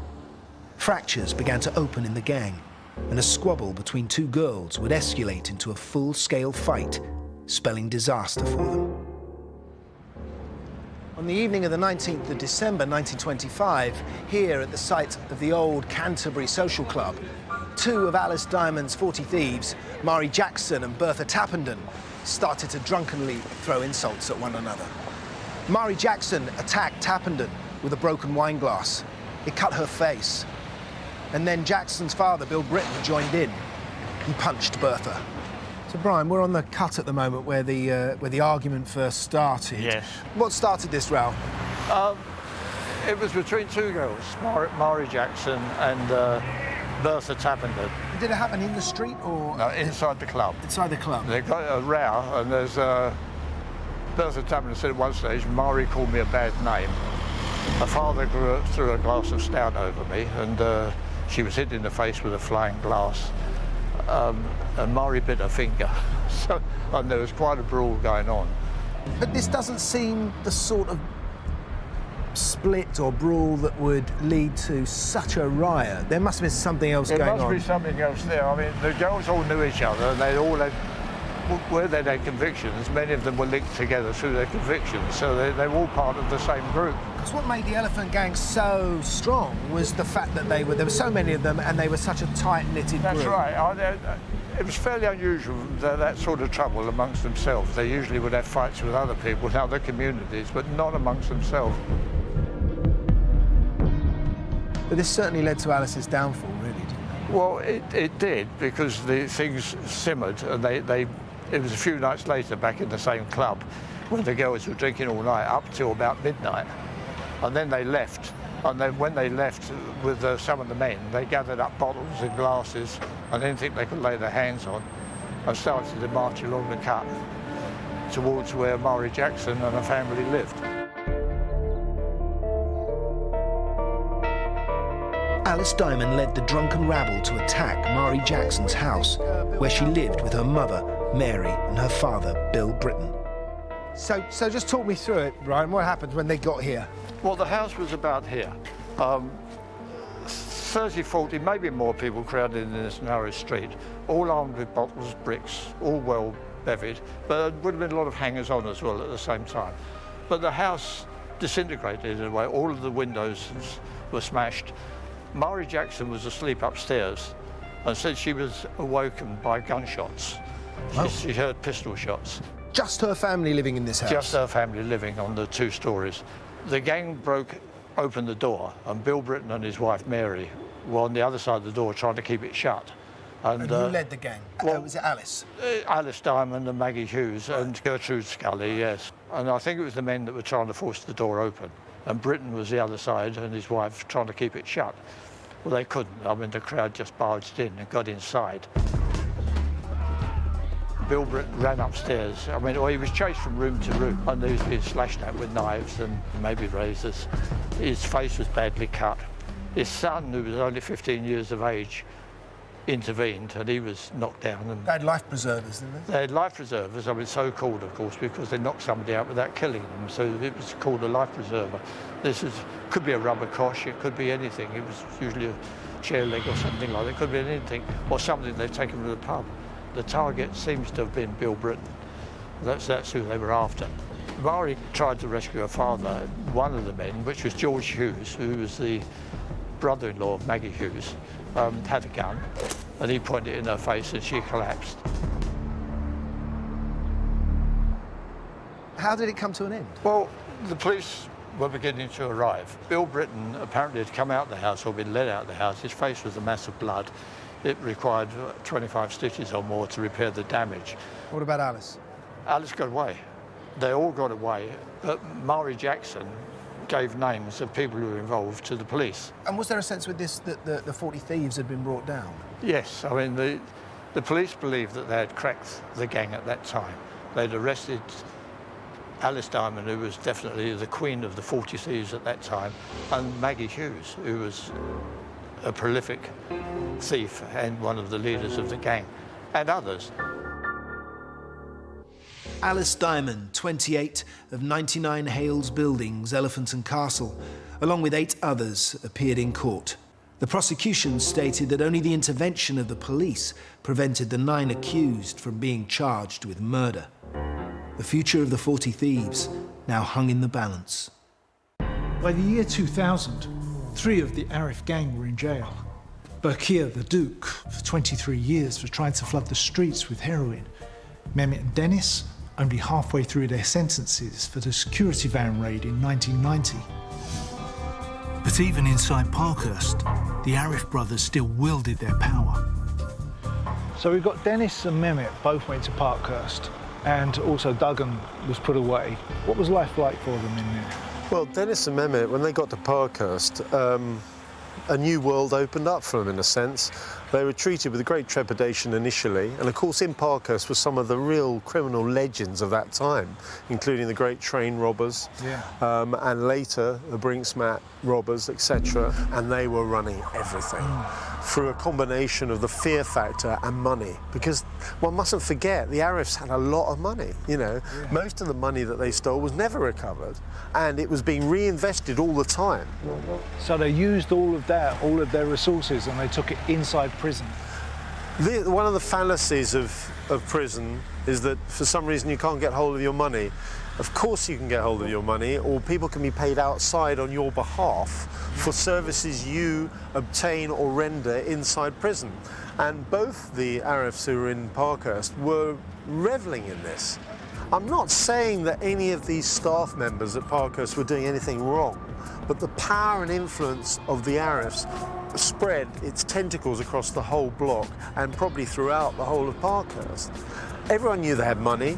They'd reinvested a lot of the money they got from drugs and robbery into legitimate businesses, so they were wealthy. And when people know you got money in prison, you can get what you want. Alice Diamond and some of her elephants would soon have their own taste of prison. In court, they all pleaded not guilty. Alice Diamond claimed she was with her married sister all day on the night in question. Her father supported her alibi. But Alice and many of the 40 thieves were sentenced to 18 months in prison with hard labour. We know what happened to Alice. We know how, after the riot, that she was in prison for a while, but then she came back out and continued with the 40 thieves. What happened to really break that network up? Well, I think that, you know, after the post-war period, there were different opportunities, and the sort of bombed housing situation meant lots of people moved away. And I suppose the criminal networks continued, but they weren't all located in the same place, because most of them wanted better bathrooms and wanted to go to the new housings that would offer in different places. After the Second World War, with its most notorious members either dead or imprisoned, the influence of the elephants and the 40 thieves was wearing thin. Security in department stores had been improved, shoplifting became riskier, gentrification saw an end to the gangsters' stomping grounds. Remaining gang members moved out to the suburbs. It was the end of an era. But another would soon begin. A new age of gangs was just around the corner. Alice Diamond passed on her skills to create the next generation of thieves.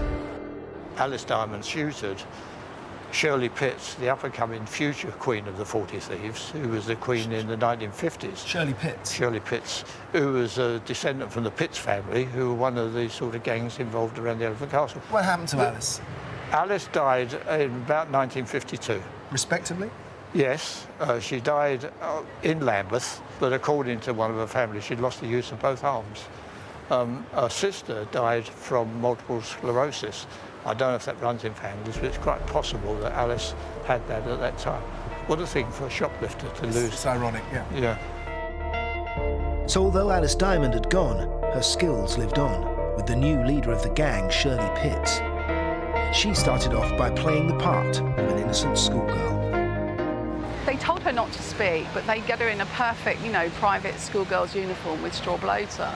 And the point was to march her around and pretend to try on dresses against her. And as they put the hanger against her, that concealed their hands. And they were loading the bag up, and they would be teasing her and, you know, cajoling her to wear these things. So I imagine that they had voices they could use. These are great actresses. Oh, absolutely, and Shirley always could do the Mavin. And she described Alice as having plenty of guyver. Do you know that phrase? No. Well, guyver is about having a lot of front and being very plucky, being sort of not scared. And she loved that they had the guyver, and I think she emulated that in her own career. When Shirley died, I mean, because things had moved on, she was buried in a frock that they'd stolen from Harrods. And the flowers on the side of the hearse that went past had gone shopping. I mean, that's priceless.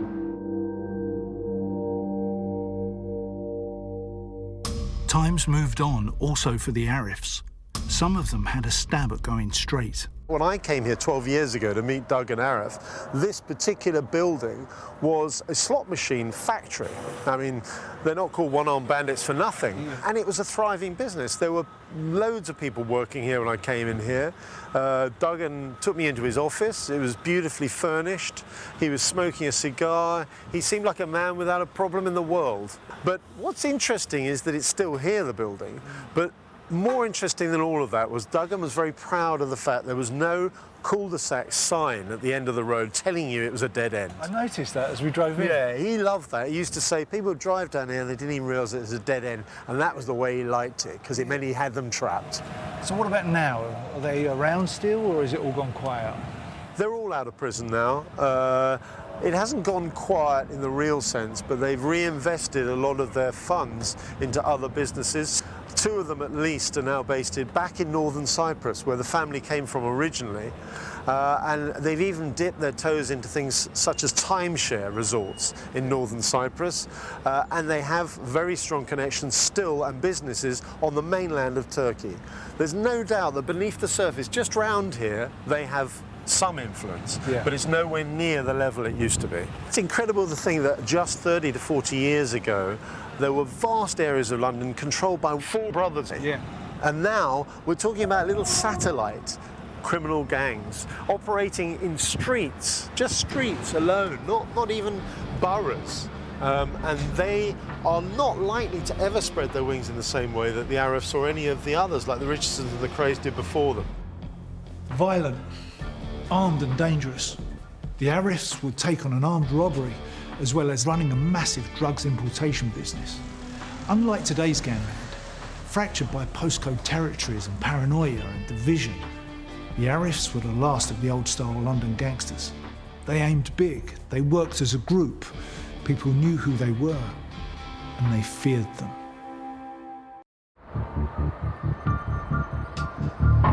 In 2008, an illicit message sent from inside a British prison orders the murder of a teenager in Sheffield. A supposed traitor becomes a marked man. Same city, the year 1925, 83 years earlier, and a brutal beating leaves a man dead. It's the first gangland murder Sheffield has ever seen. It sends a shockwave through the city, earning it the title of Little Chicago.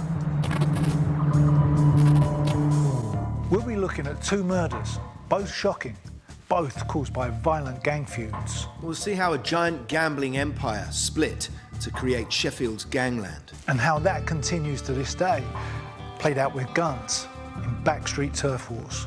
We'll be finding out what triggers such violence and the measures the police have taken to break the cycle of crime.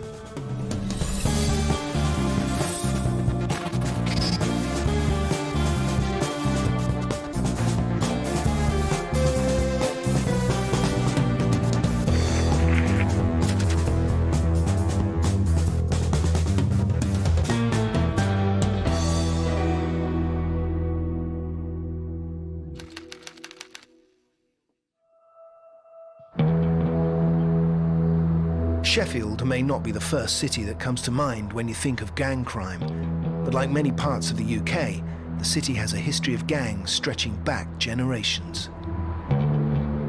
At the time of the First World War, gangs in Sheffield didn't make their money from drugs or protection rackets, but from this, the game of pitch and toss.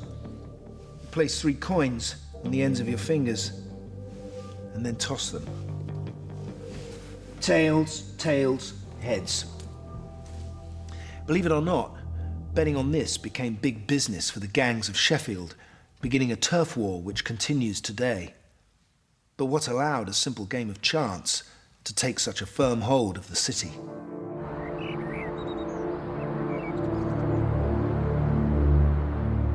The slums of Sheffield in the 1920s were some of the worst in Great Britain. Even the writer George Orwell said, this was the ugliest town in the world. 15,000 overcrowded back-to-back houses with poor shared sanitation made the city a hellhole. To the working classes without jobs, without prospects, and with very little money, there was just one pastime which provided a dim ray of hope: pitch and toss. It was illegal, and controlled by gangs. Well, I've come up here to meet J.P. Bean, who's the sort of local historian, social historian, has written a book about Sheffield gang wars. And I think he's going to tell me a lot about how the early gangs began here in Sheffield, grew out of poverty. And especially a man called George Mooney. JP. Hi, Gary. Yeah, good to meet you. Good to meet you too. How are you doing? Good. So, where is it? Up here. We're on Manor Lane Road. Wonderful. Great graffiti. Original Sheffield art. JP is taking me up to the top of one of the hills overlooking the city. Today it looks more like a golf course or a playing field, but back then it was here that illegal betting took place. This is Sky Edge, an ideal place for pitch and toss, which one of the most simple forms of gambling, but here vast sums were bet. A man called Jack White, who was a publican from Barnsley, was known to regularly bet £50 on one single toss of the coin. Huge sum of money. Huge sum of money. The organisers of the ring took 4 shillings in the pound as a toll. The toller ran the ring. George Mooney here was the toller. So somebody put £1 on, the pound went on the floor as the bet, 4 shillings went in George Mooney's pocket. George Mooney became the leader of a highly profitable organisation. But all gambling outside of horse racing was illegal. Sky Edge was the perfect place. Because it was high, they could have lookouts all the way round to warn of impending visits by the police. I see. They were known as pikers. Piking is a local term for looking. First sign of the police, the whistle would go up, they'd be away. So how many men from the city would be up here, do you think, at one time? 200, 300. In the First World War, it was very, very popular. So there was only one man tossing the coins? The man tossing the coins was known as the tosser. Mooney was the toller, and the ponter, who was armed with a stick, kept order around the ring. So it's very theatrical. One guy standing here, hundreds of people surrounding him, he's tossing the coins, people are shouting loudly. Absolutely. And people are over there looking out for the police. And making side bets, as well as shouting loudly, on the outskirts, on the edge there, and all around. And because Sky Edge was such a good vantage point, Mooney's men rarely got caught. And even if they did, the highest fine was only 40 shillings, when it was possible to make £40 in a day. Mooney's empire was making a fortune from miners and steel workers. But when the First World War ended, steel production ceased. Mooney's takings dropped dramatically. George Mooney wanted to keep hold of as much money as he could, so he slimmed down his operation. He got rid of all the scouts and minders, including his top henchman, Sam Garvin. This was a move that would have serious consequences. That all rebounded upon him because Sam Garvin, who organised the Park men, the men from the Park district of Sheffield, and they became rivals of the West Bar people led by Mooney. And what was that gang called? The Park Brigade. They were known as the Park Brigade, and they fought back for the right to run the tossing ring, and thus began the Sheffield Gang Wars in April 1923.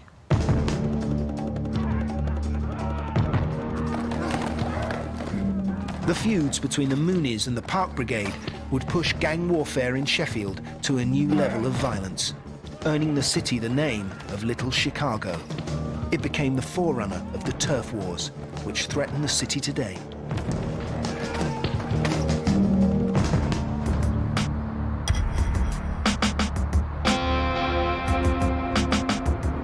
Same city nearly 100 years on, and another gang splits up, creating two opposing and violent groups locked in a bloody vendetta. The gang is called the S3, named after the postcode of the area where they live. The S3 was already a violent gang. It had an ongoing feud with the S4 gang, which led to 3 murders in 18 months. A police dossier chronicled at least 40 occasions in which the two gangs opened fire on each other. But now, a violent rift started within the S3 gang itself.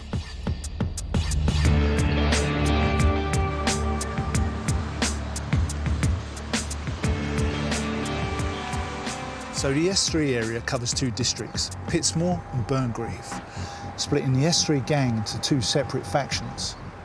Both sides are fighting to control their drug-selling territories. But what's more important to them is to reinforce their reputations. To understand the makeup of this culture and this city, I've enlisted the help of Alan Macaulay, principal lecturer in politics and sociology at Sheffield's Hallam University. He's going to take me on a tour of the city. But at the moment we're in a system of cutbacks. Yeah, it's understanding the gangs in Sheffield is a mixture of politics, of social issues, of drug culture, also of understanding young men in the 21st century, and a lot of them feel almost bypassed. Because of that, you get distortions, whereas, if you and I fell out, we probably wouldn't talk to each other for a few weeks. We certainly wouldn't try and stab each other or ultimately shoot us. It's about you have, in some cases, disrespected me, and in some other cases, stabbed or defigured someone. So it's then revenge for that.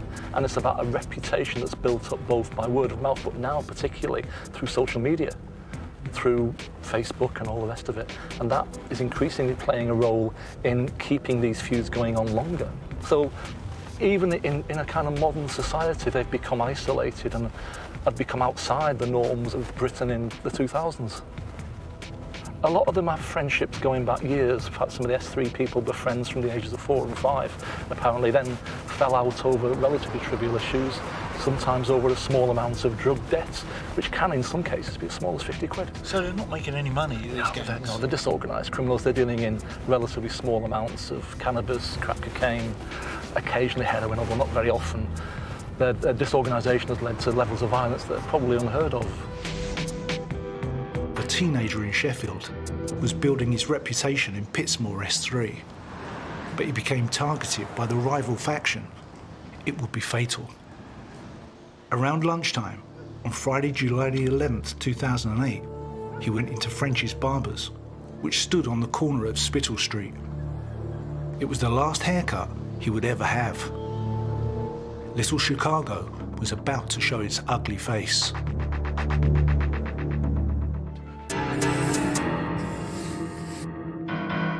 Many disputes begin with a real or perceived breach of street etiquette that slights a gang member's reputation.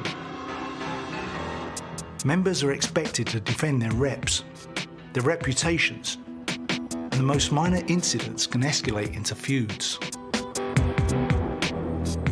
In 2008, the teenager was 17 years old. Gifted, popular, and generous, he came from a respectable middle-class family. But despite his upbringing, he became drawn into the street action of the S3 area. It's alleged he had a street pitch to sell cocaine.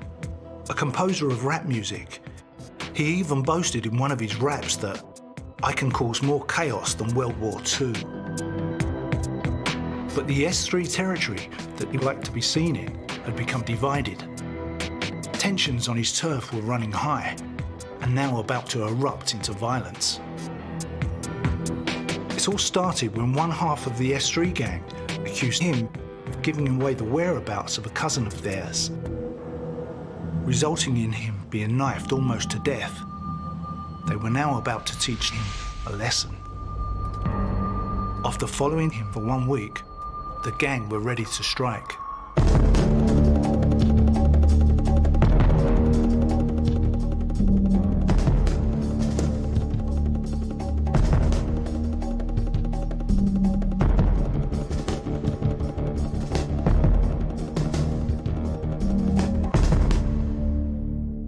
In the early hours of Sunday, the 6th of July, he was ambushed outside his home. Here, he was attacked and webbed, which meant being given a stabbing, 7 times in the legs and lower body. The knife narrowly missed his organs. He managed to stagger home, and he was rushed to hospital. Then, once he'd been treated in hospital for fairly serious injuries, I think he had a perforated liver and things like that, which was pretty bad stuff. Came out after a week, and within a day or so, he was back here in the centre of what is you know, the area where these gangs operate. Just 3 days after leaving hospital, he was ready to go out and show his face again and rebuild his rep. But this time, he carried a gun for protection.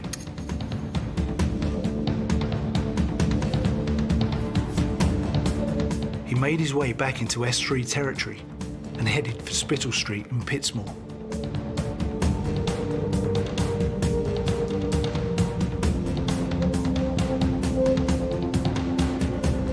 And there was no better way to reinforce his rep than first sharpen up his haircut. French's Barbers was a popular place to hang out and be seen.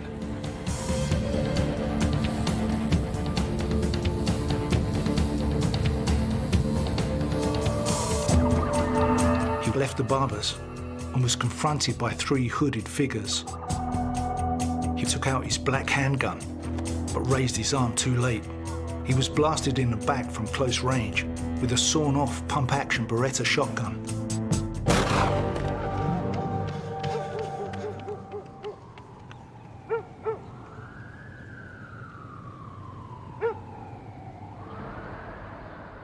So you were here the day of the murder. Can you tell me what you found when you first got here? Yeah, chaos really. It was completely sealed off by the police. There were officers all around this corner here. A lot of onlookers who, you know, were obviously shocked and aware that something major had happened here in broad daylight. This is the actual shop where he was when the 2 guys came, opened the door and essentially called him out onto the street. He came out of the shop and was shot in the back here on the street. But when he came back here, he was holding a gun, wasn't he? That's right, yeah. He was aware that he was marked in some way and he felt that he needed to have some manner of defending himself. But it's kind of a brazen comment, isn't it, to say, here I am and I'm not going to be pushed away even though I've been stabbed. I think it's the bravado that is endemic in this kind of culture, you know, amongst these kind of lads. They do not want to lose face. And I think that's, you know, his father said, I just wish he could have just let it go. But of course he couldn't, because it was about being out there. You know, he was on the internet making, you know, claims about himself, and he was well known. He was a rapper, all this kind of stuff. And he had a name on the street by that point. And of course, when you live in that culture, you have got to defend that name, I think. And that is what he was doing with the gun in his pocket. He was defending his reputation. 80 years earlier, George Mooney was defending his gambling empire. In the 1920s, the Mooney gang split and the Park Brigade emerged as a more ruthless bunch, led by Sam Garvin. Garvin was a bookmaker, gambler and promoter of bare-knuckle boxing matches. He had amassed a string of convictions and prison sentences for assault, illegal gaming, con tricks and larceny. Garvin was a professional criminal, first conviction in 1904, very well connected with local politicians. When the first very decent council houses were built in Sheffield, he got one, and there weren't many of them. In the depths of the Depression, when everybody's living in poverty, he drove a 3-litre Bentley saloon. Garvin's Park Brigade quickly ousted the Moonies and took over control of the pitch and toss. Now the Moonies were out for revenge. A series of violent tit-for-tat attacks followed. They attacked one of the Park Brigade in his bed, a man called Bill Furness, one Saturday night in April 1923.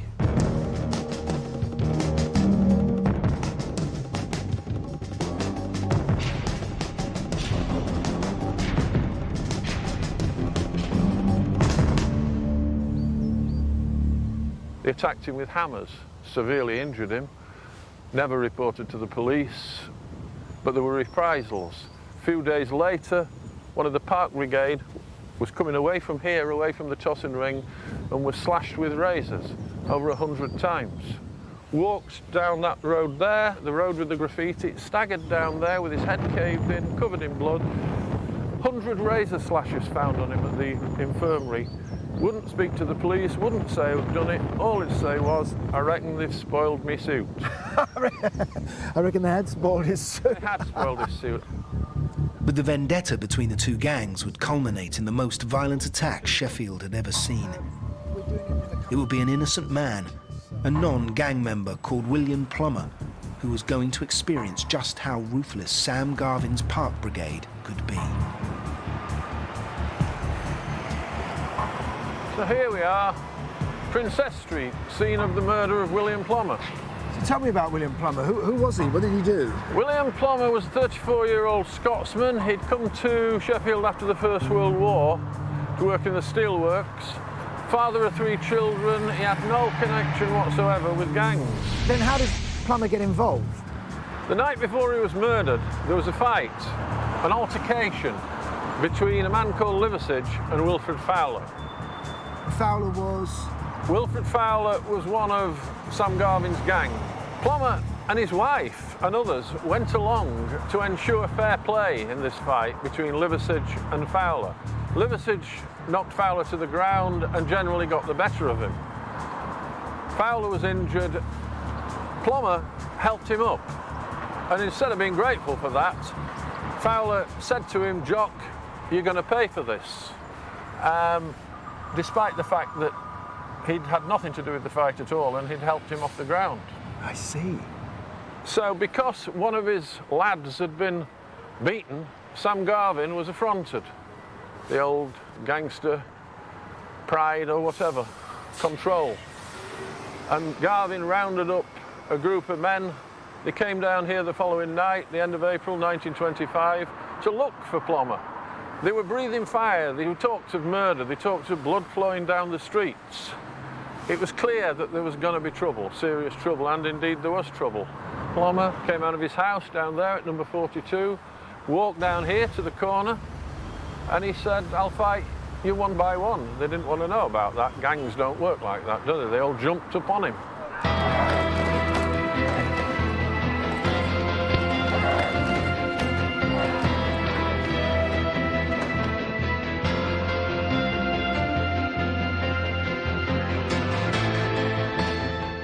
Around 20 of Garvin's men hit Plummer with pokers, koshes, a piece of lead on a string, and this vicious weapon, ironically called a life preserver, a chair leg with nails in it.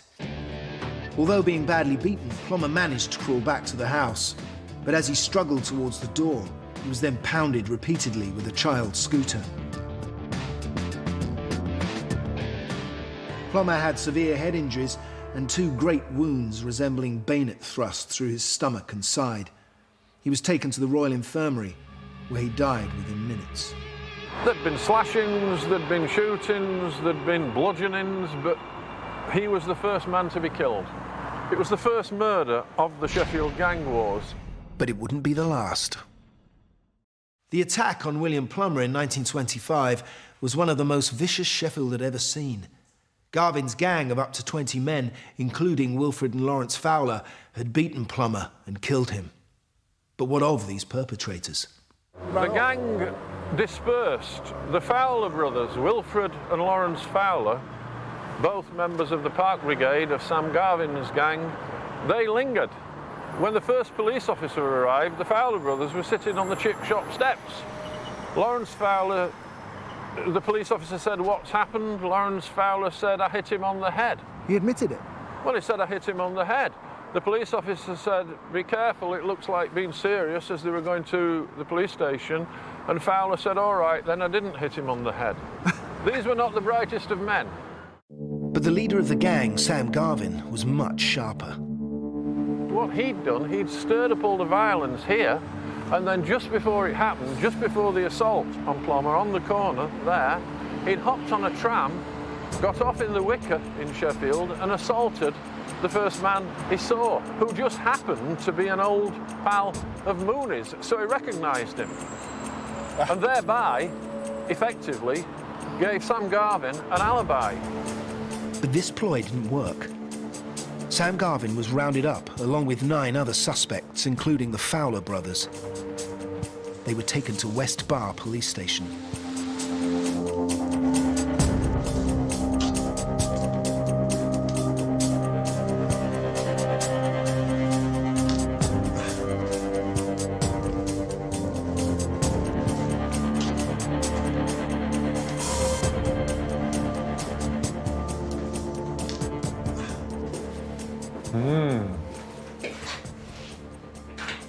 So we're in Sheffield Fire and Police Museum, and this is one of the sort of police cells that the Fowlers would have been brought to after the murder. This is the old West Bar police station, only 100 yards from where George Mooney lived, right in the heart of Mooneyland. And you've got your tiles, the wooden bench on which they slept, a wooden pillow, old blankets. Many times, many gangmen would have been brought here.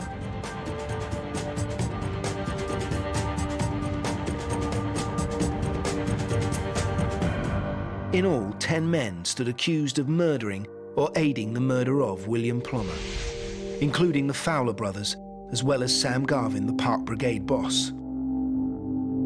This single investigation exposed the whole criminal network. It was an alarming glimpse into a lawless city. It called for urgent action. Sheffield had always had a very small police force, just 556 men to police a population of over 500,000. But now this would change because the Sheffield gangs would come under attack from 2 new forces. The first of these hit the streets just 4 days after William Plummer's murder. It was the Flying Squad.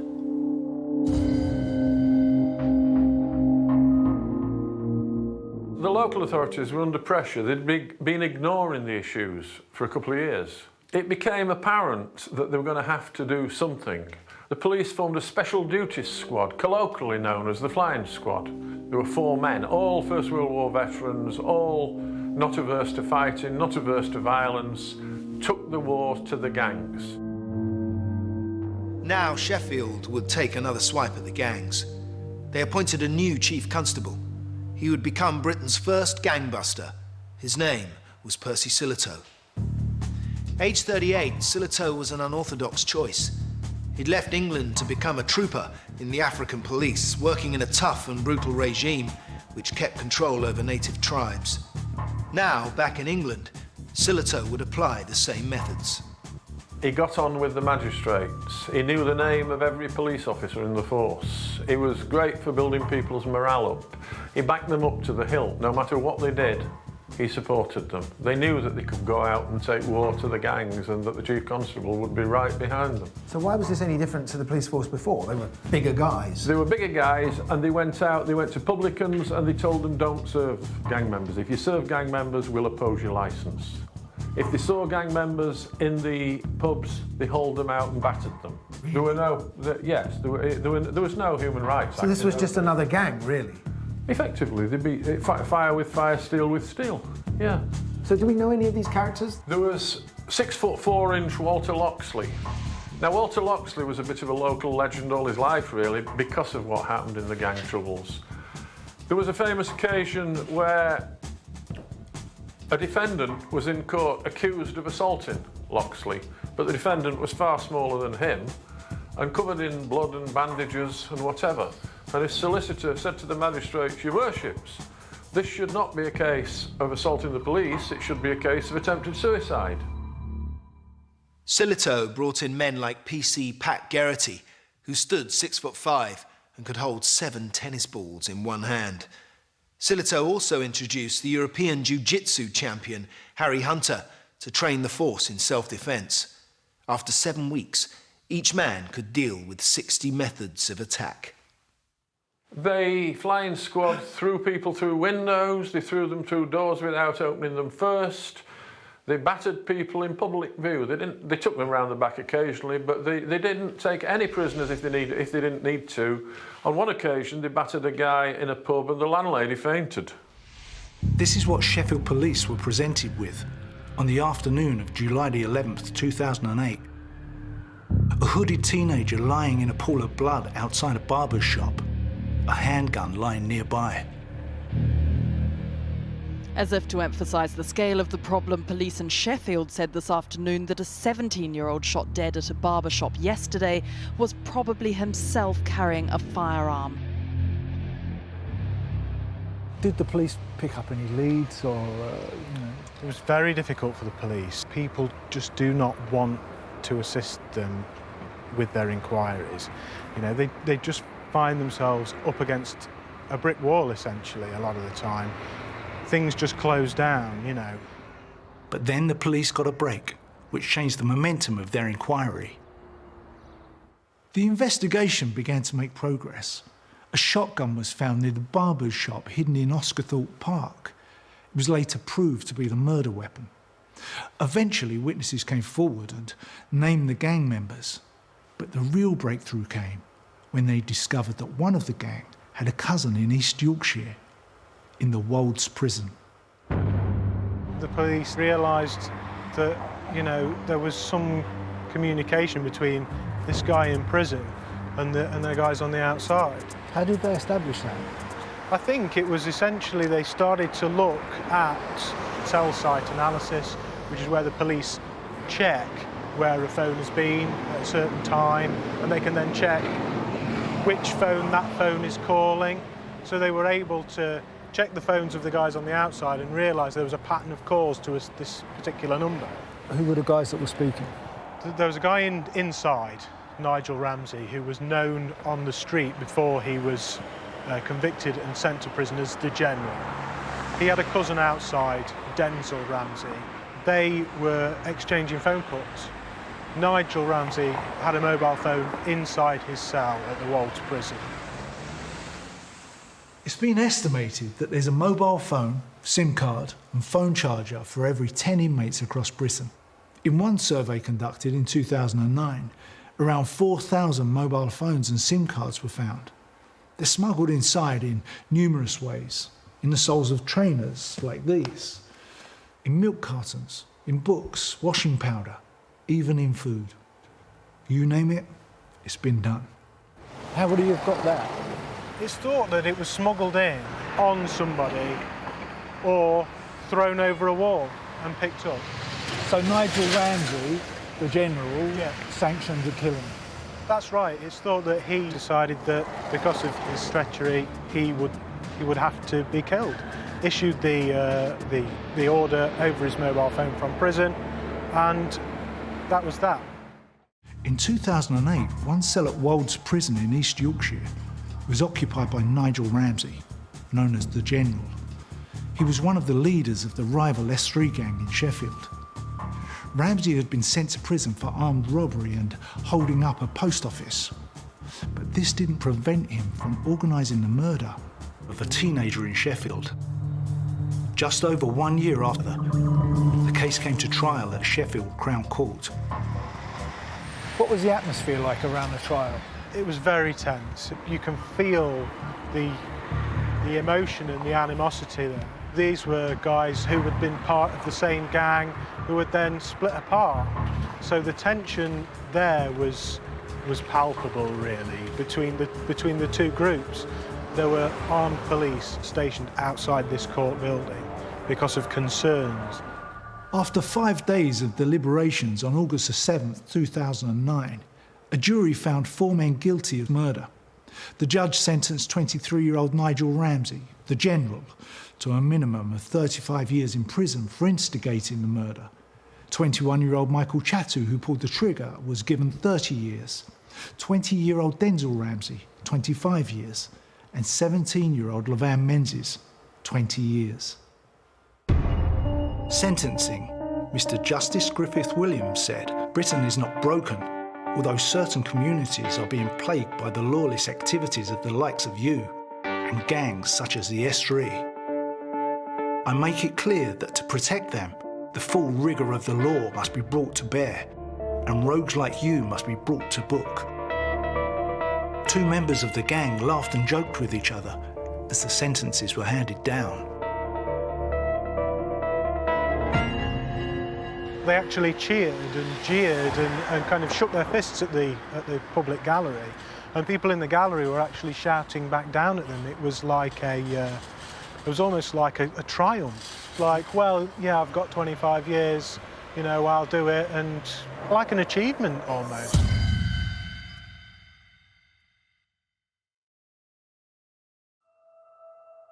In the late 1920s, gang warfare in Sheffield had caught national attention. The murder of William Plummer had shocked the nation. Over 8,000 people attended his funeral. They were visibly protesting against the violence that was plaguing their streets. The murder trial of William Plummer's attackers opened on Tuesday, July the 28th, 1925. 10 men stood accused of William Plummer's murder. The crucial issue was who had struck the fatal blow. The bayonet wound Plummer received had killed him, and although the bayonets was never found, Wilfred Fowler was seen jabbing Plummer with it. There were 80 witnesses in all, 50 who'd been at the scene, another 30 of medical, forensics, whatever people. All travelled over to Leeds for 4 days, 4-day trial before Mr. Justice Finlay. And at the end of it, Wilfred and Lawrence Fowler were found guilty of murder. 3 other men were found guilty of manslaughter and got penal servitude. It's hard to imagine because they were all involved in the beating of this man, and yet only 2 of them get found guilty of murder. A handful, literally a handful of all the witnesses said they saw Wilfred Fowler with a bayonet. Others said they'd seen Lawrence Fowler hitting Plummer with a truncheon. They were the 2 key ones in the whole melee, I guess. After the trial, both Wilfred and Lawrence Fowler were sentenced to death by hanging. Although Sam Garvin, the leader of the Park Brigade, was not involved in Plummer's murder, he did assault a man when he tried to create his alibi, and for that he got 20 months. But what happened to his arch-rival, George Mooney? George Mooney went to jail for biting a man's ear off on a train coming back from a race meeting. Hungry, I guess.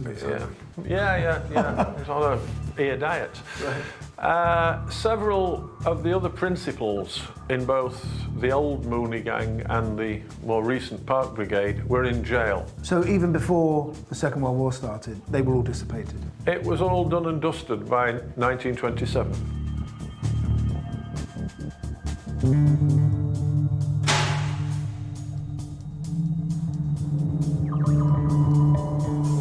By that time, the heavy-handed tactics used by Percy Sillitoe and the flying squad quickly turned the city around.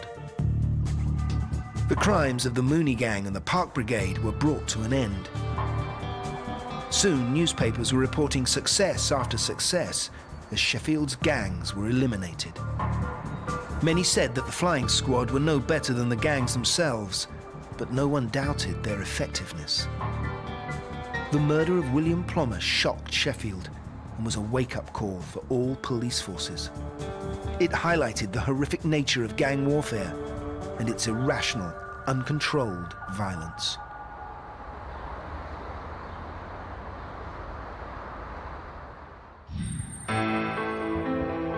That same horror confronted the teenager's family in 2008. Our son used to have lots of friends, and his main mistake was that he trusted some of those who he should not have trusted. They handed him the death sentence, and for his family and friends, the life sentence. It's such a waste of young life, thrown away all because of dented pride. I want to find out if Sheffield is going to be able to solve this deep-rooted problem.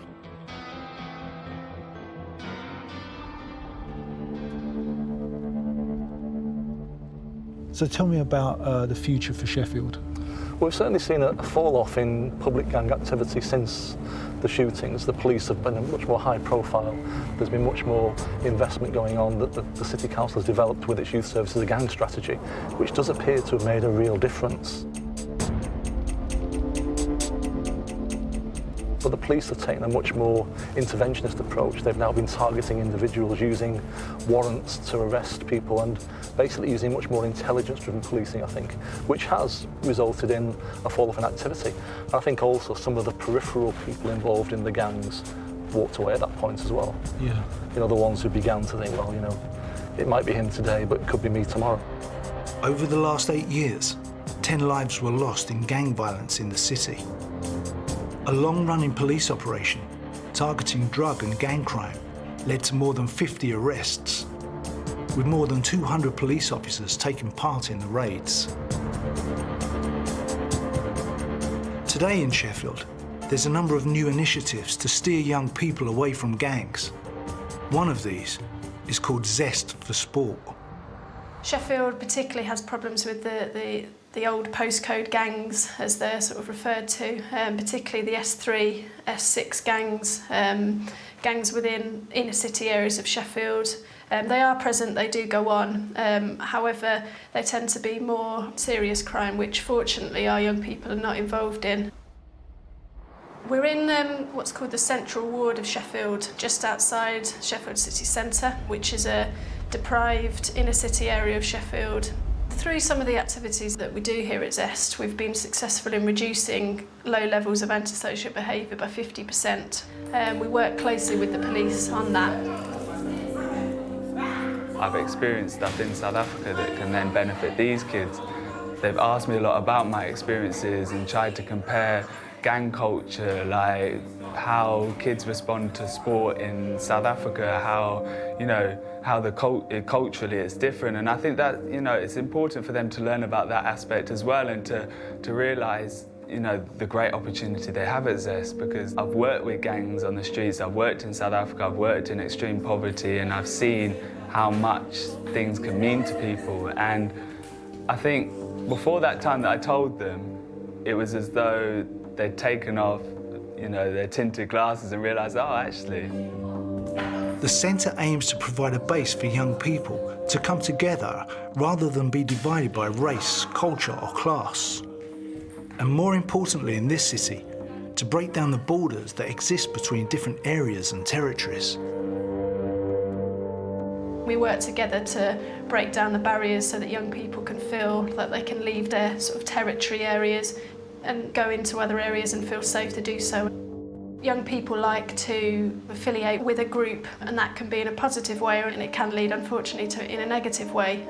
But I think more and more young people aren't given the opportunity that they need and that they crave. In very few communities do they have a place to go that's safe, that they can access. Unfortunately, young people are being forced to grow up very quickly, which is very difficult on them. It's a huge amount of pressure now to be a young person.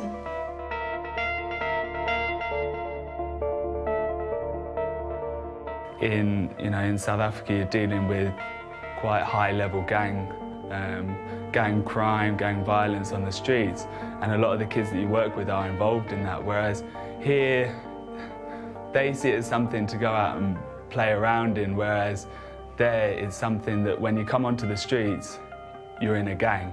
You know, you have to choose, whereas here, kids have choices, and that's what I try and tell them. You know, I say to them, you've got education, you've got a family at home, you've got all these, you know, brilliant activities to get involved with, and still some people stand there and say, well, I want more. And I think that that's where they need educating in terms of, you know, the vast opportunities that are available to them. In 2008, the murder was a frightening insight into a culture where carrying a knife or a gun with intent to use it had become a shocking normality. Violence is something which is learned, so it can also be unlearned.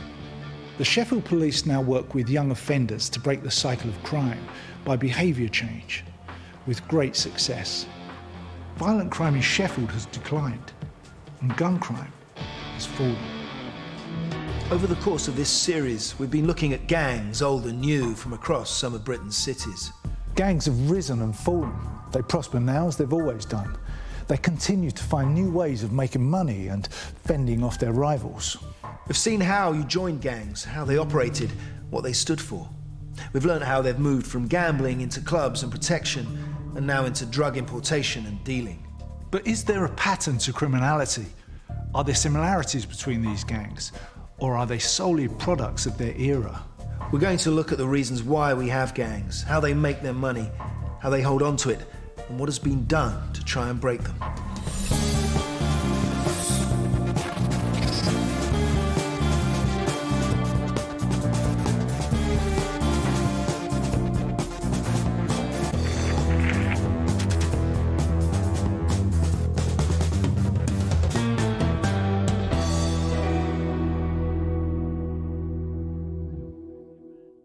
Gangs have always been with us, and it's easy to see why. They offer self-preservation, comradeship, a sense of belonging. For some, joining a gang means prestige, and for a few, it means power. But there are countless reasons beyond the pack instinct why people join gangs. In the 19th century, living in one of Britain's industrial cities, it was an alternative family, a home on the street away from the overcrowded slum. The gang could also give you respect, but that you'd have to earn. On the streets of Manchester in the late 1800s, you could earn respect as a scuttler. Long before there were hoodies and scallies, there were the Scuttlers, the first youth cult. I'm about to meet a man who I hope can tell me a little bit about them. Andrew Davis is a historian and author who has researched the gangs of Manchester. So, Andrew, tell me about the Scuttlers. What were the Scuttlers? Scuttlers were gang members. They were young lads, working class lads, aged in their teens, more or less from the age of leaving school up to sort of 20, 21. And Scuttler was a very specific term. It meant you were a gang member. It meant you had a certain look. It's a slang term with its origins on the streets. So what would they do? Would they be stealing, or were they running, gambling, or...? Scuttling gangs really are territorial gangs. They're neighbourhood or street gangs, and really they're fighting gangs rather than criminal gangs. They're usually named after the street, maybe the thoroughfare where they would gather on the corners. So it would be an area-based name. So you might have a gang from Hope Street, Salford. The most famous gangs had more exotic names. There was a gang from Ancoats from Bengal Street who went under the name the Bengal Tigers. Wow. So they're looking to invest a little bit of glamour, something exotic in their activities. And is that all it was really about? Sort of just respect and power? It's very much about pride in your area, and it's about pride in yourself and your friends as well. So a lot of this is about keeping young people from other districts outside what you define as your patch. Scuttlers became the first youth cult. They had a distinctive look. Short hair, but with a long fringe. Worn in a parting and plastered down with soap on the forehead over the left eye. The dress signalled to everyone that a scuttler was no ordinary working-class lad, but a street fighter. It was one thing to look dandy and impressive, but some of their dress had other, more vicious functions. For example, these clogs, heavy, pointed, and with brass toe caps, good for close-up combat. Their belts were another part of their armoury. They would have a heavy brass buckle, which they'd sharpen along the edge, so it became like a blade.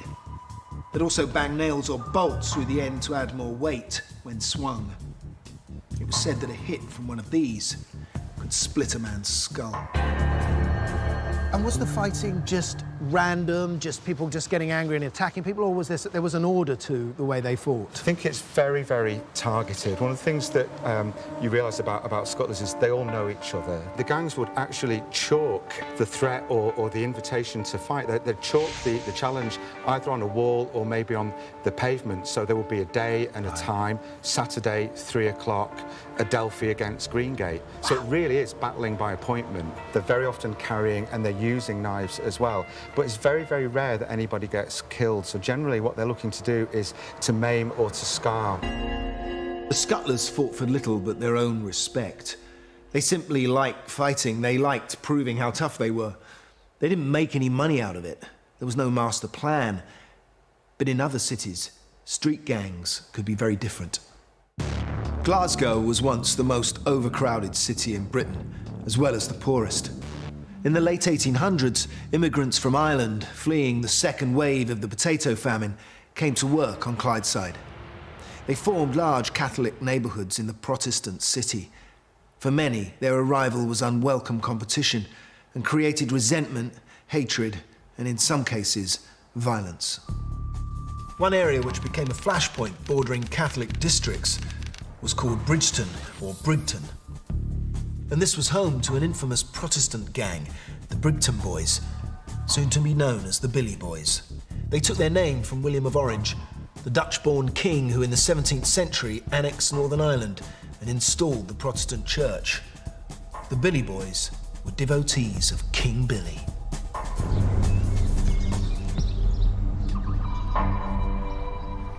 Legend has it that the gang was formed in 1924 by a man who came from this street. His name was William Fullerton. Billy Fullerton, who formed them, according to the story, was beaten up by a gang of Catholics when he was in his late teens, and he decided that he would form his own gangs to basically anything they could do, he could do bloodier. In the 1930s, the rivalry between the Protestant and Catholic was played out on the football pitch, with the west of the town supporting Rangers and the east supporting Celtic. In spite of the weather, we saw Celtic trying their skill against the Rangers. Celtic kicked off and run straight into the attack. The Billy Boys used their loyalty to Rangers as a way of attacking Catholics. Real trouble breaking out on the terraces here. They would infiltrate the Rangers fans to provoke battles with Celtic supporters. The referee has stopped the match, as they would have to do, of course. The sectarian gangs of Glasgow, like the Billy Boys, were not alone. Immigrants always faced opposition across Britain's cities. The Irish settled in Liverpool and also by the docks in London. But there wasn't just the Irish. Italian immigrants settled in Clerkenwell, Russian Jews in Whitechapel. And even today, there are still immigrant gangs around the country. Tensions could snap at any time. In Southall, West London in 1976, they did just that, with the stabbing of an Asian student by a white gang. Young Asians who had put up with attacks from teddy boys now had to face much more powerful groups, like the National Front. The Asian community defended itself by forming gangs. I'm meeting up with a man who has done a lot of research into this, journalist and crime writer, Tony Thompson. First of all, tell me about, when did gangs first emerge in this area? Well, around the Southall area, they really started around the late 60s, early 70s, which was around the same time that we started to get a large population of people from the Indian subcontinent coming to this part of London and setting up shop here. In the early days when they were being here, there was a lot of racism, a lot of people being attacked by sort of people like the National Front and so on. And they started to defend themselves by gathering together in vigilante gangs to defend themselves against the racists. But what happened was once the threat from the racists started to fade a little bit, those gangs stayed around, started attacking each other and started preying on the local community themselves. And it was the same story in other cities. During the 1970s, the black community in Birmingham felt threatened. Just tell me a bit about why gangs started in Birmingham. Well, originally the gangs, certainly the black and Asian gangs, started off as, you could say, almost vigilante gangs. There was a big problem with skinheads and the right wing in certain parts of Birmingham, and these gangs formed essentially to look after their own communities. But in 1981, tensions exploded in vicious race riots. Heavy-handed policing only inflamed the aggression on the streets as groups of young black youths began to take the law into their own hands. It kind of empowered a lot of the young black kids in that they thought, well, hang on, we've rioted, we've managed to put the police on the back foot, you know, we can show some force when we want to. Eventually, as the right-wing threat dissipated, they kept that organisation together and it became more of a criminal network. As drugs started coming into the community, they used those bonds and those links they had and directed towards criminal efforts instead. Once gangs have become established, it's not always easy to decommission them. What may have started as a means of protection can also become a means of making money. The revenues that can be brought in by using such a large number of loyal supporters can be too tempting to resist. During the First World War, times were tough. For many living in the northern cities, only the manufacture of armaments kept men in work. The wages they brought home were just enough to keep their families alive. Their future, what they could see of it, was bleak. Their only ray of hope in such depressed times was gambling. And in the city of Sheffield, that meant a game called pitch and toss. With local historian J.P. Bean, I've come to see where the gangs here in the 1920s made their money. This is Sky Edge, an ideal place for pitch and toss, which one of the most simple forms of gambling, but here vast sums were bet. A man called Jack White, who was a publican from Barnsley, was known to regularly bet £50 on one single toss of the coin. Huge sum of money. Huge sum of money. The organisers of the ring took 4 shillings in the pound as a toll. The toller ran the ring. George Mooney here was the toller. So somebody put a pound on, the pound went on the floor as the bet, 4 shillings went in George Mooney's pocket. Sheffield was not alone. There were pitch and toss rings all around the country. Gambling was big business. And in the 1920s, there was no greater gambling business than horse racing, turning over £500 million a year. Racetracks became an industry for the gangs. And the biggest gang who made the most was an outfit from Birmingham called the Brummagem. After the First World War, racecourses were the only legal gambling places. But the bulging satchels of the bookmakers attracted criminal gangs wanting a piece of the action, and the Brummagems wanted the biggest slice. I've come to meet a former member of the Met's flying squad, police historian Dick Kirby. Dick. Gary, delighted to meet you. Yeah, good to meet you. So I suppose the first question is, what did the Brummagems see in racecourses? Why were they here? Well, they saw an awful lot of money. In those days, before the First World War, practically anybody could set up as a bookmaker. Oh, right. There were no real rules and regulations, and the bookmakers just paid out if they could afford it. And if they didn't, they hired bodyguards to protect them from enraged punters who wanted their winnings. Yeah. Yeah. The Brummagems soon got into every illegal trick in the book, as historian Carl Chin explains. Blokes would go up to somebody and say, "Hey," to a bookie, "you're the bookie. Oh, give us 10 bob for poor old Fred, he's just come out of Nick." Right. Poor old Fred hadn't come out of Nick. Poor old Alf's just going into Nick, give us 10 bob. I see. Or else even cruder, if you don't give me a pound, I'm going to turn you upside down. Right. So a lot of bookmakers hired minders, tough boxers. It was might rules. I see. And so whether you were bookmakers or punters, if gangs came along and preyed upon you, you were struggling. And the gang that posed the greatest danger and controlled the most racecourses was the Brummagems. The gang charged bookmakers as much as 50% of their profits for the privilege of being left unmolested. In turn, some of the bookies began to use the gang's services to dissuade winning punters from pressing their claims for payment. You didn't have to run a national horse racing racket to make money. There was a living to be made out of good old honest thieving if a gang had enough men out on the street. And not all gang members were men. One gang, called the 40 Thieves from South London, was run by a formidable woman called Alice Diamond. In 1916, aged 20, Alice Diamond became queen of the 40 Thieves and would transform them. Dressed in specially tailored clothes complete with hidden pockets, Diamond and her crew raided some of the West End's biggest stores: Debenhams, D.H. Evans, Selfridges and Whiteley's. Diamond's girls dressed smart. They never wore any stolen goods, and they gave the impression they were cut from finer cloth.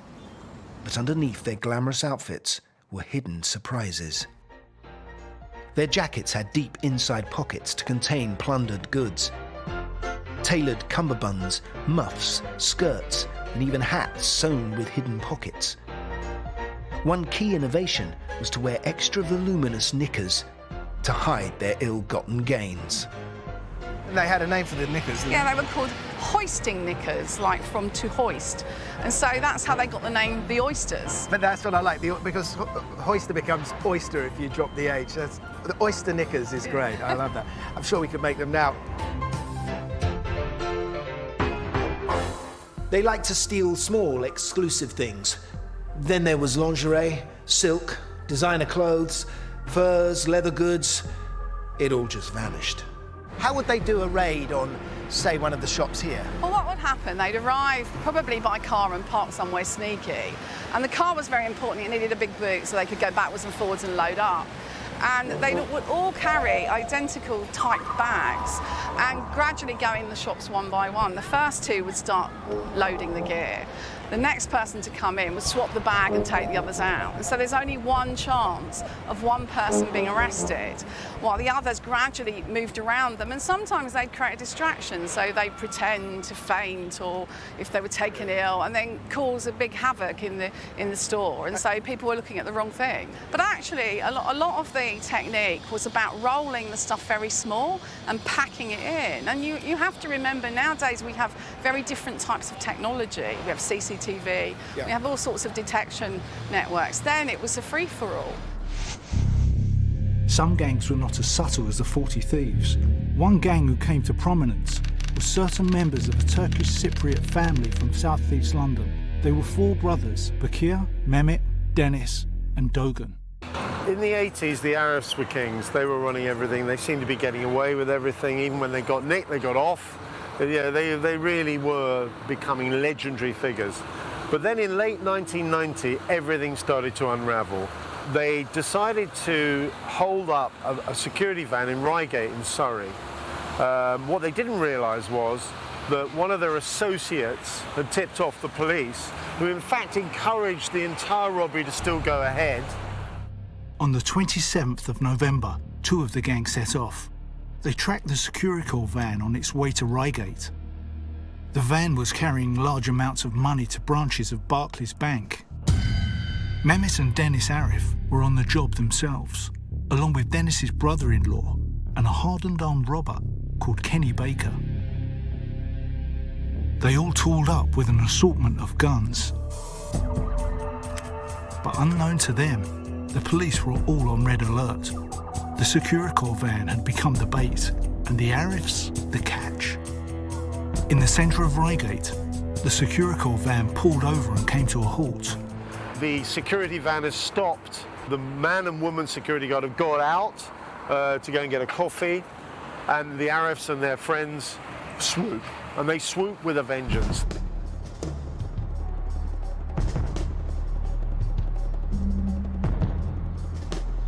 They were wearing Ronald Reagan masks, which must have been absolutely terrifying, because the police have turned up, because of course they knew about it, they were waiting. They were there planning to nick them all. This was in commuter belt town south of London. The police are not going to let go, they're going to get this mob if whatever happens.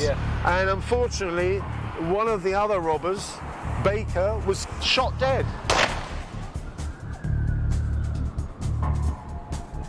The Arifs were nicked, and this was a pivotal moment for them. It was a pivotal moment because it was the beginning of the decline of the Arifs, because it broke the family up in a way they'd never been broken up before. Mehmet and Dennis, together with their brother-in-law Anthony Downer, were arrested. Kenny Baker lay dead. Gangs made their fortune from just about every illegal practice going. But drugs were always going to bring in the most money. Drugs changed the face of gangland Britain. Some gangs, like the Tootie Nung, poured all their money into heroin. It all depended upon couriers, trusted friends or families from the gang, and usually women. They would be flown out of Heathrow to India or Pakistan. They would usually go for a few weeks and be able to visit their families and have a paid holiday. But on their return, they would bring back heroin. Boarding and body checks in Pakistan could be easily avoided. The gang wielded considerable power there. Officials could be bribed to turn a blind eye. But it was the return trip to Heathrow where the gang's ingenuity and planning would be critical. With vigilant customs officials and the latest scanning devices, it would be risky trying to smuggle the drugs through customs. But the Tootie Nung had a simple, undetectable and foolproof solution. When the couriers entered the baggage reclaim area, they would slip off to the ladies' toilets. There, they would remove the packages of heroin. Each courier had been given a key to the tampon dispenser. Here the drugs were hidden, and the courier, now totally clean, could pass through customs and leave the airport.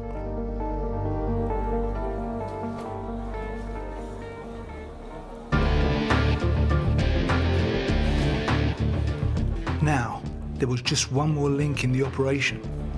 The gang had people employed at the airport as cleaners. As soon as the couriers had cleared, their job was now to move and pick up the drugs. Once in their hands, it was no problem to take the drugs out of the airport. With so many people regularly going back and forth, nothing looked out of the ordinary. This operation didn't raise any suspicions. The Tootie Nung were bringing in 10 kilos a day, worth £100,000. They did this for 10 years. That's £365 million. Docks and airports. They open up all sorts of possibilities for gangs. They did for the Liverpool Mafia and for one gangster called Curtis Warren, a leading figure in an international drug smuggling ring who controlled much of Britain's cocaine business. In 1991, Warren flew to Venezuela to set up a big cocaine shipment from the Cali cartel. Just to give you an idea of the planning, the cocaine was shipped inside 32 lead ingots, this big. It meant that they couldn't be x-rayed, and to cut them open would take hours. It's also said that Warren knew the length of the drill bits that the customs used, 25 centimetres long. Now just take a look at this. 25 centimetres means you can't get anywhere near the centre. It was with such ingenuity he made the Liverpool Mafia Britain's first and most successful drug cartel. When the ingots arrived in England, customs cut one open, but found nothing and let the shipment through. Only then were they tipped off that they contained cocaine. But it was too late. The ingots were already on their way to Liverpool. Inside was the cocaine. Warren's cut was an estimated £87 million. Once a gang has cornered a market, it has to control it. It can't afford to let another gang push it off its turf. Gangs have always controlled their members and territory with threats and with violence. Any breach of loyalty could be dealt with in the most brutal way, even by death. The worst conflicts have taken place when a gang has split into two groups. This divides not only the gang members, but the territory as well, putting both under intense scrutiny, each side watching for an opportunity to provoke or attack the other. Gang feuds can last for decades. The tit-for-tat violence that ensues often spills out, endangering the lives of innocent people. This is what happened in Sheffield in the 1920s. A gangster called George Mooney had run a highly lucrative and illegal pitch-and-toss betting ring at Sky Edge above Sheffield. But when he slimmed down his operation by laying off some of his henchmen, they formed a rival gang called the Park Brigade. They were led by a man called Sam Garvin. Garvin was a bookmaker, gambler and promoter of bare-knuckle boxing matches. He had amassed a string of convictions and prison sentences for assault, illegal gaming, con tricks and larceny. Garvin was a professional criminal, first conviction in 1904, very well connected with local politicians. When the first very decent council houses were built in Sheffield, he got one and there weren't many of them. In the depths of the Depression, when everybody's living in poverty, he drove a 3-litre Bentley saloon. Now Garvin's gang, the Park Brigade, would begin a vicious feud with the Mooney gang and push gang warfare in Sheffield to a new level of violence, earning the city the name of Little Chicago. They attacked one of the Park Brigade in his bed, a man called Bill Furness, one Saturday night in April 1923. They attacked him with hammers, severely injured him, never reported to the police, but there were reprisals. A few days later, one of the Park Brigade was coming away from here, away from the tossing ring, and was slashed with razors over 100 times. Wouldn't speak to the police, wouldn't say who'd done it. All it'd say was, I reckon they've spoiled me suit. I reckon they had spoiled his suit. They had spoiled his suit. But the vendetta between the two gangs would culminate in the most violent attack Sheffield had ever seen. It would be an innocent man, a non-gang member called William Plummer, who was going to experience just how ruthless Sam Garvin's Park Brigade could be. Princess Street, scene of the murder of William Plummer. So tell me about William Plummer. Who was he? What did he do? William Plummer was a 34-year-old Scotsman. He'd come to Sheffield after the First World War to work in the steelworks. Father of 3 children, he had no connection whatsoever with gangs. But one evening, Plummer witnessed a violent fight. One of Mooney's men had been badly beaten, and Plummer had helped him to his feet. Unbeknown to him, the rival gang, led by Sam Garvin, now saw this as a reason to make him a target. Around 20 of Garvin's men hit Plummer with pokers, koshes, a piece of lead on a string, and this vicious weapon, ironically called a life preserver, a chair leg with nails in it. Although being badly beaten, Plummer managed to crawl back to the house, but as he struggled towards the door, he was then pounded repeatedly with a child's scooter. Plummer had severe head injuries and 2 great wounds resembling bayonet thrusts through his stomach and side. He was taken to the Royal Infirmary, where he died within minutes. There'd been slashings, there'd been shootings, there'd been bludgeonings, but he was the first man to be killed. It was the first murder of the Sheffield gang wars. It doesn't always have to be a split within a gang to create the violence. Rival gangs come up against the same brutality. In the 1950s, the Krays were a new breed of criminal, bringing with them a new type of violence, extreme and unpredictable. They were so terrifying, they made some gangs, like the Watney Streeters, simply run away. This is where Reggie, Ronnie, Billy Jones and Bobby Ramsey came looking for the Watney Streeters who had done up Ramsey.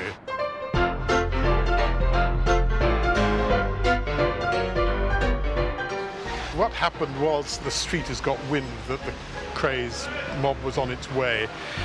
In the front was a fellow who got nothing to do with it, but was related to the Streeters, a man called Terry Martin. Out the back go the Watney Streeters, whom the Krays are really looking for. And there's poor old Terry Martin in front, left really more or less on his own. He's dragged out and given a stabbing with the bayonet. By who? By you know? Ronnie, and possibly Bobby Ramsey. It's difficult to know who really does what, but they all give him a terrible hammer. Just here on this Just pavement? here on this pavement, yeah. And where the Watney Streeters have decamped, yes, very sensibly. More recent gangs who deal in drugs are just as violent. Drug dealing kickstarts a miserable cycle of addiction, crime and violence. For the gangs lower down in the supply chain, control of their drug turf is crucial. At street level, the violence they dish out is to be seen and feared. Sometimes it spills out, ruining the lives of innocent people. This is what happened in Manchester with the Gooch Gang. This was the Gooch Gang leader, Colin Joyce, known as the General. And this is Lee Amos, the other top man. They've been described by one senior copper as psychopaths who shoot for fun. These guys were at war with the Doddington Gang and the Longsight crew. And in 5 years of shooting, 250 people were wounded and 27 were killed. These tit-for-tat killings culminated in 2 brutal shootings. They would shock not only Manchester, but the whole country, becoming a landmark in gang violence and ultimately bringing about the downfall of the Gooch Gang. Our story begins at 6:45, 15th of June 2007, right here on the corner of Anton Road, Longsight, South Manchester. A young man called Ukal Chin was gunned down in a roadside ambush. I want to find out how this happened, how an innocent man got caught up in a gangland shooting. So we're here on Anton Road. Ukal Chin got shot here, right? Yeah. He'd been driving about with some friends that day. Colin Joyce, one of the senior members of the Gooch Gang, was driving up and down looking for a Longsight crew member or associate to go after. Somewhere along Anson Road, he spots Ukal Chin. The vehicle that he's in draws parallel to the Renault that Ukal is driving and opens fire, and Ukal's killed. The likelihood is he was after Ukal. Why? Because he thought he was part of Longsight? Ukal came up in an area where gang membership's simply defined by who your friends are. You might have friends who are more involved than you are, but you become associated with their gang because they're your friends. They might be the friends that you went to primary school with. They might be the friends that you've grown up playing football with, but that's enough to label you. And if you happen to be driving these lads about on a particular day and your face becomes associated with them, then it's a question of perception. That was enough to get you killed, unfortunately. Just as Manchester had the Gooch Gang, Birmingham had the Johnson crew. Their callous displays of violence would shock the city. On the 2nd of January 2003, a revenge attack by a rival mob called the Burger Bar Boys would result in the murder of 2 innocent girls and shock the city and the nation. The incident was sparked when the Burger Bar Boys spotted their rivals, the Johnson crew, at a party held at a hair salon. They decided to attack them in a drive-by shooting. The woman who ran the hair salon had had this New Year's Day party for the last few years. It was well known, so they tagged along, And the party, by all accounts, was, a normal affair. There was nothing unusual about it until the early hours of the morning when people reported that the atmosphere started getting very dark. There was rumours around that there's going to be trouble, something's going to happen. The car pulled into position, not far from the party. Inside, 3 members of the Burger Bar Boys were armed, one of them with a Mac-10 machine gun. At 4 o'clock in the morning, the place was winding up. People were piling out the back and basically just getting some fresh air.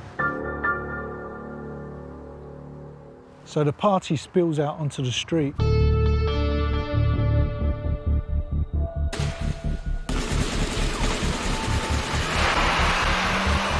Within a split second, 23 empty cartridges are spewed out from the machine gun.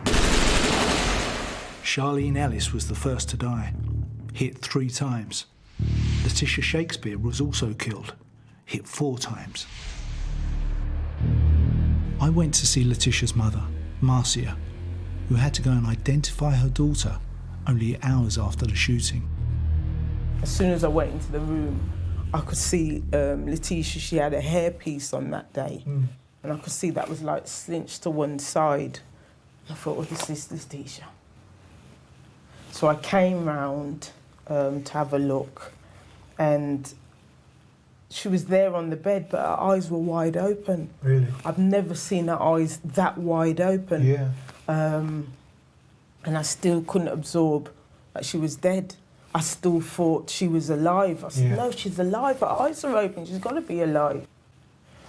And when I was walking around and looking, and when I looked, because her eyes were so open, you could see like where like the blood shot, like the shock initially just killed her. She didn't have time to even close her eyes. That horror stopped with me for about 4 weeks. I kept having nightmares, panic attacks. Just couldn't. Thought, nah, that hasn't happened. I didn't really think it happened. You can't believe it. You just can't take it in when something like that happens, can you? No, I couldn't. To the gangs, violence is just a way of life.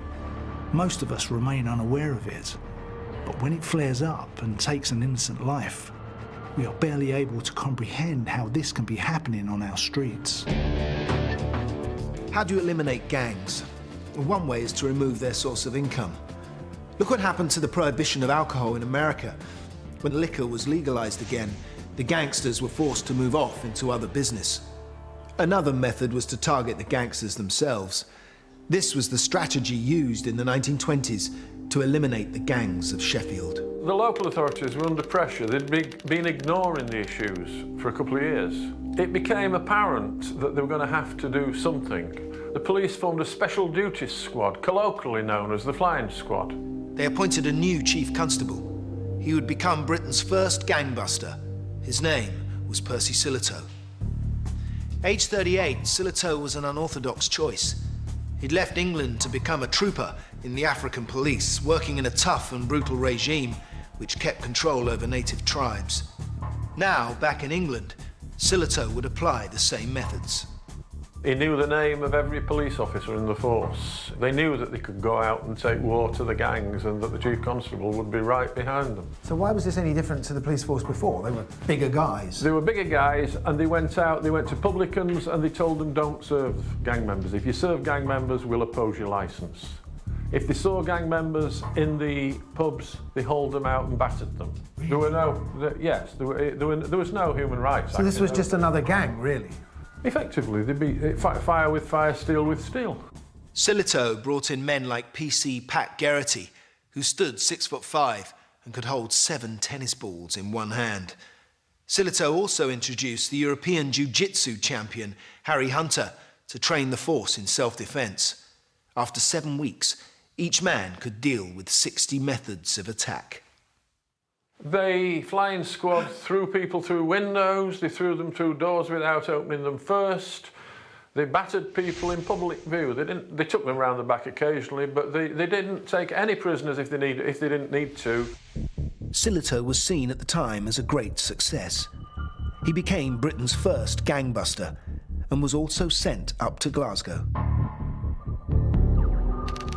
During the 1930s, the Billy Boys remained the most powerful gang in Glasgow. Marching behind their leader, Billy Fullerton, they set out to taunt the Catholic neighbourhoods. The Billy Boys came marching down this street, Norman Street, inflaming the Catholic locals with their music. A large Catholic razor gang, known as the Norman Conks, who lived in this street, often prepared to retaliate when they heard the Billy Boys approaching. The Norman Conks knew they were coming, heard they were coming because they weren't creeping up on them, and would ambush them. So from the windows, from roofs, if they could get onto them, they would attack them, throw missiles, throw bottles, throw dirt, anything at all, human waste. And then down in the street, there would be a battle royal going on. But by 1935, the Glasgow police, now under the command of gangbuster Percy Sillitoe, set out to ambush the gangs. Police mounted a charge led by Sillitoe's Cossacks, as his force were known. It was the beginning of the end for the Billy Boys. Sillitoe ordered the mounted police to Celtic Park, together with 2 large covered vans filled with policemen. They hid down a side street. There they waited. But they were clever with it. They didn't wade in at the height of battle. They waited until both sides had more or less worn each other out, and then the police would come in and mop it up in a far more ferocious way on occasion. This road here became littered with casualties. The police had broken up the parade, scoring an historic victory. According to Sillitoe, only one of the Billy Boys escaped without injury. It was Elijah Cooper, the big drum player, who hid in his drum until he could surrender peacefully. Today, gang-related crimes can be the most complicated to solve. Often it's hard to work out just who's innocent and who's guilty, who's in one faction and who's in another. In Birmingham, police officers collected 1,300 statements, recovered 40 vehicles, and put tens of thousands of man-hours into bringing down the murderers of Charlene Ellis and Letitia Shakespeare. To put away the Gooch Gang in Manchester, prosecution lawyers scrutinised 50,000 pages of evidence, 80,000 mobile phone calls, and offered unprecedented protection to witnesses in order for them to talk. It paid off. The Gooch Gang were put away for a very long time. Only with this level of investigation can gangs be brought to justice. Even Curtis Warren, who often appeared to be one step ahead with his drug trafficking empire, was eventually cornered. On October the 24th, 1996, Dutch SWAT units raided a warehouse in Holland and Warren's home. And through a complex kind of undercover surveillance operation involving wiretaps, they managed to catch him red-handed, bringing in another superload of cocaine. The top 5 men in Warren's drug ring were among the 10 men dragged from their beds and arrested. The police confiscated 400 kilograms of cocaine, 60 kilos of heroin, 1,500 kilos of cannabis, and 50 kilos of ecstasy. Their street value, £125 million. Simultaneously, British police searched premises across northwest England to arrest the gang's other cohorts. He goes to trial, it stacks up, and he goes to jail for a long time. During this series, I've been walking around some of the estates. I saw the same problems that existed 100 years ago. I see kids with nothing to do, locked into cul-de-sacs that they just can't escape from. It's almost impossible for them to go anywhere unnoticed.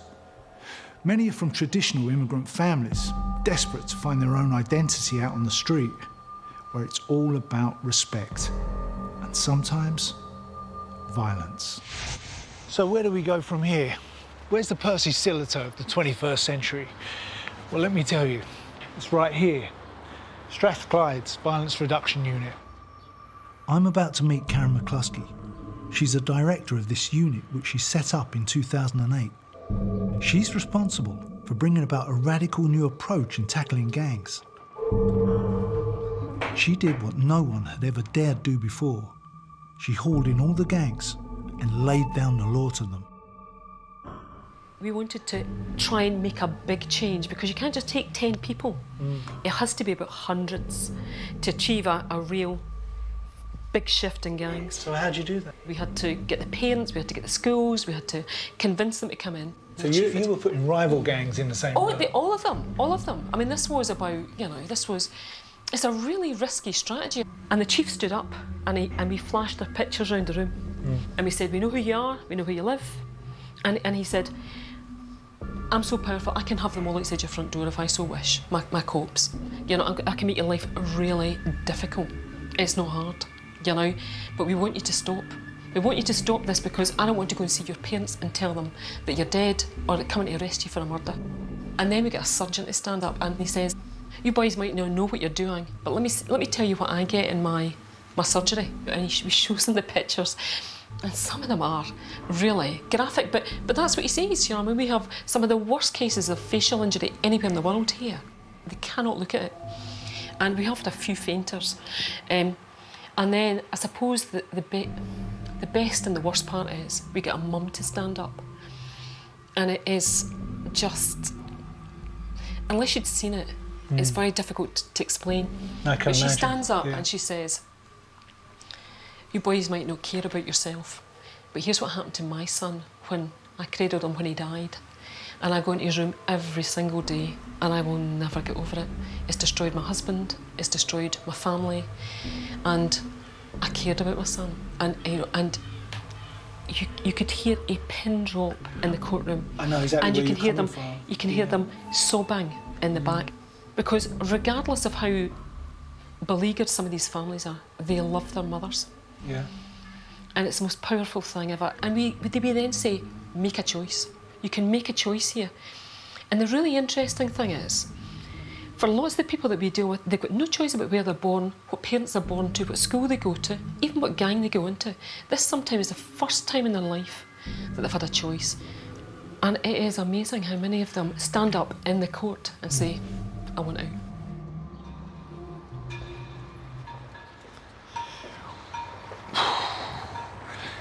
I tell you, I'm shocked at what I've just seen in there. Karen off camera showed us some CCTV footage of some gang violence, but real gang violence. It kind of hit home what this show is all about. It was just sickening to see kids acting like that. And it's places like this that are working towards kind of fixing the problem. I'm still not convinced that it's a problem that can be fixed. I think it goes a lot deeper down than just the one gang, trying to take knives away, or I think it's ingrained, the problem.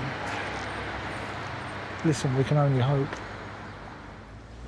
100 years ago, lads on the street in a poor area had few prospects and no real voice or rights.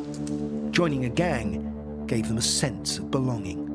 The authorities pinpointed poor housing, lack of family control, and boredom as key causes. This still holds true today. But the big difference now is that many gangs deal in drugs, and the drugs they sell contaminate their neighborhood, blighting the futures of those who touch them. Gangs will only stop selling drugs when the demand is removed. And only education or a change in the law can alter that.